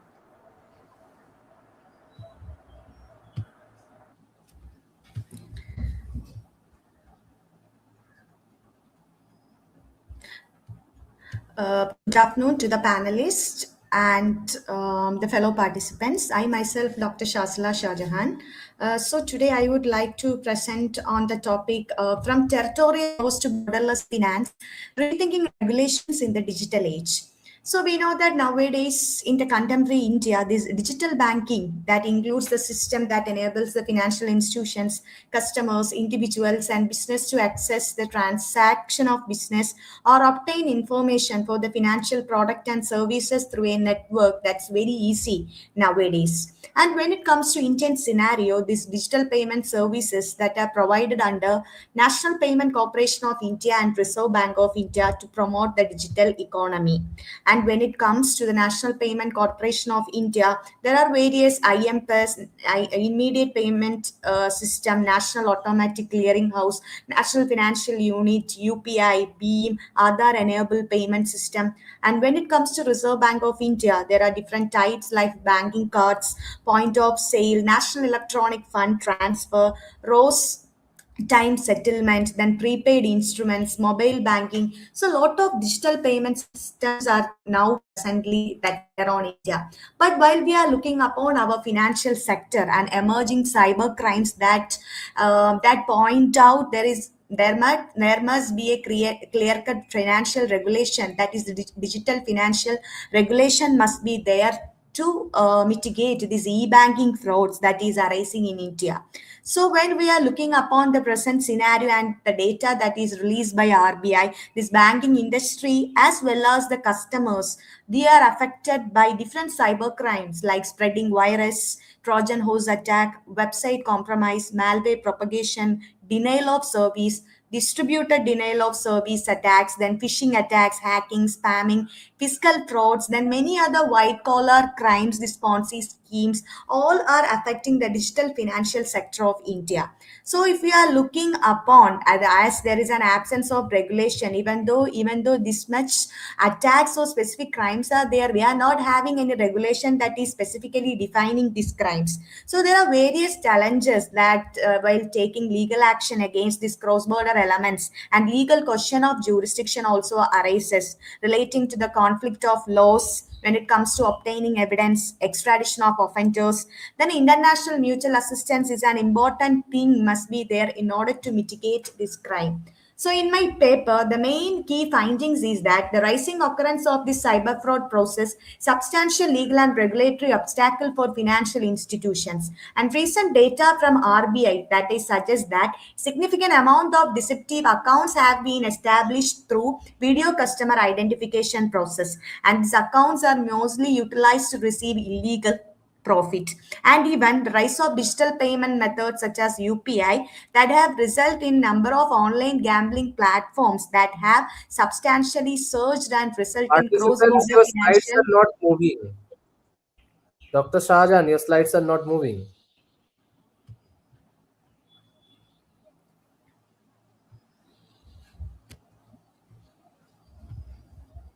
Is it moving, sir?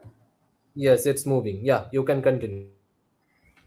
Yes, when it comes to the key findings, that these accounts are mostly utilized to receive illegal profits, and some websites that seem to be involved in deceptive scams where they obtain money from individuals in India by using misleading promises. And Tracer Pays and other third-party service provider apps, they fake apps are attempting to onboard each month on their platform. So when these apps are get noticed and terminated, they are finding some other ways in order to get inside the platforms. So the major challenges and gap that exists is that there is a lack of specific platform where industrial players and government agencies can effectively communicate and exchange valuable information regarding best practices in order to mitigate these frauds affecting digital payment gateways. And central banks in numerous countries are having legal authority to oversee and regulate these third party financial service providers, and a specific redressal forum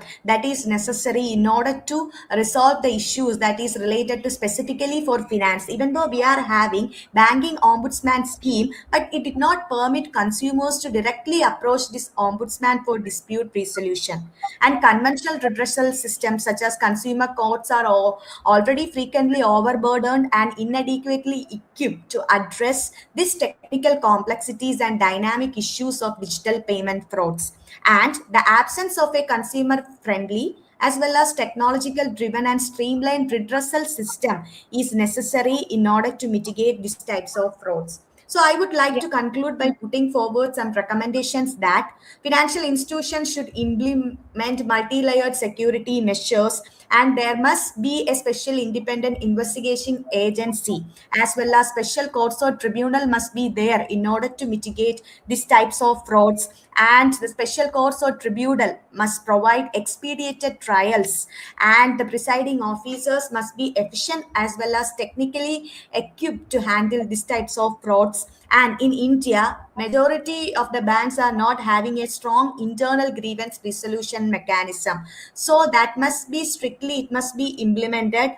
And government should contemplate a distinct alternative dispute resolution approach for the cyber conflicts that is affecting digital financial payment systems. Then both public as well as private sector banks, they should adopt artificial intelligence methodologies. Like in USA, they have computer vision sentiment analysis in order to recognize the cybercrime patterns that are evolving. And establishment of a regulatory mandate requiring app stores to disclose the detailed metadata about the fake apps that are onboarding their platforms.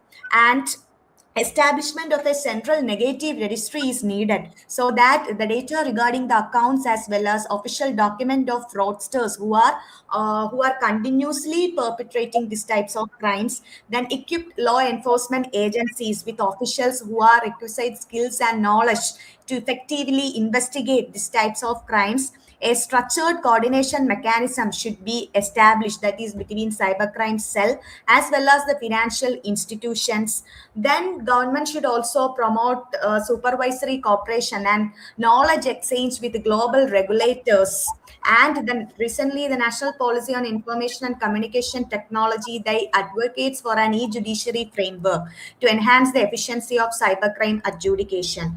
So I felt like this potentially it can expedite the case disposal by reducing the difficulties that is linked to paper-based documents in one or another way. I felt like these recommendations, if we are incorporating all these recommendations, I had to pick by making a comparative study. Apart from that, if we are looking upon the international scenario, there is Anti-Spam Consequential Act. Then USA is having a specific Electronic Fund Transfer Act is there, and many other threat intelligence-based mechanisms are often there, especially when it comes to Netherlands, European Union banks that have adopted. So with all those, there must be a specific law must be there in order to regulate this digital payment frauds that is affecting the service providing financial sectors in India. Thank you. Thank you, Dr. Shahjahan. I don't have any question for you. Thank you. Thank you, sir. Thank you. Next up, we have Ishita. Kindly share your PPT and turn Okay. on your video.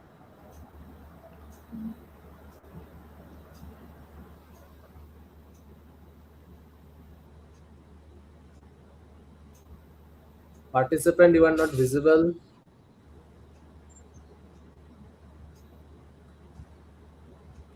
Is my screen visible and I am visible? Yes, you can start with your presentation. A very good afternoon, everyone. Today, I am honored to present my ideas on these two approaches in data protection and privacy: rights-based approach and risk-based approach in data governance. A comparative and critical analysis. When we are talking about privacy and its protection, now it's not just limited to protection of information, and the world is not same as the information in the photograph, telegram, or just minute numbers. Now it is taken everything around the world. And when this privacy, which is indeed a fundamental right and a human right, is put in practice on how to protect it in the operational domain, there are two approaches which comes into picture. One focuses on the right, which is the rights based approach, and the other is the risk based approach, which is more operational and practical in nature. However, both have its own problems and challenges, and it's important to study on how to go about it when we are talking about the effective regulation. So, my primary research question is focusing on the rights based approach and risk based approach. Both are actually flowing from the idea that the fundamental right to privacy must be protected. However, when it comes to actually giving enforcement to this purpose, these both lack and have its own challenges. And because of this, there is a problem on how what these approaches are and how to harmonize between these approaches. The rights based approach, as the name suggests, is more and more focused on the ideas and the values of privacy flowing from liberty, dignity, autonomy. And whenever we are talking about the regulation of the non state actors, it puts focus that these ideas should be protected, privacy should be protected at all cost. It has its own basis that privacy is flowing from the constitution, the fundamental right, the human rights. And here, the most important articles in the convention, ICCPR, UDHR, in European Union, the two convention on human rights and fundamental right, that is the Article 7 and Article 8, talking about protection of privacy and protection of data as human right is emphasized. In India, this constitutional legitimacy and fundamental right legitimacy is given by Article 21. So rights-based approach is talking about a one set formula for all, that is the protection of rights. It does not matter what are the risks, it does not matter what are the technological innovations. What is important is the protection of right. This approach is more normative. Normatively, it is very certain, but with certainty comes rigidity. On the other hand, the risk based approach is often appreciated for being more practical, often appreciated by the corporate side of the industry, that it has some sort of practical regulatory framework, that on the basis of different harms, on the basis of different risk, the protection and regulation must be there. So it does acknowledge that privacy protection is needed, but it must be on the basis of the risk involved. Here, the regulation, like even Digital Personal Data Protection Act and GDPR, are kind of focusing on risk-based approach, as these highlight that there must be a data protection impact assessment. In previous data protection bills, there was protection of sensitive personal data and critical personal data. These often highlight that it is a risk-based approach when it comes to the regulation. However, You have 2 minutes left. Kindly try to conclude.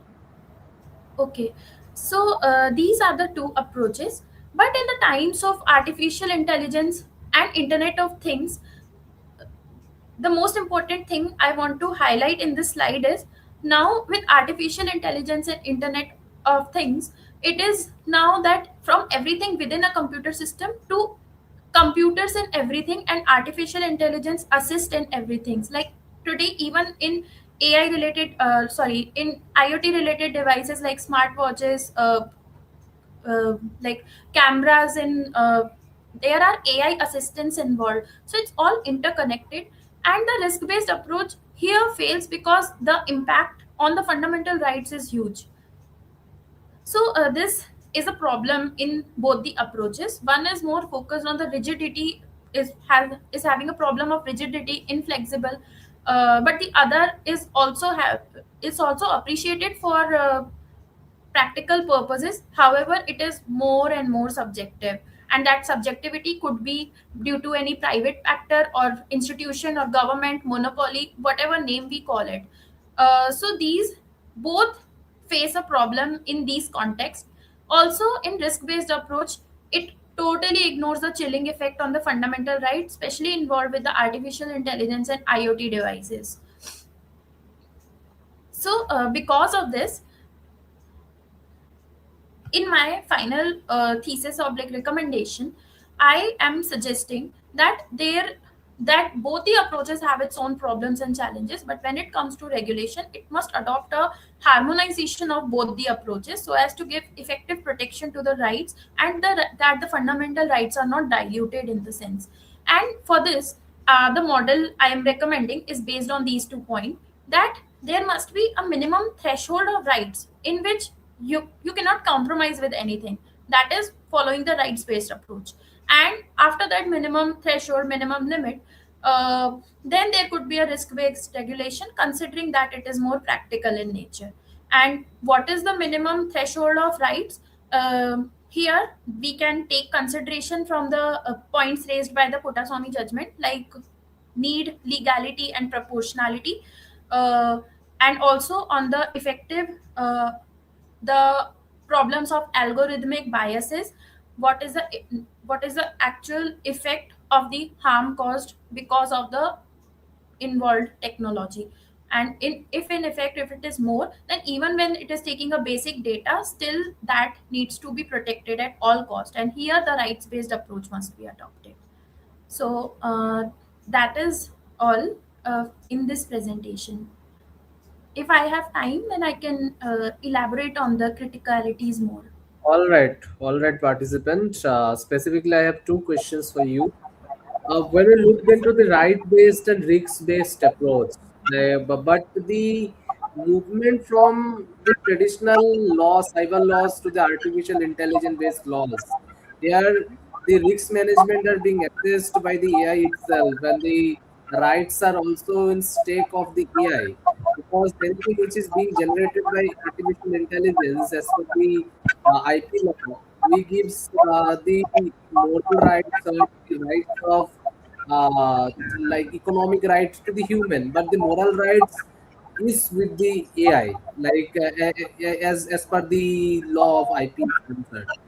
Now tell me, for like within this two aspect of rights for the AI, so whether the AI is capable enough to hold any of the moral rights or the rights which you have deliberately stated, like in traditional concept of cyber laws, we which we had like IP rights. So how to deliberate upon this fact? About regulation by the AI itself. Yes. Okay, so like I think as of now, we cannot totally depend on AI on its regulation, on its own regulation itself. It should be on the basis of law and the institutional mechanism we have as of now, because like right now we are at the phase of its potential threats, See, and see, because of like that. we have to understand, sorry to interrupt you, but we have to understand two aspects here. There are countries who are developed, like, for example, there is Sofia, who had been granted with an human identity, like citizenship in Saudi nations. So, like, if you consider the case of Sophia, where she has been granted citizenship, being a robot or the AI, a humanoid AI, like how matlab, the country itself granting by granting the citizenship is giving the personality right to Sophia to hold every bits and possible rights of a human being. Now, my question is, if that part country can give, whether that's not a challenge for like to the human caliber and the human capacity, that Sophia can live longer than the man. There is no certainty that the machine will be dying or mortal. Machine is not a mortal being. and the efficiency of the work which should be delivered by the machine is like unchallengeable. So the work which the machine would be delivering, the intelligence the machine would be having, cannot be challenged, it cannot be compared.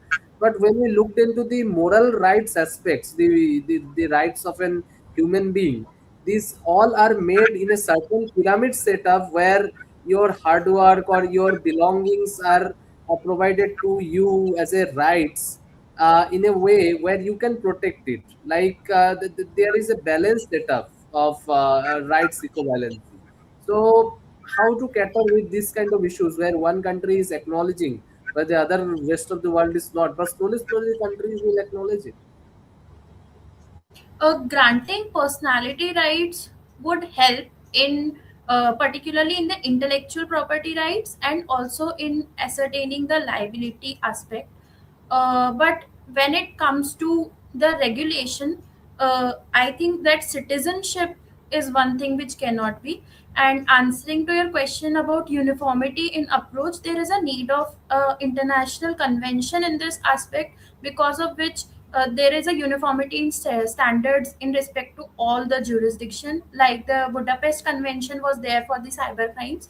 Similarly, when it comes to AI regulation, its personality rights, its liability, that harmonization must be there overall, because the impact of one will be there for the others.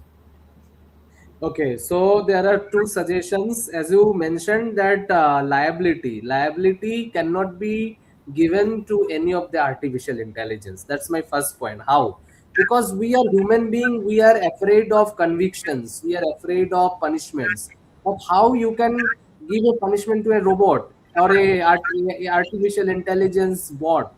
They cannot feel, they cannot have the human emotions, so penal provisions does not work here. So I will ask you to explore this kind of possibilities with this kind of questions, how we can punish a robot. If we can't punish a robot or a artificial intelligence, what is the aspect of punishing them? If we can't punish them, how we can impose liability? Because at the end of the liability there is always sanction.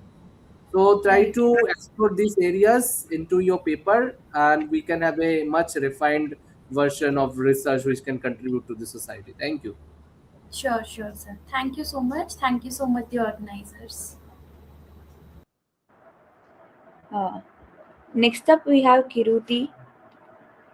You can turn on Good your afternoon. video and yeah. Good Good afternoon, Yes. sir. afternoon. Good afternoon, ma'am.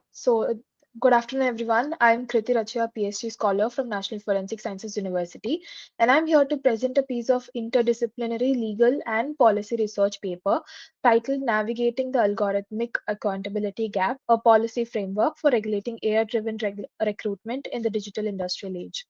The central question that the paper asks is, when a machine decides whether you get a job or not, then who is responsible for ensuring that that decision taken by that machine is fair? So let me begin with three numbers. 98%, that is the share of Fortune 500 companies that already use for automated screening to filter job applicants. $81 billion, that is where the global HR technology market is headed by in 2032. And 34.4%, that is how much more likely a facial recognition system is to misidentify a darker skinned woman compared to a lighter skinned man.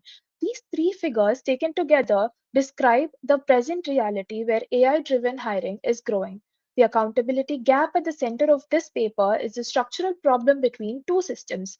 That is, how the systems work, which is opaque, probabilistic, and self reinforcing, and what the law demands: transparency, fairness, and the right to challenge a decision that affects your livelihood.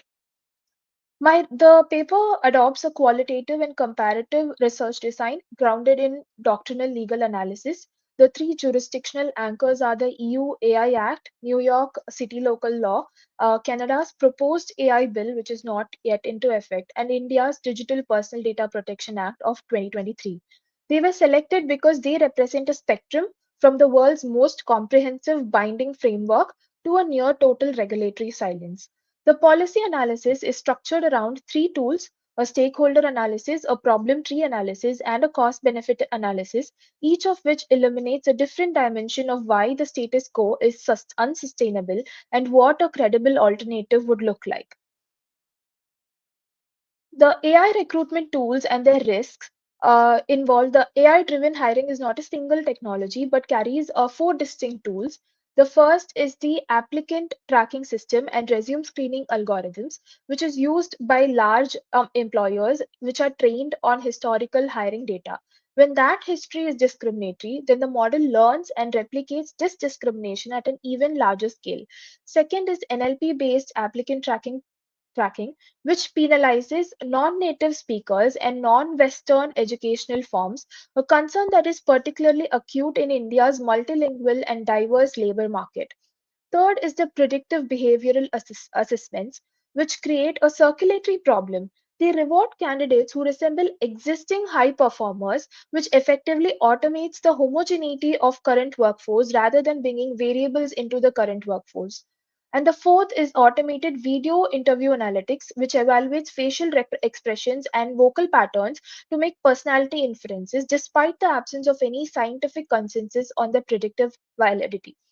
The crucial point here is that the proponents argue these tools eliminate human bias, but the evidence suggests they do not, the opposite. They automate bias, make it faster, and make it much harder to detect. Now, coming to the legal doctrine versus algorithmic opacity, the operational core of what accountability gap is what I call the black box dilemma. Deep neural networks generate predictions through millions of nonlinear parameters. This Sorry operates to at three interrupt, but levels. you have 1 minute left. Try Okay. to wrap it up. These operates at three compounding levels. Training data is rarely disclosed, so neither the employer nor the candidate can identify what biases were baked in the start. So let me move on to the analysis part. This is a comparative study that I've done using EU, USA, Canada bill and the India's DPDP Act. Proposed normative policies, I've done a stakeholder analysis and a problem tree analysis. Stakeholder analysis gives us the high interest, higher influence candidates which are being affected by this present law, and the high interest, low influence candidates are job candidates, workers with disabilities, marginalized groups. So we have to manage these two groups more closely than the other two groups, which are low interest, high influence, and low interest, low influence candidates. The problem tree framework denotes this as the trunk part of the tree denotes the present problem, whereas the branches of the trees denotes the effects created by the problem, and the roots of the tree denotes the consequences of the problem. This is a cost benefit analysis. The cost in the present regulatory framework, which is compliance investment, vendor market adjustment, regulatory capacity investment, and short term innovation friction. Participant, you But can directly move to the solutions and recommendation. yes, sir. Yes, sir. So I am recommending solution for three parts which I have found in the stakeholder analysis: the regulators, employers, and developers. Regulators, risk-based AI Employment Act should be taken into place, mandatory disaggregated demographic outcome reporting, frequent monitoring, continuous analysis should be done, cross-jurisdictional cooperation mechanism. Employers, pre-deployment algorithmic impact assessment should be done, audit access should be done, internal basis audit teams, both legal and technical teams should be created. Candidate notifications and grievance channels should also be created. For developers, explainability by design, post hoc fixes should be designed, and training data and known limitations should be distinguished very clearly. And for third party audit, API access should be allowed. Continuous real time bias monitoring systems should also be allowed. So, this paper finally argues that framing is precisely backwards. Labor markets are not functioning efficiently if they distribute opportunities in ways that candidates cannot understand, challenge, or trust. AI recruitment tools do not improve talent allocation when they computationally replicate the structural disadvantages of the past. Accountability is not a constraint placed on a working system, it is a precondition for legitimacy. With this, I conclude my research, sir. Okay, participant, I don't have any question for you. Thank you for your presentation. Thank you, sir. Thank you. So next up is Zakia. You can kindly turn on your video and start your presentation. Yes. How do I move the slides? Okay, done. Sure. So, good afternoon, everyone. My name is Zakia Talat, and I'll be presenting on behalf of my co-author also. And my topic is basically on cyber warfare and the concept of use of force under Article 2 Clause 4 of United Nations and its implication for armed conflicts and the international humanitarian law. So I'll be examining how cyber operations challenge traditional legal frameworks and whether existing international law is sufficient to regulate them. So moving on to the introduction, yeah. To begin with, cyber warfare represents a major shift in how conflicts are conducted. Unlike traditional warfare, cyber operations are carried out through digital networks and can target critical infrastructures without any physical presence. So they can disrupt the power grids, they can disrupt financial systems or communication networks almost instantly. What makes this particularly complex is that these attacks are often anonymous, yeah, either cross-border, and can also affect both the military and civilian systems simultaneously. Because international law was largely designed for physical warfare, it now faces a serious challenge in adapting to the new digital reality. So, at the core of this discussion is Article 2 Clause 4 of the UN Charter, which prohibits the use of force between states. Traditionally, this provision was understood in the context of armed physical force, such as military invasions or attacks. However, cyber operations do not fit neatly into this framework. So, the key question becomes when can a non physical digital action also amount to use of force? So today, many scholars support an effect-based approach, meaning that if a cyber operation causes damage similar to a physical attack, it may fall within the scope of Article 2 Clause 4. And so next is the cyber like when does cyber operation become use of force? The widely accepted approach, especially mentioned in the talents manual, sorry, is to look at the scale and effects of the operation. If a cyber attack causes physical destruction, injury, or major disruption to critical infrastructure, it is likely to qualify as use of force. However, activities like cyber espionage or minor disruptions usually fall below this threshold. This creates a gray area where many cyber operations exist in a legal uncertain space. Now, even more complex issues arise with autonomous weapons, cyber weapons. These are systems that can operate and select targets without direct human control, often using artificial intelligence. These raises serious legal concerns. For example, who is actually responsible if such system causes unintended harm? Additionally, it also becomes difficult to ensure compliance with legal principles like distinction and proportionality, especially given the unpredictable nature of the cyber environment. And overall, existing legal frameworks. To wrap it up. Yeah. One. Yeah. So, it is important to distinguish between use of force and armed conflict. Not every use of force leads to an armed conflict. The threshold of armed conflict, which triggers self-defense, is much higher. And moving on to the humanitarian law aspect, where once an armed conflict is established, only then humanitarian law is applied. So it is difficult to apply it in the cyberspace. So due to the time constraint, I'll just move on to the major gaps which are there. One is attribution problem, the other is legal ambiguity where there's no binding treaty yet. There's a sovereignty question, there's enforcement mechanism which is weak, and often violations go unpunished, and technological evolution is faster and advanced, but however, law is yet developing, and this fragmentation between the Western countries and Russia, China, where there's no consensus yet on these laws. So my proposed framework is that to address these challenges, a multi-layered approach is needed. In short term, states should work towards clarifying how existing laws apply to cyber operations. At the same time, improving attribution mechanisms and cooperation between states is crucial. In the long term, there may be a need for a new international agreement specifically relating to cyber warfare. And overall, the goal should be to create clearer rules and stronger accountability in cyberspace. So, to conclude, uh, cyber warfare at present is a serious challenge to the traditional international law, while existing frameworks of conventions, United Nations charters, and international humanitarian law still apply.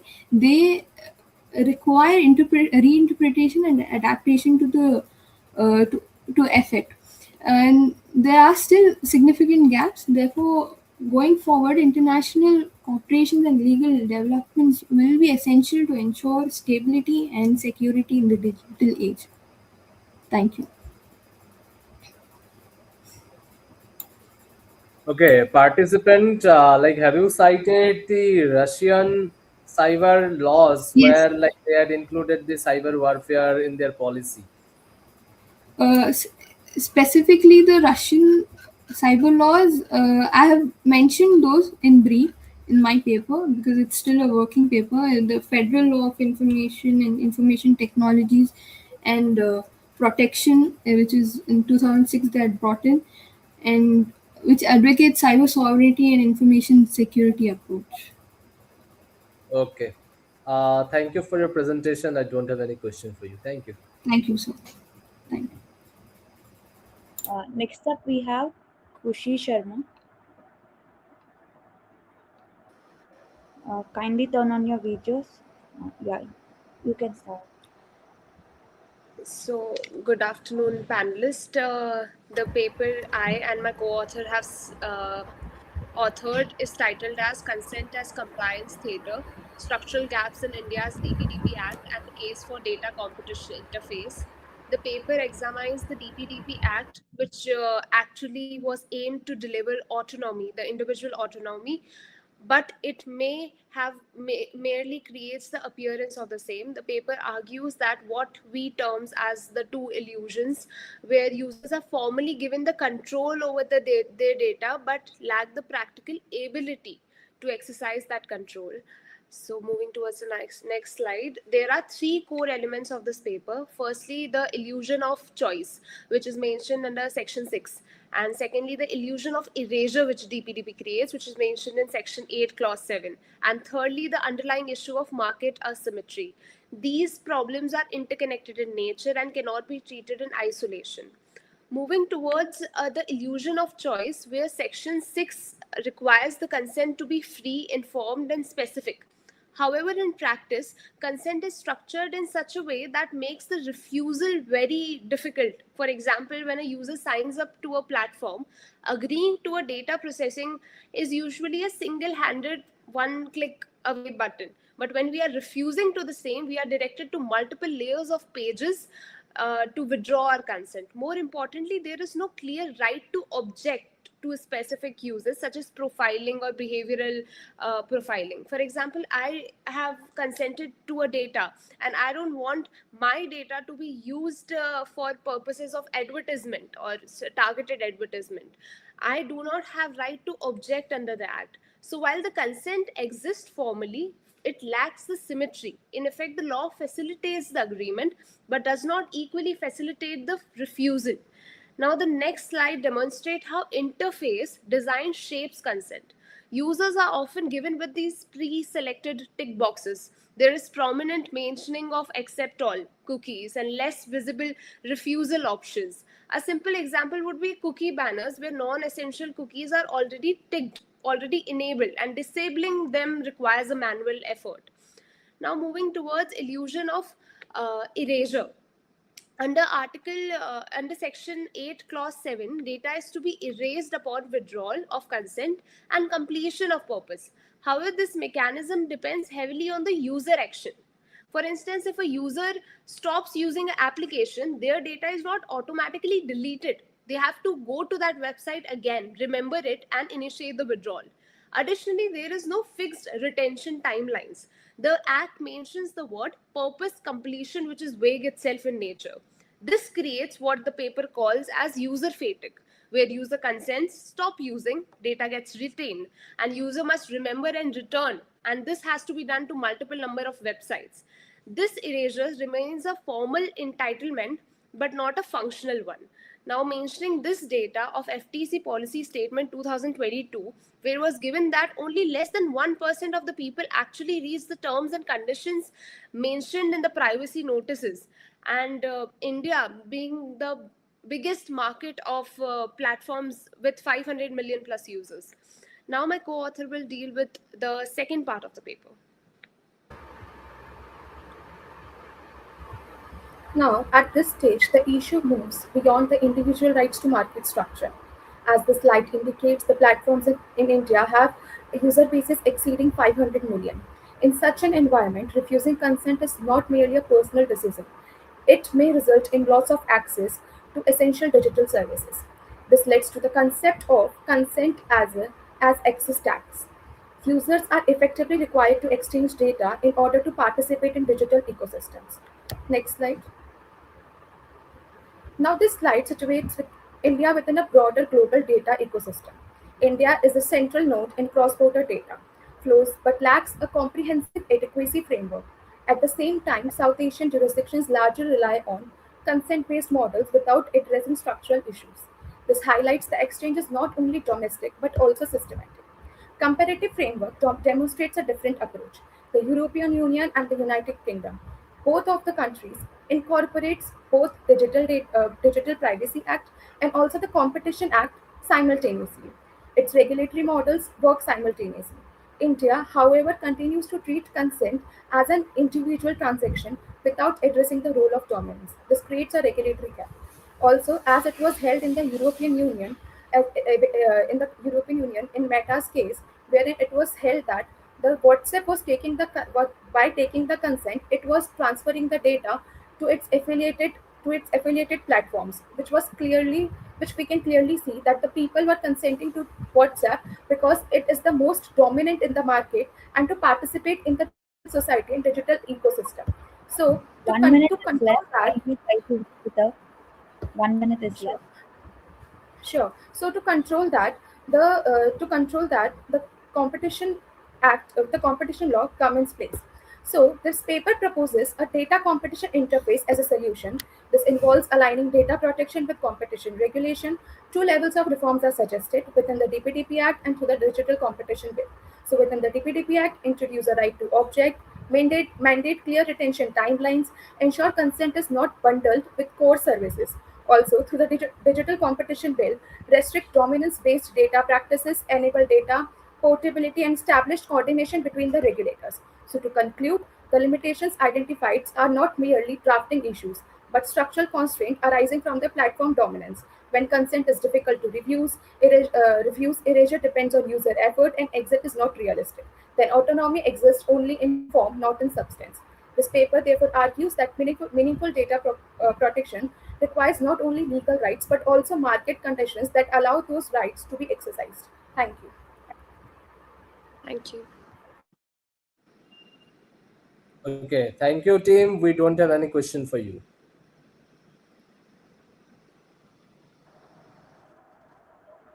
Thank you. Next up, we have our last presenter, Menaka. You can turn on your video and. Okay, ma'am. My PPT is visible. Is it visible? Yes, you can start. You can start. Okay.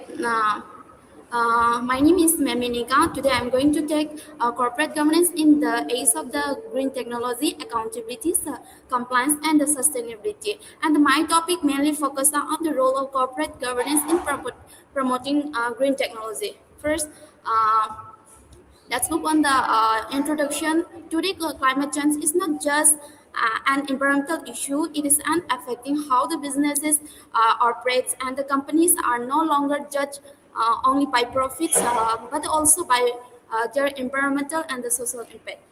Because of these, many companies are adopting green technologies like renewable energy and the eco-friendly production. And however, for this effort to be effective, strong corporate governance is essential, and it ensures transparency, accountability, and ethical decision making.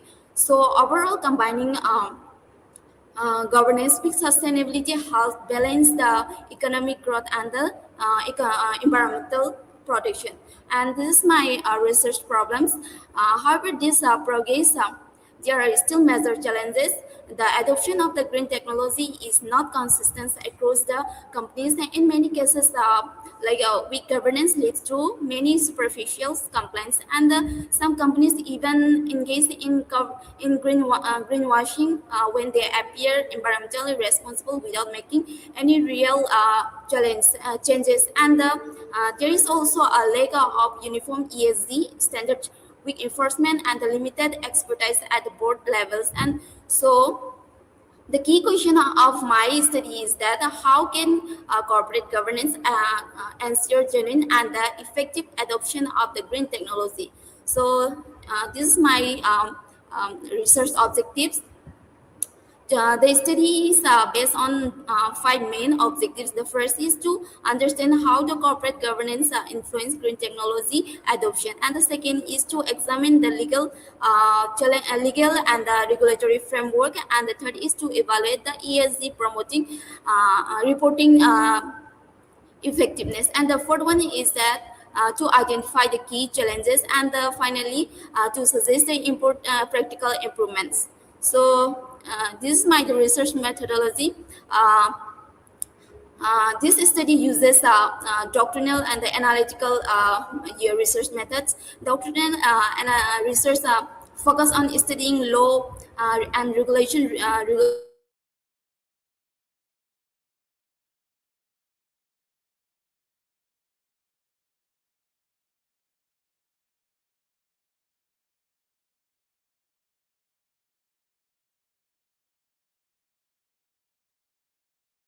uh, and the policy documents. And here, this is my key findings of my research. The key findings clearly show that corporate governance plays a crucial roles, and the companies with strong governance structures are more successful in the adopting green technologies and the improving environmental performance. And the effective ESG reporting increase transparency and boost investor confidence. And however, weak governance leads to superficial practice and the greenwashing. And also, although regulation exists, there are gaps in implementation. So this is my suggestion based on this finding. Uh, the study suggests several improvements. First, we need to uniform ESG reporting standards, and second is stronger enforcement of environmental regulations, and the third is better sustainability knowledge at the board levels, and also improving transparency and stakeholders involvement in the importance, and finally encouraging investment in green technologies through the incentives. So